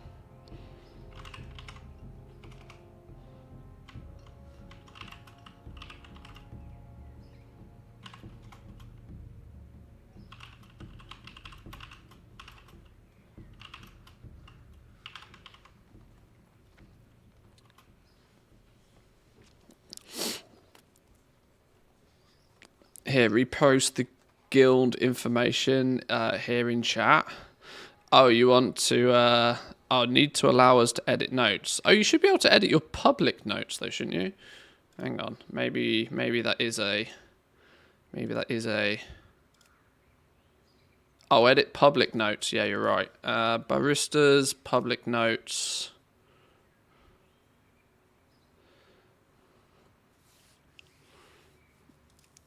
Espressos, edit public notes. Does that mean you can't edit somebody else's public notes? Surely that means you can only edit your own, right? Surely that would mean you can only edit your own.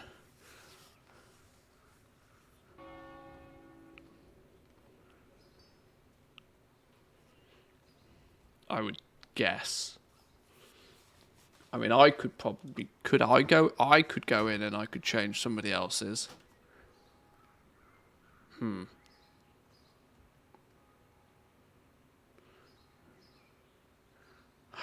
Okay. Maybe we don't want everybody being able to... Yeah, okay. I see. Maybe we need to limit that in some way, shape or form then to top schmucks and probably to baristas.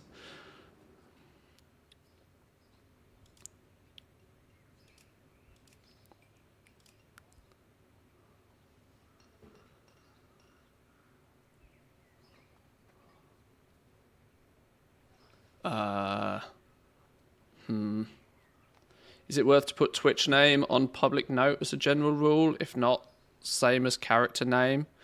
I guess it's kind of helpful if people want to do that, but I both understand that some people want to keep some level of anonymity. If you want to be part of the guild, and I don't know. This is where people have. You can put your Twitch name if you wish.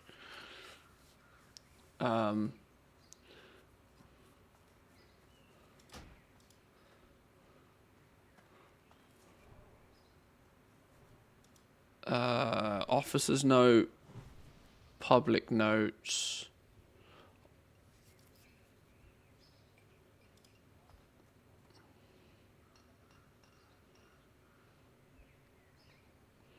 View officer note.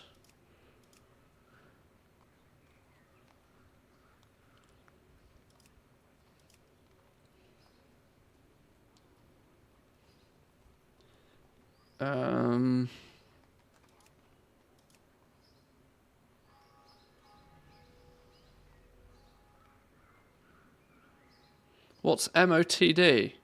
Oh, message of the day. Okay, message of the day. I see.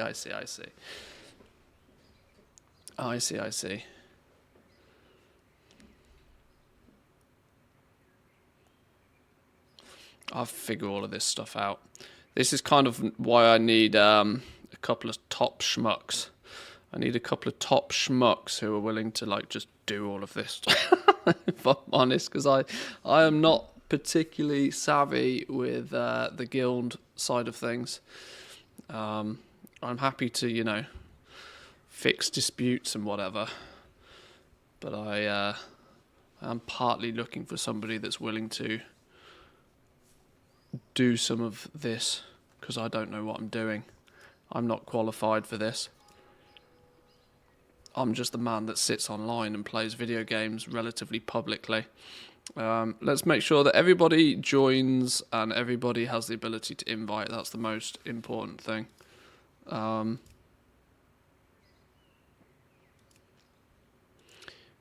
Baristas and above can edit public notes. Let's then...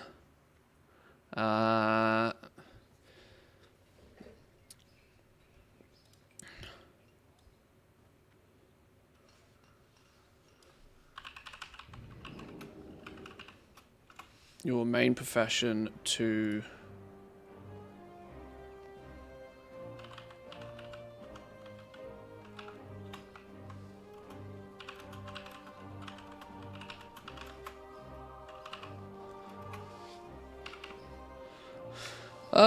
right, okay. With no other goal initially other than to get yourself to 25. Once we start getting some players leveled up, we can get some dungeons on the go, some groups on the go. We can farm up some runes when needed, and the likes. That'll do. That'll do.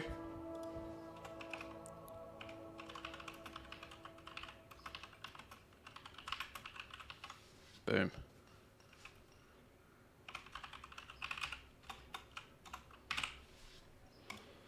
Magic. Right, we got to hit 25. Let's not mess about. We got to hit 25.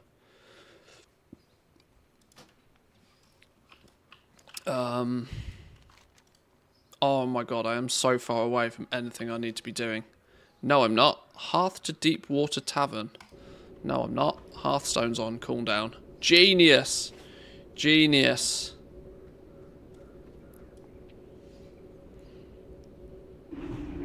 Do you know if there are any macros for crafting work orders?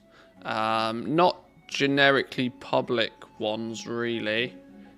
Some people use macros, but they kind of make their own just to sort of show and say what it is they can do and how much they want to pay and that sort of stuff. I've never done anywhere near enough crafting work orders to bother with that sort of thing.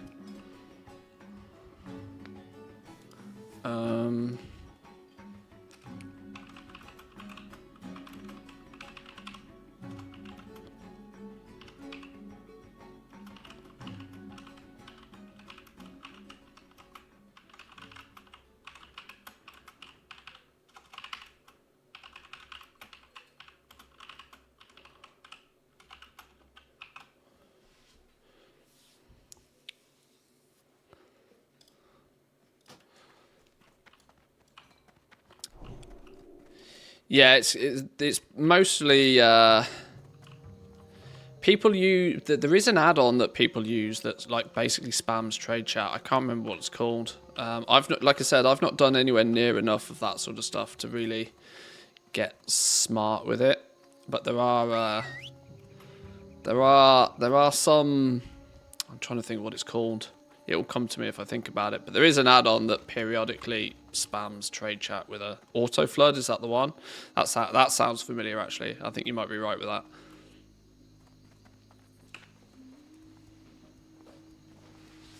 Yeah, auto flood might be the one.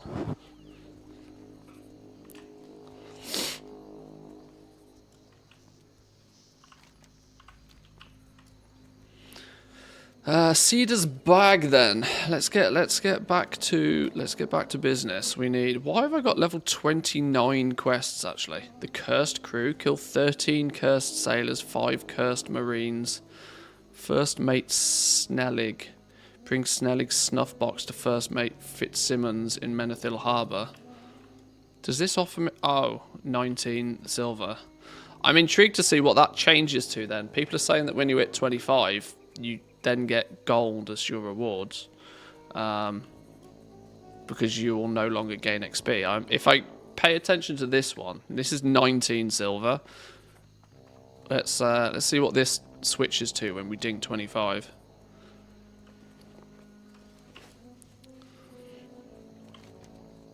It's still probably an hour away before that happens, but oh my days, have we been live 4 hours already? I've just seen what the time is.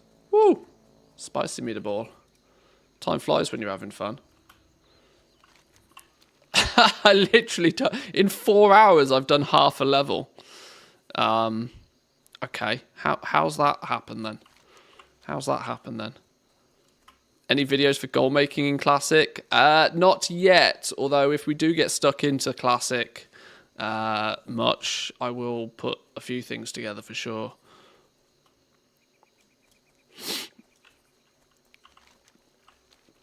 I want to hit 25. I want to hit 25 just because then that's like the leveling side of things done. And then I can start looking at, you know, messing around and seeing what's what.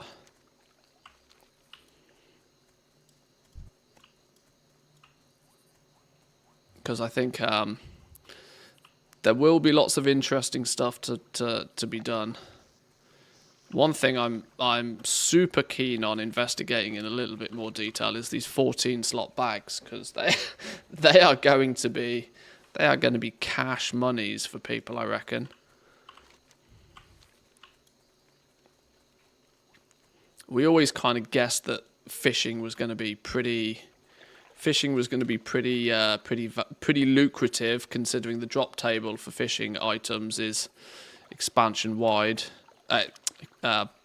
Like level wide, I mean. Hello, Manthieus, send me 1 million gold. You are so rich. No.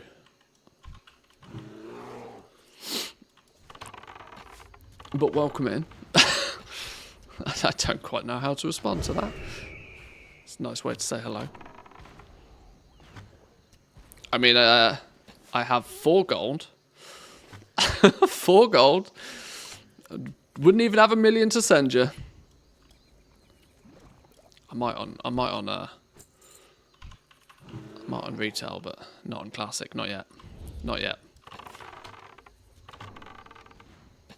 Just did Dead Mines rolled out the Pally and the Warrior on the leather chest. Nice.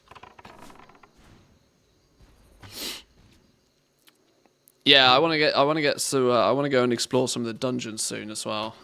I mean, in theory, you could have explored the dungeons way before hitting level 25, but I was mostly playing solo over the weekend, so.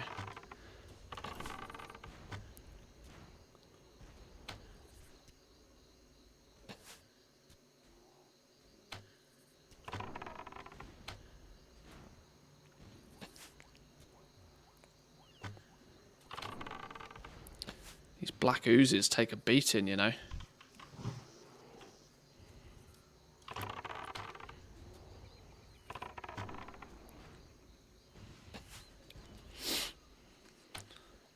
World seems rather less hectic today. It does indeed. It does indeed. Far less chaos on the go. I'm vastly enjoying Classic because of the pacing, to be honest. We were saying this earlier, retail is so absolutely 110% go, go, go. Classic is really nice and just far more laid back, far less chaotic. Have you played a Paladin? Not on Classic. On retail, my main alt, I would guess, is a Paladin, but not on Classic. I have a Mage and a Warlock as the other classes I would quite like to look at playing on if I have time to level up a few alts.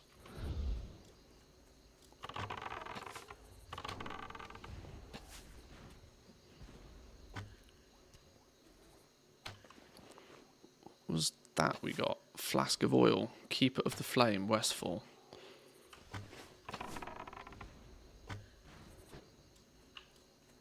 Paladins seem to be all the rage at the moment because of Divine Storm, by the looks of things.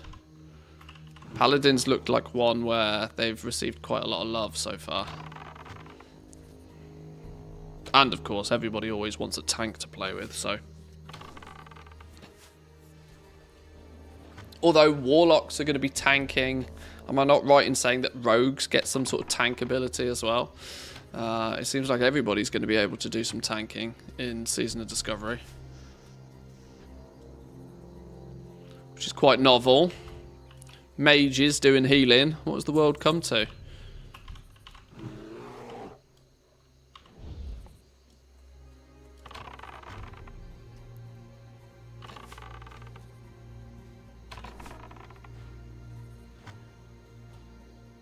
Are we halfway? We're halfway. 50%.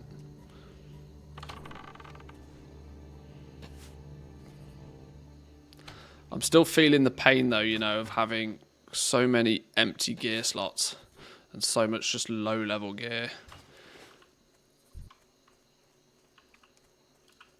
I can't wait till we actually get some relatively solid gear on us.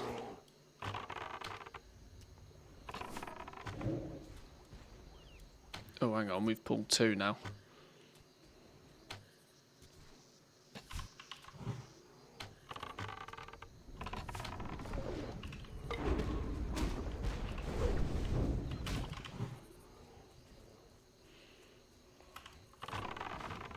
Pet, don't die on me.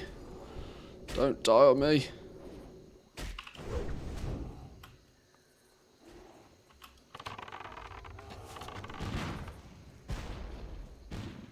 Let's also not pull him so far that he evades.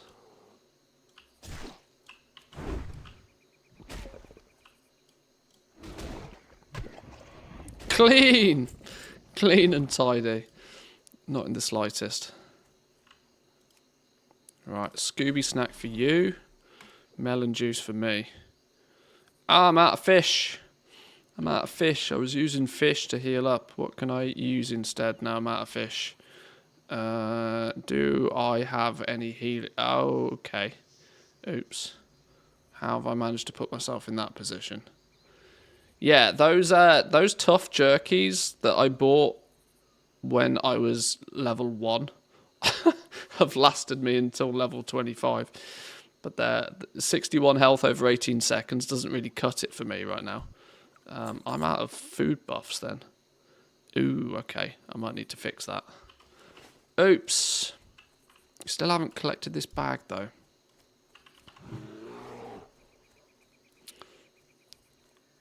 Wife comes in with a Bombay Bad Boy pot noodle. Oh, I haven't had a Bombay Bad Boy for probably 10 years.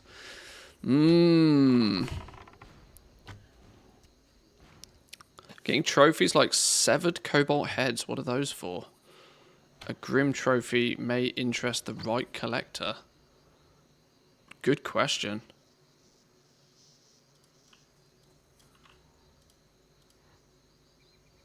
Bind on pickup cannot be auctioned. Looks like a quest item, but I do not know. That's a Wowhead one. That's an Ask Wowhead situation.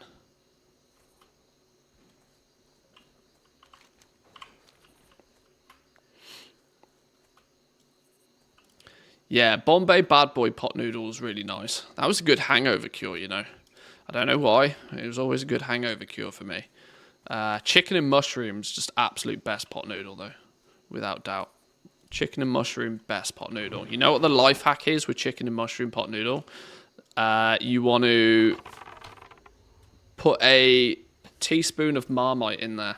Fuck, yes. That little bit of saltiness adds massive, massive goodness. And then grate some cheese in it once it's done. Life hacks with Manthieus. Yes, you've heard it here first.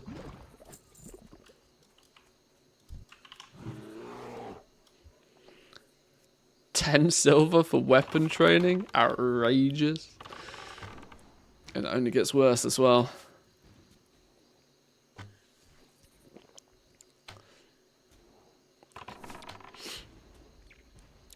Bang it in a sarnie with some cheese? What, pot noodle in a sandwich? That's adventurous. That's very adventurous. I like the creativity though. There's no denying that's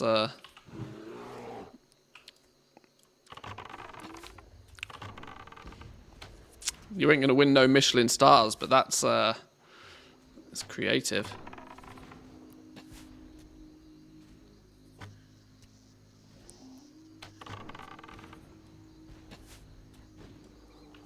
There's one of the supermarkets near me sells pot noodles, but they're they're like imported. They have to import pot noodles, and yeah, they were about €3.50 each. So I was like, maybe not.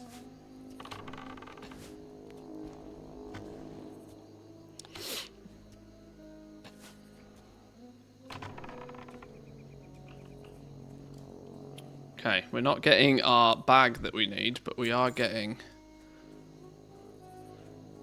some experience nevertheless.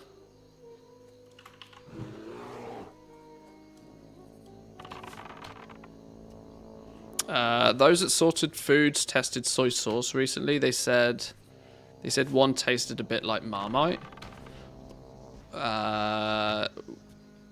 It should, right? It's like 90% salt. That's kind of the point.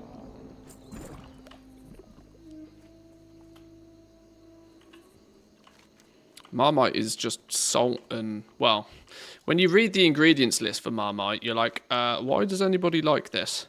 Because it's just yeast, paste, and salt. That's practically it. But,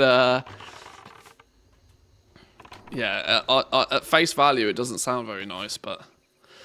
And I've always found the people that don't like Marmite, there's a reason they don't like Marmite, and that's because whoever gave it to them to try did it wrong. They because a lot of people, they look at Marmite and they use it like a spread, you know, like you'd put jam on toast or something. And that's all wrong. It's not a spread. Marmite toast is actually buttered toast with Marmite on it. Marmite is like a seasoning. because it's like 95% salt. It's a seasoning, not a spread. People who slap it on like it's like jam or peanut butter, yeah, that's going to taste vile.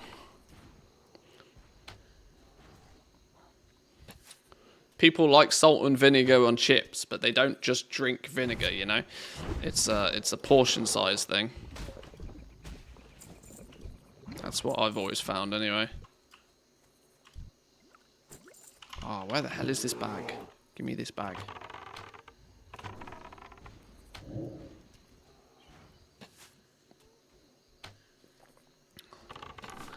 Half a coffee spoon of Marmite in soup. Yep. Yep. Mmm. Delish.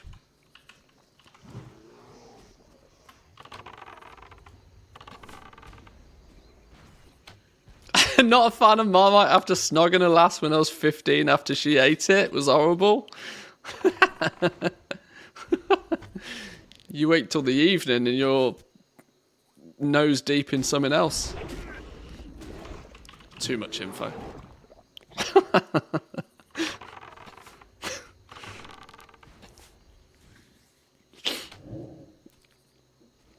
People told me that Vegemite, the Aussie one, was like Marmite, so when they were out of stock at the supermarket the other day, I bought some, but meh, no, it's just not the same. No, Vegemite's not even close. Bovril is closer. Where did those go in my bag? Those were shoulders that looked good. Where the hell did they go? Oh, look, 58 armor shoulders. We've replaced our grey item with a level 17 worm drop. At level 24. We are upgrading, boys and girls. We are upgrading to white shoulders. Yeah, you know it. Welcome to the classic experience. Sheesh. Hey! And we got the bag we needed. It's all coming together. Yeah, Bovril is better, because Bovril is the same concept as Marmite, but it's just beef instead of vegetable extract. So, if there's ever no Marmite for whatever reason, Bovril's your go-to. Your Vegemite's not the same. It's just not.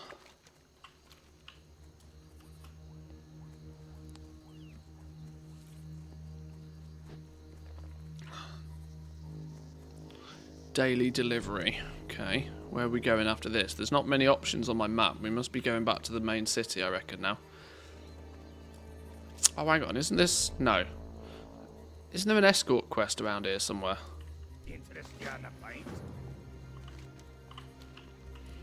Turn in the Green Warden. Where's this, then? Isn't there a city here? Isn't there meant to be a little city here? Or have I dreamt that? Oh, it doesn't look like there's a city here. Maybe there is on retail.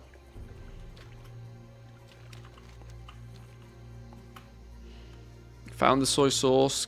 Kamabishi, 20-year-old, 85 euros for 55 milliliters. Holy smoke.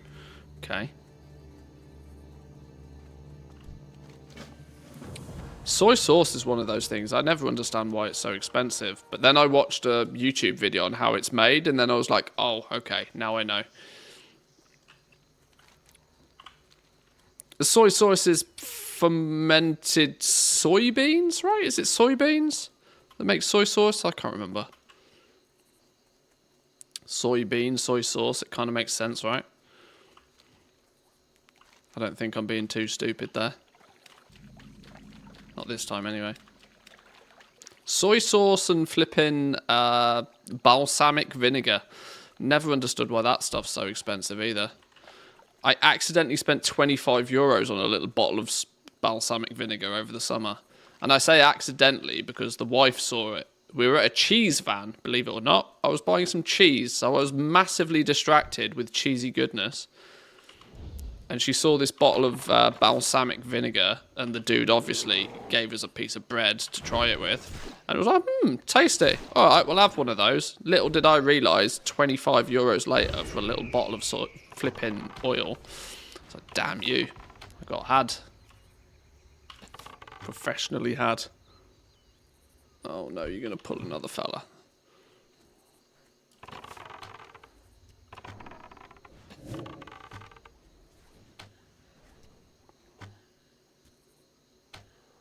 It's the only vinegar I use.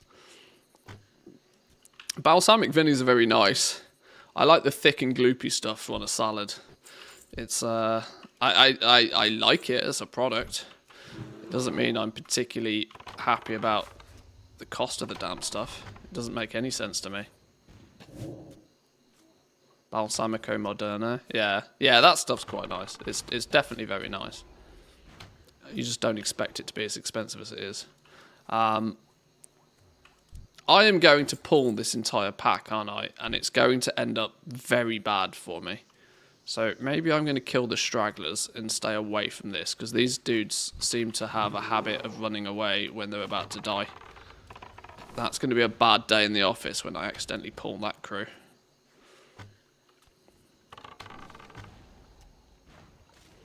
My sister, when she moved out, filling the deep fat fryer with extra virgin olive oil and complaining that it was so expensive to make chips. Oh my god. Oh my god. The irony in that is I don't reckon the chips probably even tasted all that. I reckon that olive oil taste is going to get embedded in the chips. That's going to be, that's a net negative. Not to mention it's going to cost you $20 to make a portion of chips. Sheesh. Inflation's done a number on olive oil as well. That's gone up to nearly €10 a bottle in the shop. Stuff's outrageous. I need to sell out more frequently. I need to release a gold guide. That's what I need to do.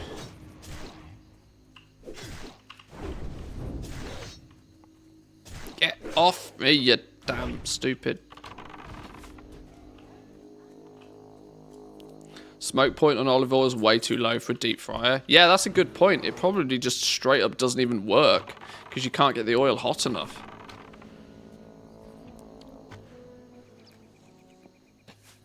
That's why you shouldn't use olive oil for frying stuff, because you can't actually get the oil hot enough. Although there is a lie. There is a lie there. I use olive oil when I'm making fried eggs. Oh god, I've pulled the world. Right, I guess we're going in.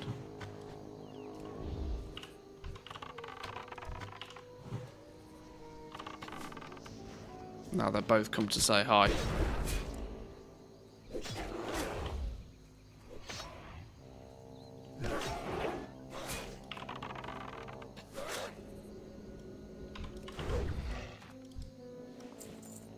Jesus, how far is he running? Fucking hell. Don't forget 50% off with discount Dragonflight 50. I've been approached a couple of times to make a gold guide. Once by another content creator who shall remain unnamed, who basically wanted me to write their guide for them, and then was going to offer me a commission on any of them that I sold, which confused me greatly, so I kindly declined. Secondly, by a company that wanted me to make a book out of it. I was like, no, that's too much like hard work.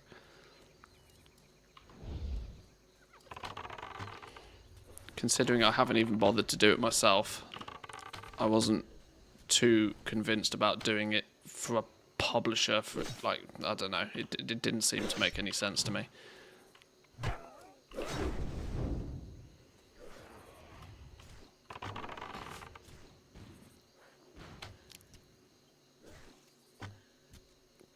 For the next expansion, though, I might put something together that's a little bit more sort of... Oh my god, you've brought a friend.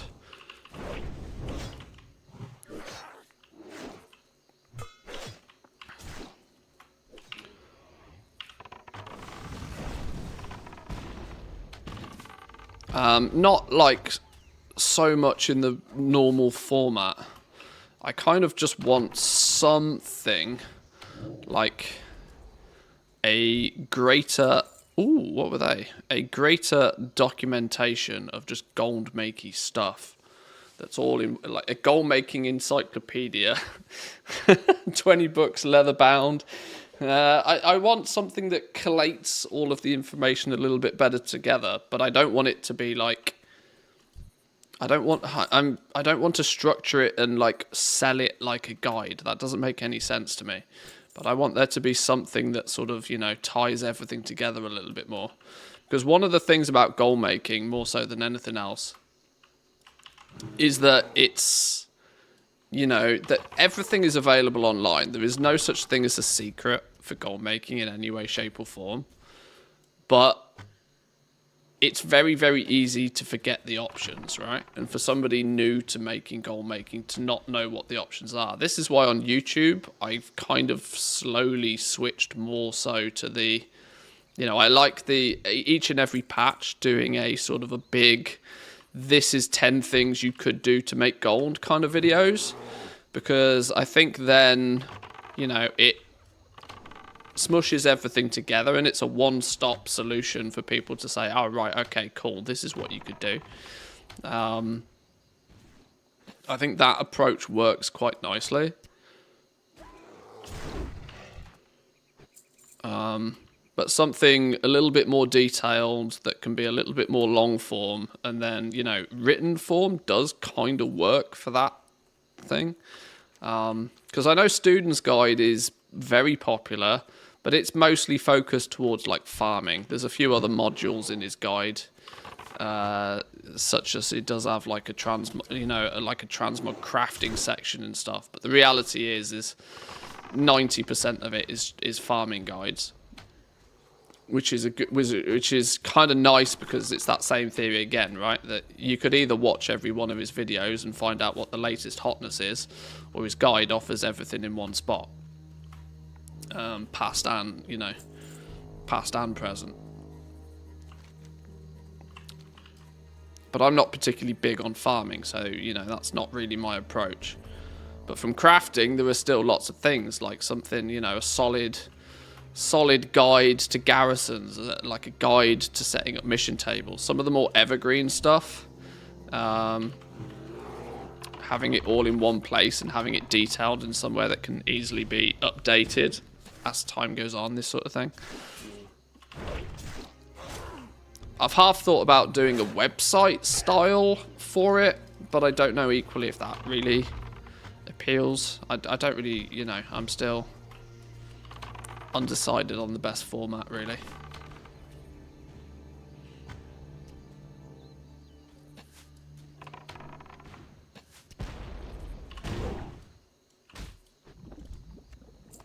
Ooh, smoked sagefish. I've got one already, and I think my one is bandages, which is actually more beneficial. Which means I actually need to do it and hand it in. I feel as if I'm losing a lot of value by not completing these when I get them. I am. I'm losing at least 100 reputation every time I get one and don't complete it. This is going to end up badly if I try and pull that. Can we find some more stragglers? You look like a straggler. Oh, you look like a straggler, but you're not the one I actually need. You're a crocodile. We don't need you either. Yeah, I don't want these. This is going to end up badly.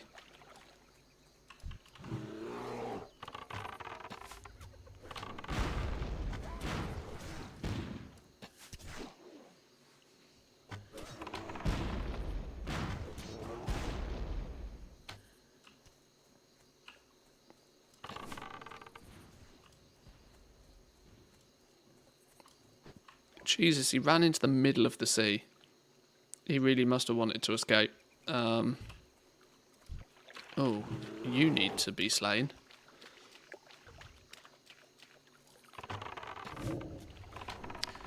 At this rate, we're going to hit level 25 just by killing these mobs. I wasn't expecting to do a massive, great big mob farm. Big grind. I thought we'll bang out some quests real quick and get it done nice and pronto. Turns out that it's just turned into a mob grind. This is one aspect that I don't miss in retail, actually. That there is rarely ever a period where, you know, grinding mobs is efficient. You should always be either questing or doing dungeons.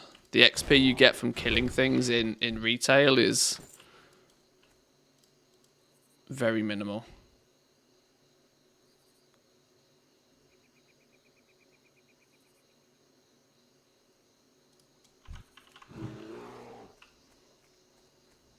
I do. That's one thing. Because you know, I want them to slow down the leveling in retail. I'd love them to like go back to a 20 or even 40-hour achievement to level up a character. The problem is they can't go back now because it only provides exponential gains for those that have already done it. I would love it if leveling actually meant something in retail again. Because it just doesn't. It's too fast. It doesn't teach you anything. You don't... I mean, it doesn't teach you anything about your class particularly. It doesn't teach you anything about the lore of the game because it's all just too fast. It's all too fast. It's all too... Ooh, silk cloth. It's all too fast and it's too unstructured for any of it to matter. Oh, you're a mage that's just chilling.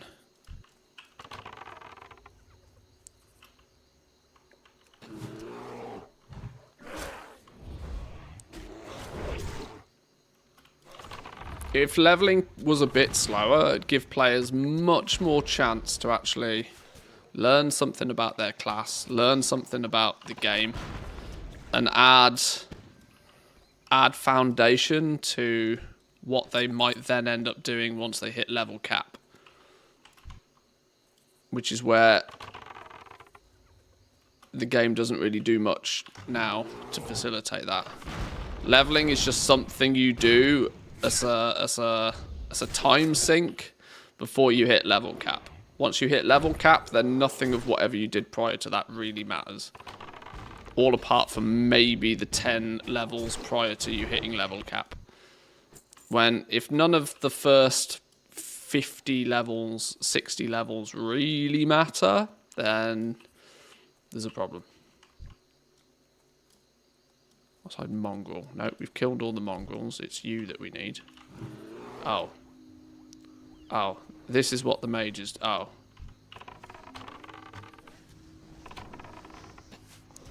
The mage is just AoEing stuff down, I see.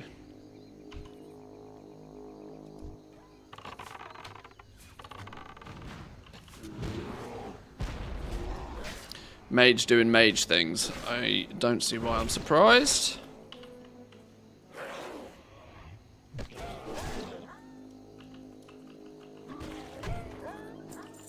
Two of 15. 10 of 10.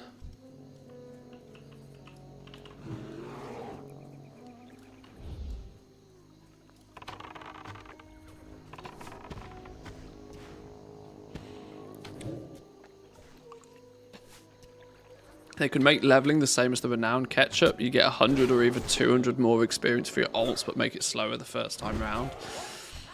I would actually very much champion something like that. I really would.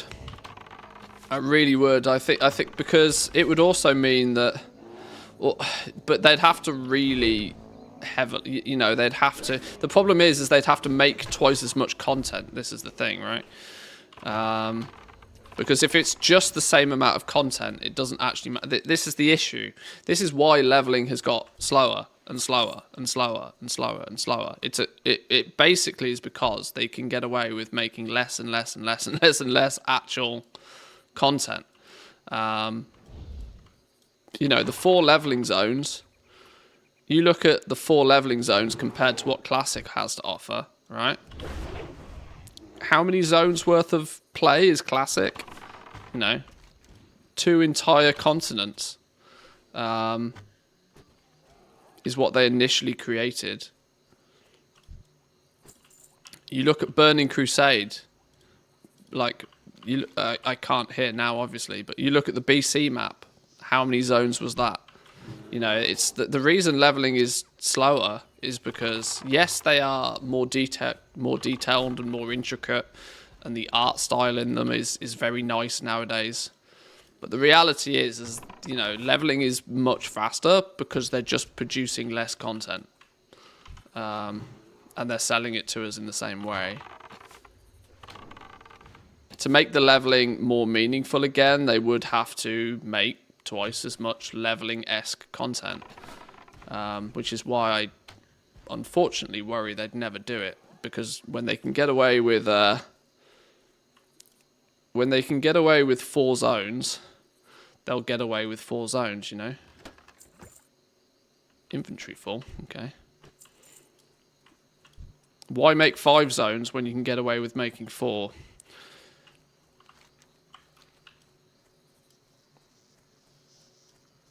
And it worked in Shadowlands.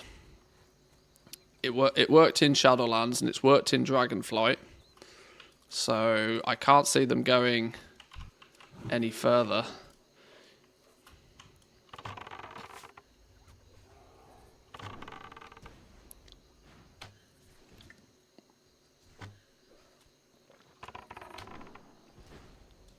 It's weird because the expansions now, they feel more like expansions in the true definition of an expansion, you know, an add-on pack to what the core game could be. The expansions feel more like expansions, yet at the same time they're treated more like individual games than ever before. Which is, you know, to me it seems upside down. If you're going to treat each and every time we have an expansion, if you're going to treat it like it's a brand new version of the game, it should offer more, not less. I tend to do Lore Master achievement at the start of the expansion. If you do the side quests, you hit max level in the 3rd zone usually. So the world... so they would not have to have that much... Well, yeah, this is it. They could... What you often see on the PTRs, the betas, this sort of stuff, is obviously lots of people test out the leveling, and they try to make it so that by the time you have completed a fair percentage of the zones, you should hit max level, and that people can focus on just the campaign. I don't like that style, if I'm honest. It seems it seems odd to me. This kind of theory of having campaign quest line and then side quests is a bit weird. That it, you know, says, oh well, this is the stuff you have to do to get the thing you want, but all of this other stuff is sort of optional. As far as leveling is concerned, if you're trying to tell a story, I don't know. There's a bit of mixed signals as far as I'm concerned, but I would like, ultimately, I would just like the leveling to mean something more, and I would like leveling to be something that is done without it being done in a day, if that makes sense. Because the last few... In fact, most expansions in World of Warcraft in recent history, you're max capping a character on the launch of the on the day of the launch. It rarely takes players more than like 5 or 6 hours of play to reach level cap nowadays. Worst case scenario, you're looking at an hour per level, and they give you 10 levels. That's if you're taking it sort of semi-casually.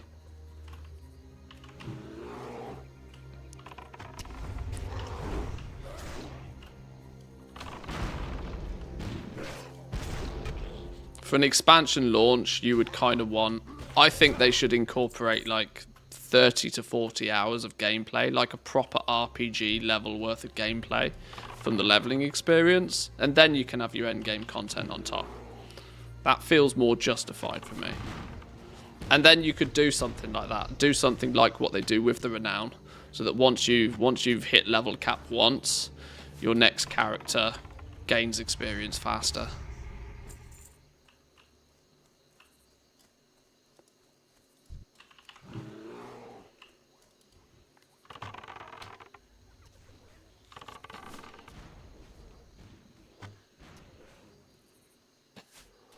But maybe I've just got this opinion right now because I'm grinding gnolls in Classic to hit level 25. maybe it's recency bias. Maybe I think it's a great idea because I'm doing it right here, right now. Maybe I wouldn't think it's a great idea when I have 15 alts to level come the launch of a new expansion, for example. I'm in the same position here. If I try and pull all of these, it's going to go horribly wrong. Can I snipe a few of them out? Pull them over this way.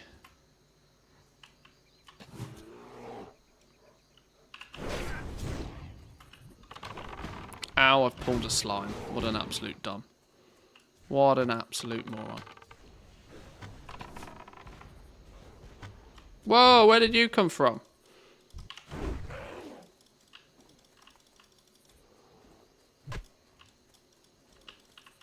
Go on, poke him with your big stick. There we go. Classic gold farm still works. Dancing on a mailbox. I mean, you'll get coppers at the moment, I imagine, maybe.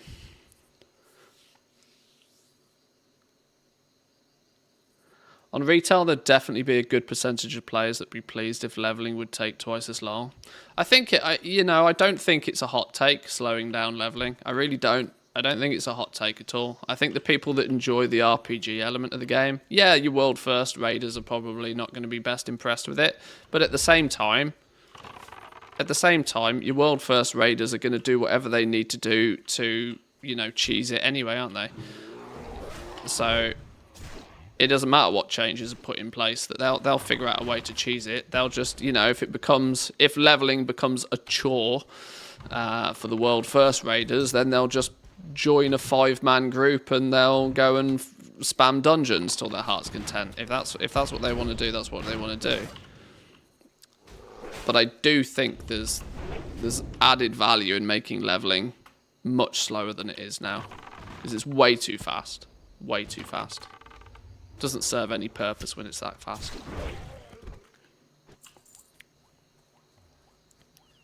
You ask your wife if she wants it faster or slower. That's all you need to know. Wife, girlfriend, significant other. Husband, boyfriend, partner of life, fuck buddy, whatever. Sometimes slower is better. Right, I need one more of these fellas. Depends on the situation.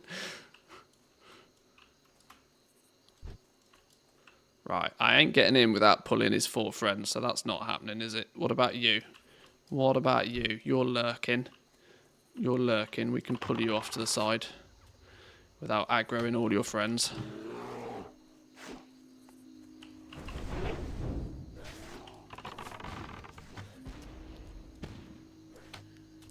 I want to go get a crocodile with Stomp. I think it's called Stomp. I'm trying to tap back into my classic brain here, which is not very well populated to begin with. But I think I think crocodiles have Stomp, which is an AOE damage ability, which means your pets are significantly better at tanking, and it will work very nicely in conjunction with Explosive Shot, which does our AOE damage. Because every time I pull 2 things and then use Explosive Shot, one of them just runs at me. If she starts smoking, slow down.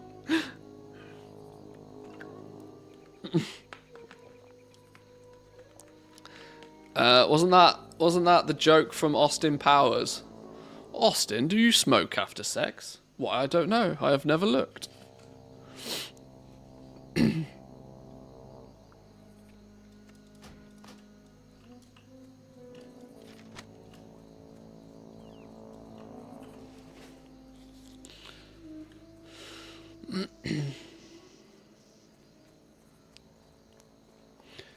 When Vanilla re-released, there was a goal-making guide in a Google Doc divided into phases showing what to hold onto and when to sell.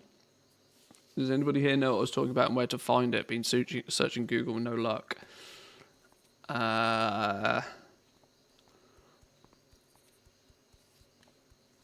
don't strictly know what you were referring to, unfortunately.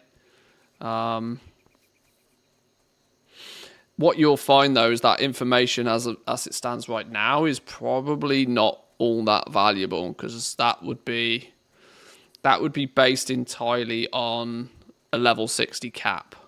And the reality is anything prior to level 60 is just trash in regular vanilla. It's all about the end game. In Season of Discovery, obviously, the twist is that we're going to be stuck at 25 initially, then 40, then 50, before finally getting to 60. Only the... which kind of switches things up a little bit. People are still kind of figuring out and learning kind of as they go, really.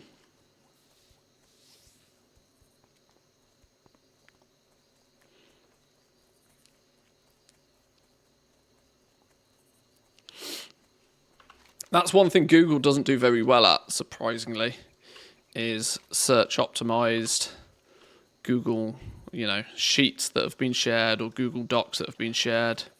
Most of that never really gets scraped by their own search engine, which is weird. It can be very hard to find that sort of stuff. You might be lucky and find it linked in a Reddit thread or something. That's your best chance of finding something like that.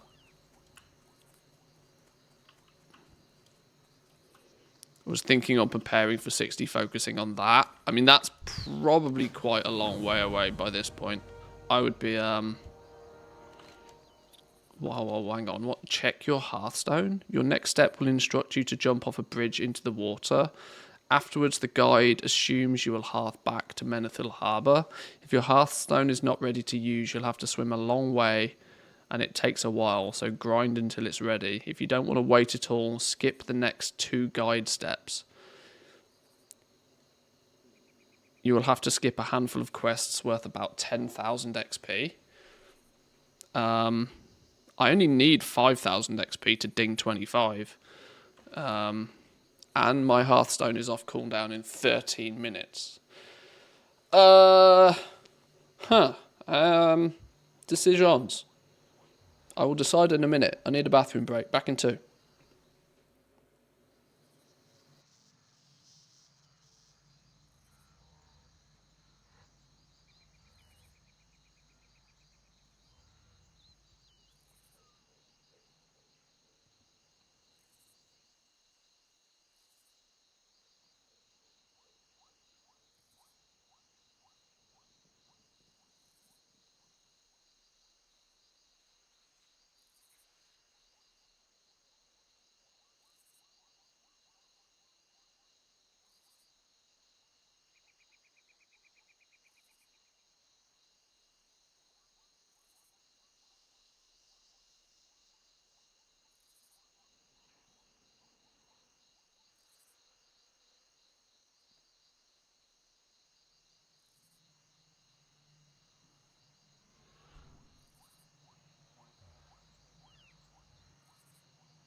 Preparing for 60 when we have no idea what you'll be able to get there means you're kind of giving up on the now.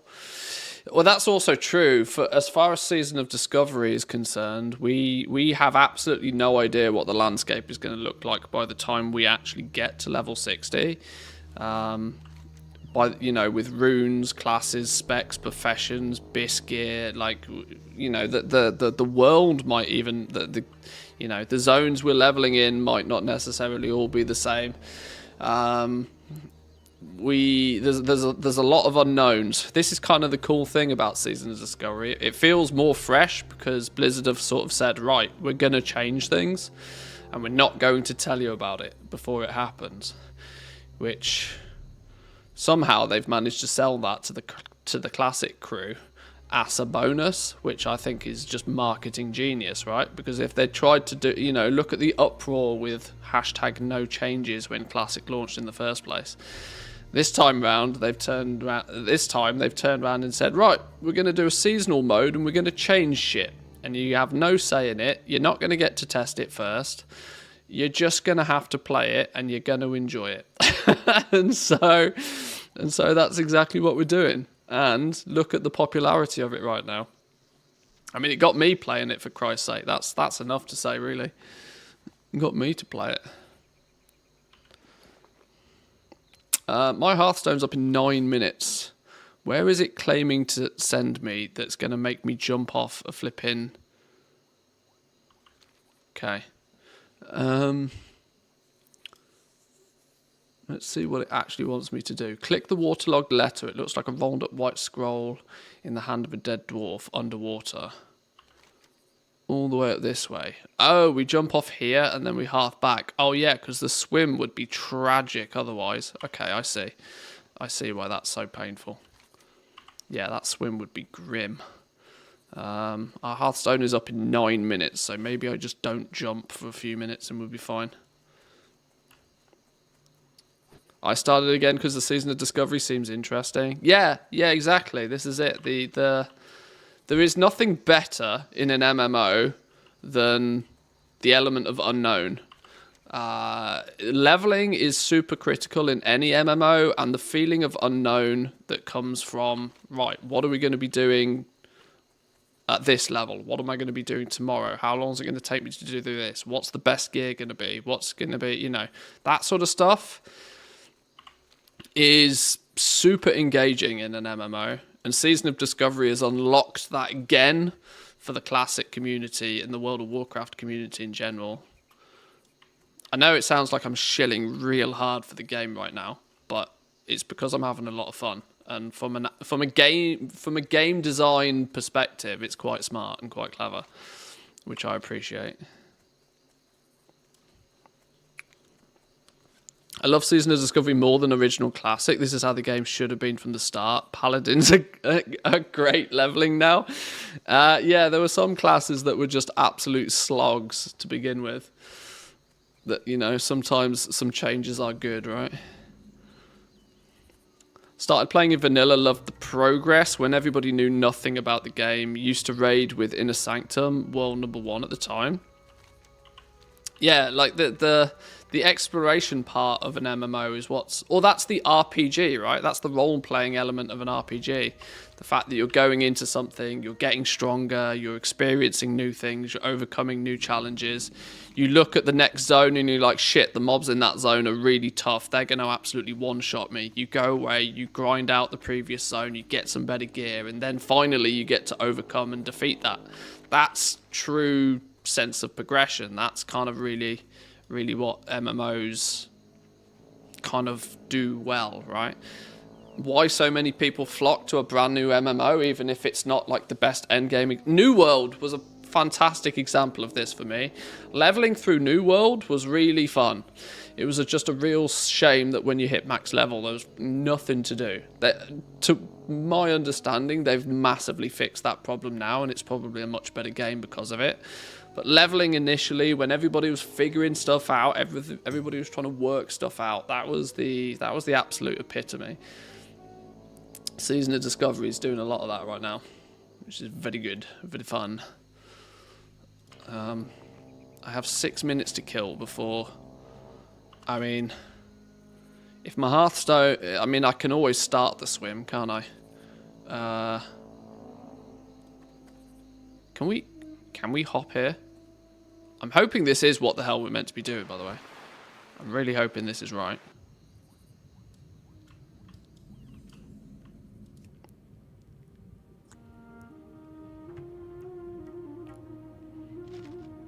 Oh my god, my inventory's full. Go away, slimy icker. Are we meant to click on the letter? Oh, it requires level 25. Oh. Ha. Well, I wish I knew that before I started. Zygor assumes I'm 25 by this point. This is the problem, because it told me to grind to hit level 25 earlier. Okay. What are we doing now? Now it tells me we need... Okay. So, I guess... This is why we need Hearthstone. Can we come round here? Can we swim into Arathi Highlands? Is it called Arathi Highlands? What's this place called? Arathi Highlands. I don't think we can we? Okay, I think I might be chilling in the water for 5 minutes now, until 4 minutes until my Hearthstone comes off cooldown. I can't say it didn't warn me. It definitely warned me. Now it's saying just wait. Yeah, okay. Oh yeah, because there's a Hoon and great big waterfall in that direction. We're not going that way then. Okay, right. We're gonna do some swimming then. New World had some funny gold and chat exploits. I mean, New World did have some very amusing exploits. It was very broken at the beginning. I saw a shadow. Was that somebody else dropping down doing exactly the same? Another Zygor fan.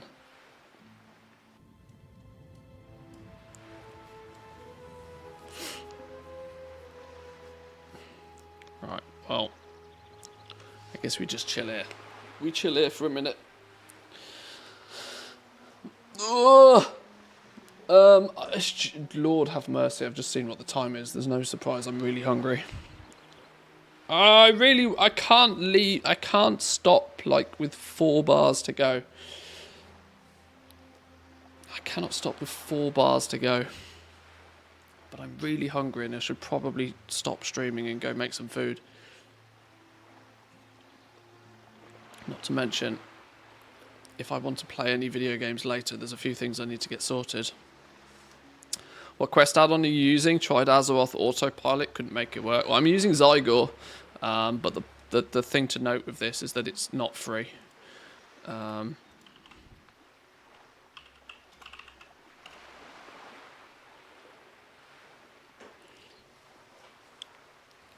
There is a link to Zygor there. It is a paid add-on, and I should also point out that I do get a commission if you do use it. But if you watch or you have watched my content, you'll know I've used it for years and swear by it. So it's not a totally shameless promo.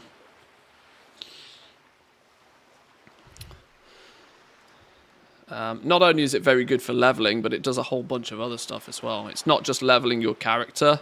It can level your professions and help you get achievements, and more, to be honest, probably more helpful than anything in retail than it is in Classic, but it works surprisingly well in Classic. There's all the leveling zones, and even class runes are coming in here. Look, it's Warrior, Hunter, Druid. They're slowly getting up to speed with these. Wow, actually, this is already quite impressive that it's got all of these in here already. Saves you having to, you know, you could always scout the internet for all this information, but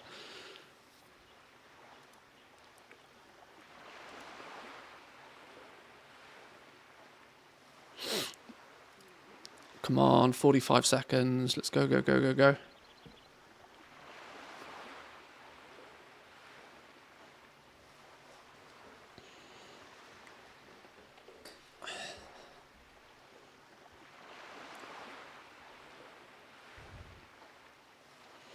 Do we have enough? Do we think we've got enough XP in our quest log to ding 25 now?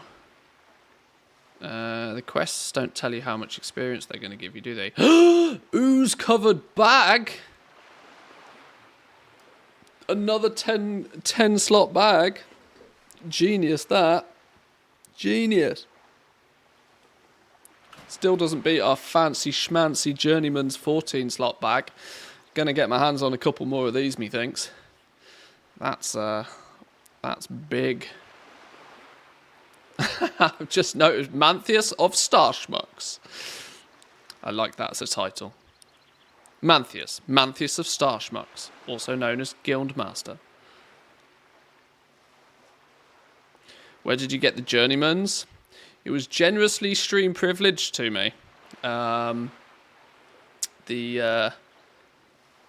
info I was provided was Stranglethorn Vale fishing.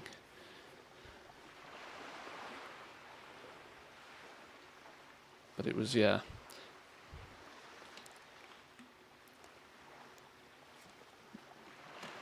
Streamer privileged my direction.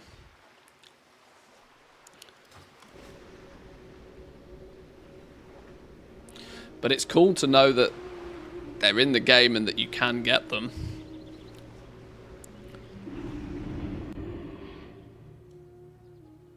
Where are we? Where in the world are we? Good night, mate. Take it easy. Don't get burnt out. I will do my best. I am promising nothing, though. But either way, good night to you too. I am promising nothing. That was 2400 rep. Holy smoke, we might be nearly there. Are we going to be nearly there? Are we going to ding 60? Oh, it's telling me to buy this pissing bronze tube again. Every time. Did I say ding 60? 25. It's the same level of achievement. I supply only the finest goods. No, still not here. Whatever the hell it is that I was meant to be buying. Heavy brown bags, 10 slot bags, 2 gold apiece. That's cheaper than I thought they were.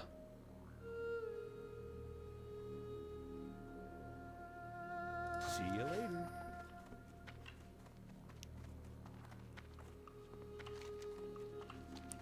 Turn in the crocodile quest.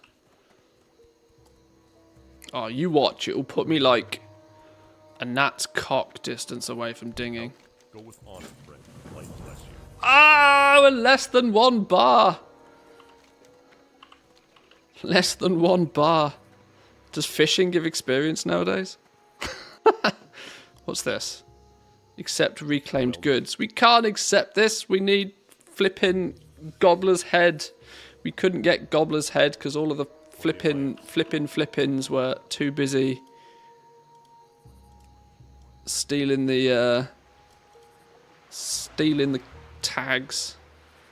Right, we're off. Apparently, we're going to fly to Ironforge, and in the process of flying to Ironforge, we're going to ding, and it's going to be a wonderful day. Safe travel. I'm hoping that this quest, this has got to be enough, right? This has got to be enough to ding. Because I can't, what do we need? We need 1,069 giggity. 1,069 experience. 1,069 experience. We've got 2 quests in our logs here. We've got 3 level 20 plus quests. That's got to be enough, right? It's got to be enough.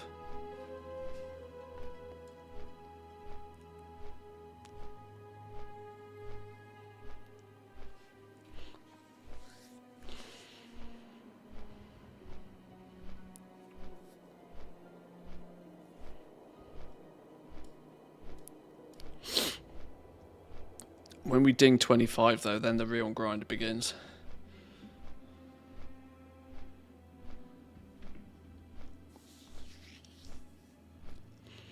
I think before that though, I'll need to go get me some food.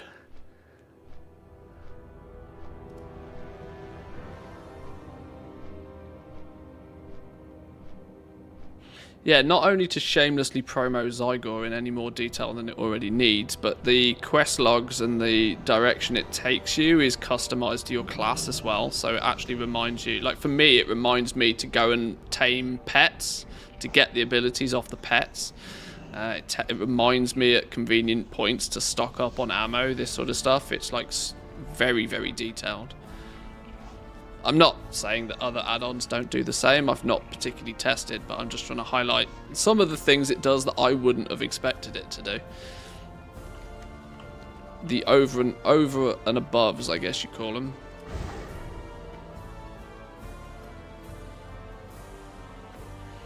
Want to buy iridescent pearl? How much are these things going for at the moment? Whoa, iridescent pearls, 6 gold a piece on the auction house. Sheesh. Who and where are we going? This way. Is this going to be it, boys and girls? Are we going to get our ding 25 here? Is this going to be enough? Oh! 25! There we go. There we go. 25, 25. Beautiful. Do we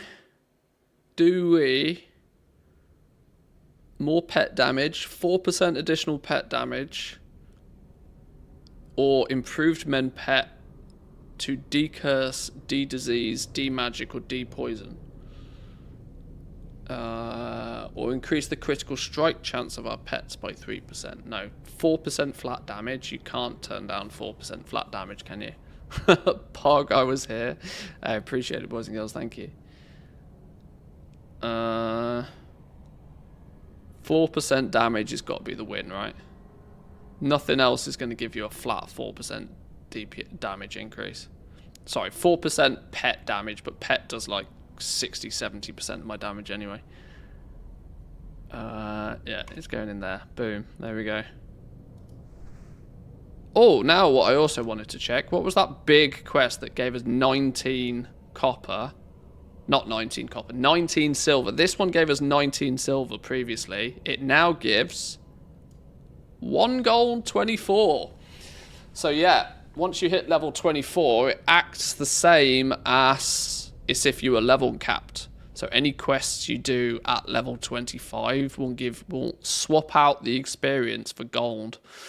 So yeah, there's lots of value then to get your ass to 25 and then go do a bunch of quests. Because that's, I mean, obviously this is a really high level quest. You probably wouldn't be doing this one, but like the fact that that's going to work the same. I mean, questing now is now big business. That's where you want it. See, this is where you probably, any zone that you've leveled up through now, you probably just want to go through and lore master any zone that you've played through and hoover some gold from it. It's pretty cool. Right. Well, on that note, boys and girls, on that high note, I'm going to call it there for today and go get me some food. There is a strong possibility if I log on and play this evening, I'll throw the stream back up again. It may not necessarily be as structured or as organised. Not that any of my streams are particularly structured or organised. My point here is it might be slightly shorter if I play this evening. But yes, I need to do similar things. I need to go feed me. I should probably consider feeding the doggos, and I'm sure the wife would probably enjoy some food too if I'm cooking. So thank you all for joining today. The guild on Wild Growth EU, you can see up there. The guild is up. The guild is set up. The tabards are available. Rep the brand if you wish. You can whisper myself or anybody else in the guild for an invite. We will obviously put as many people together as we can. We'll get people their runes. We'll get people some gear. We'll go do some dungeons. Hey, we might even step foot into the raid. We'll get people leveled up and we'll see what's what. There's a few people in here to begin with, and hopefully we can pad this out a little bit more and we can have some fun. So yeah, anybody you spot online can invite people. So, but thank you, boys and girls. I'll catch you all later. Have fun. Peace.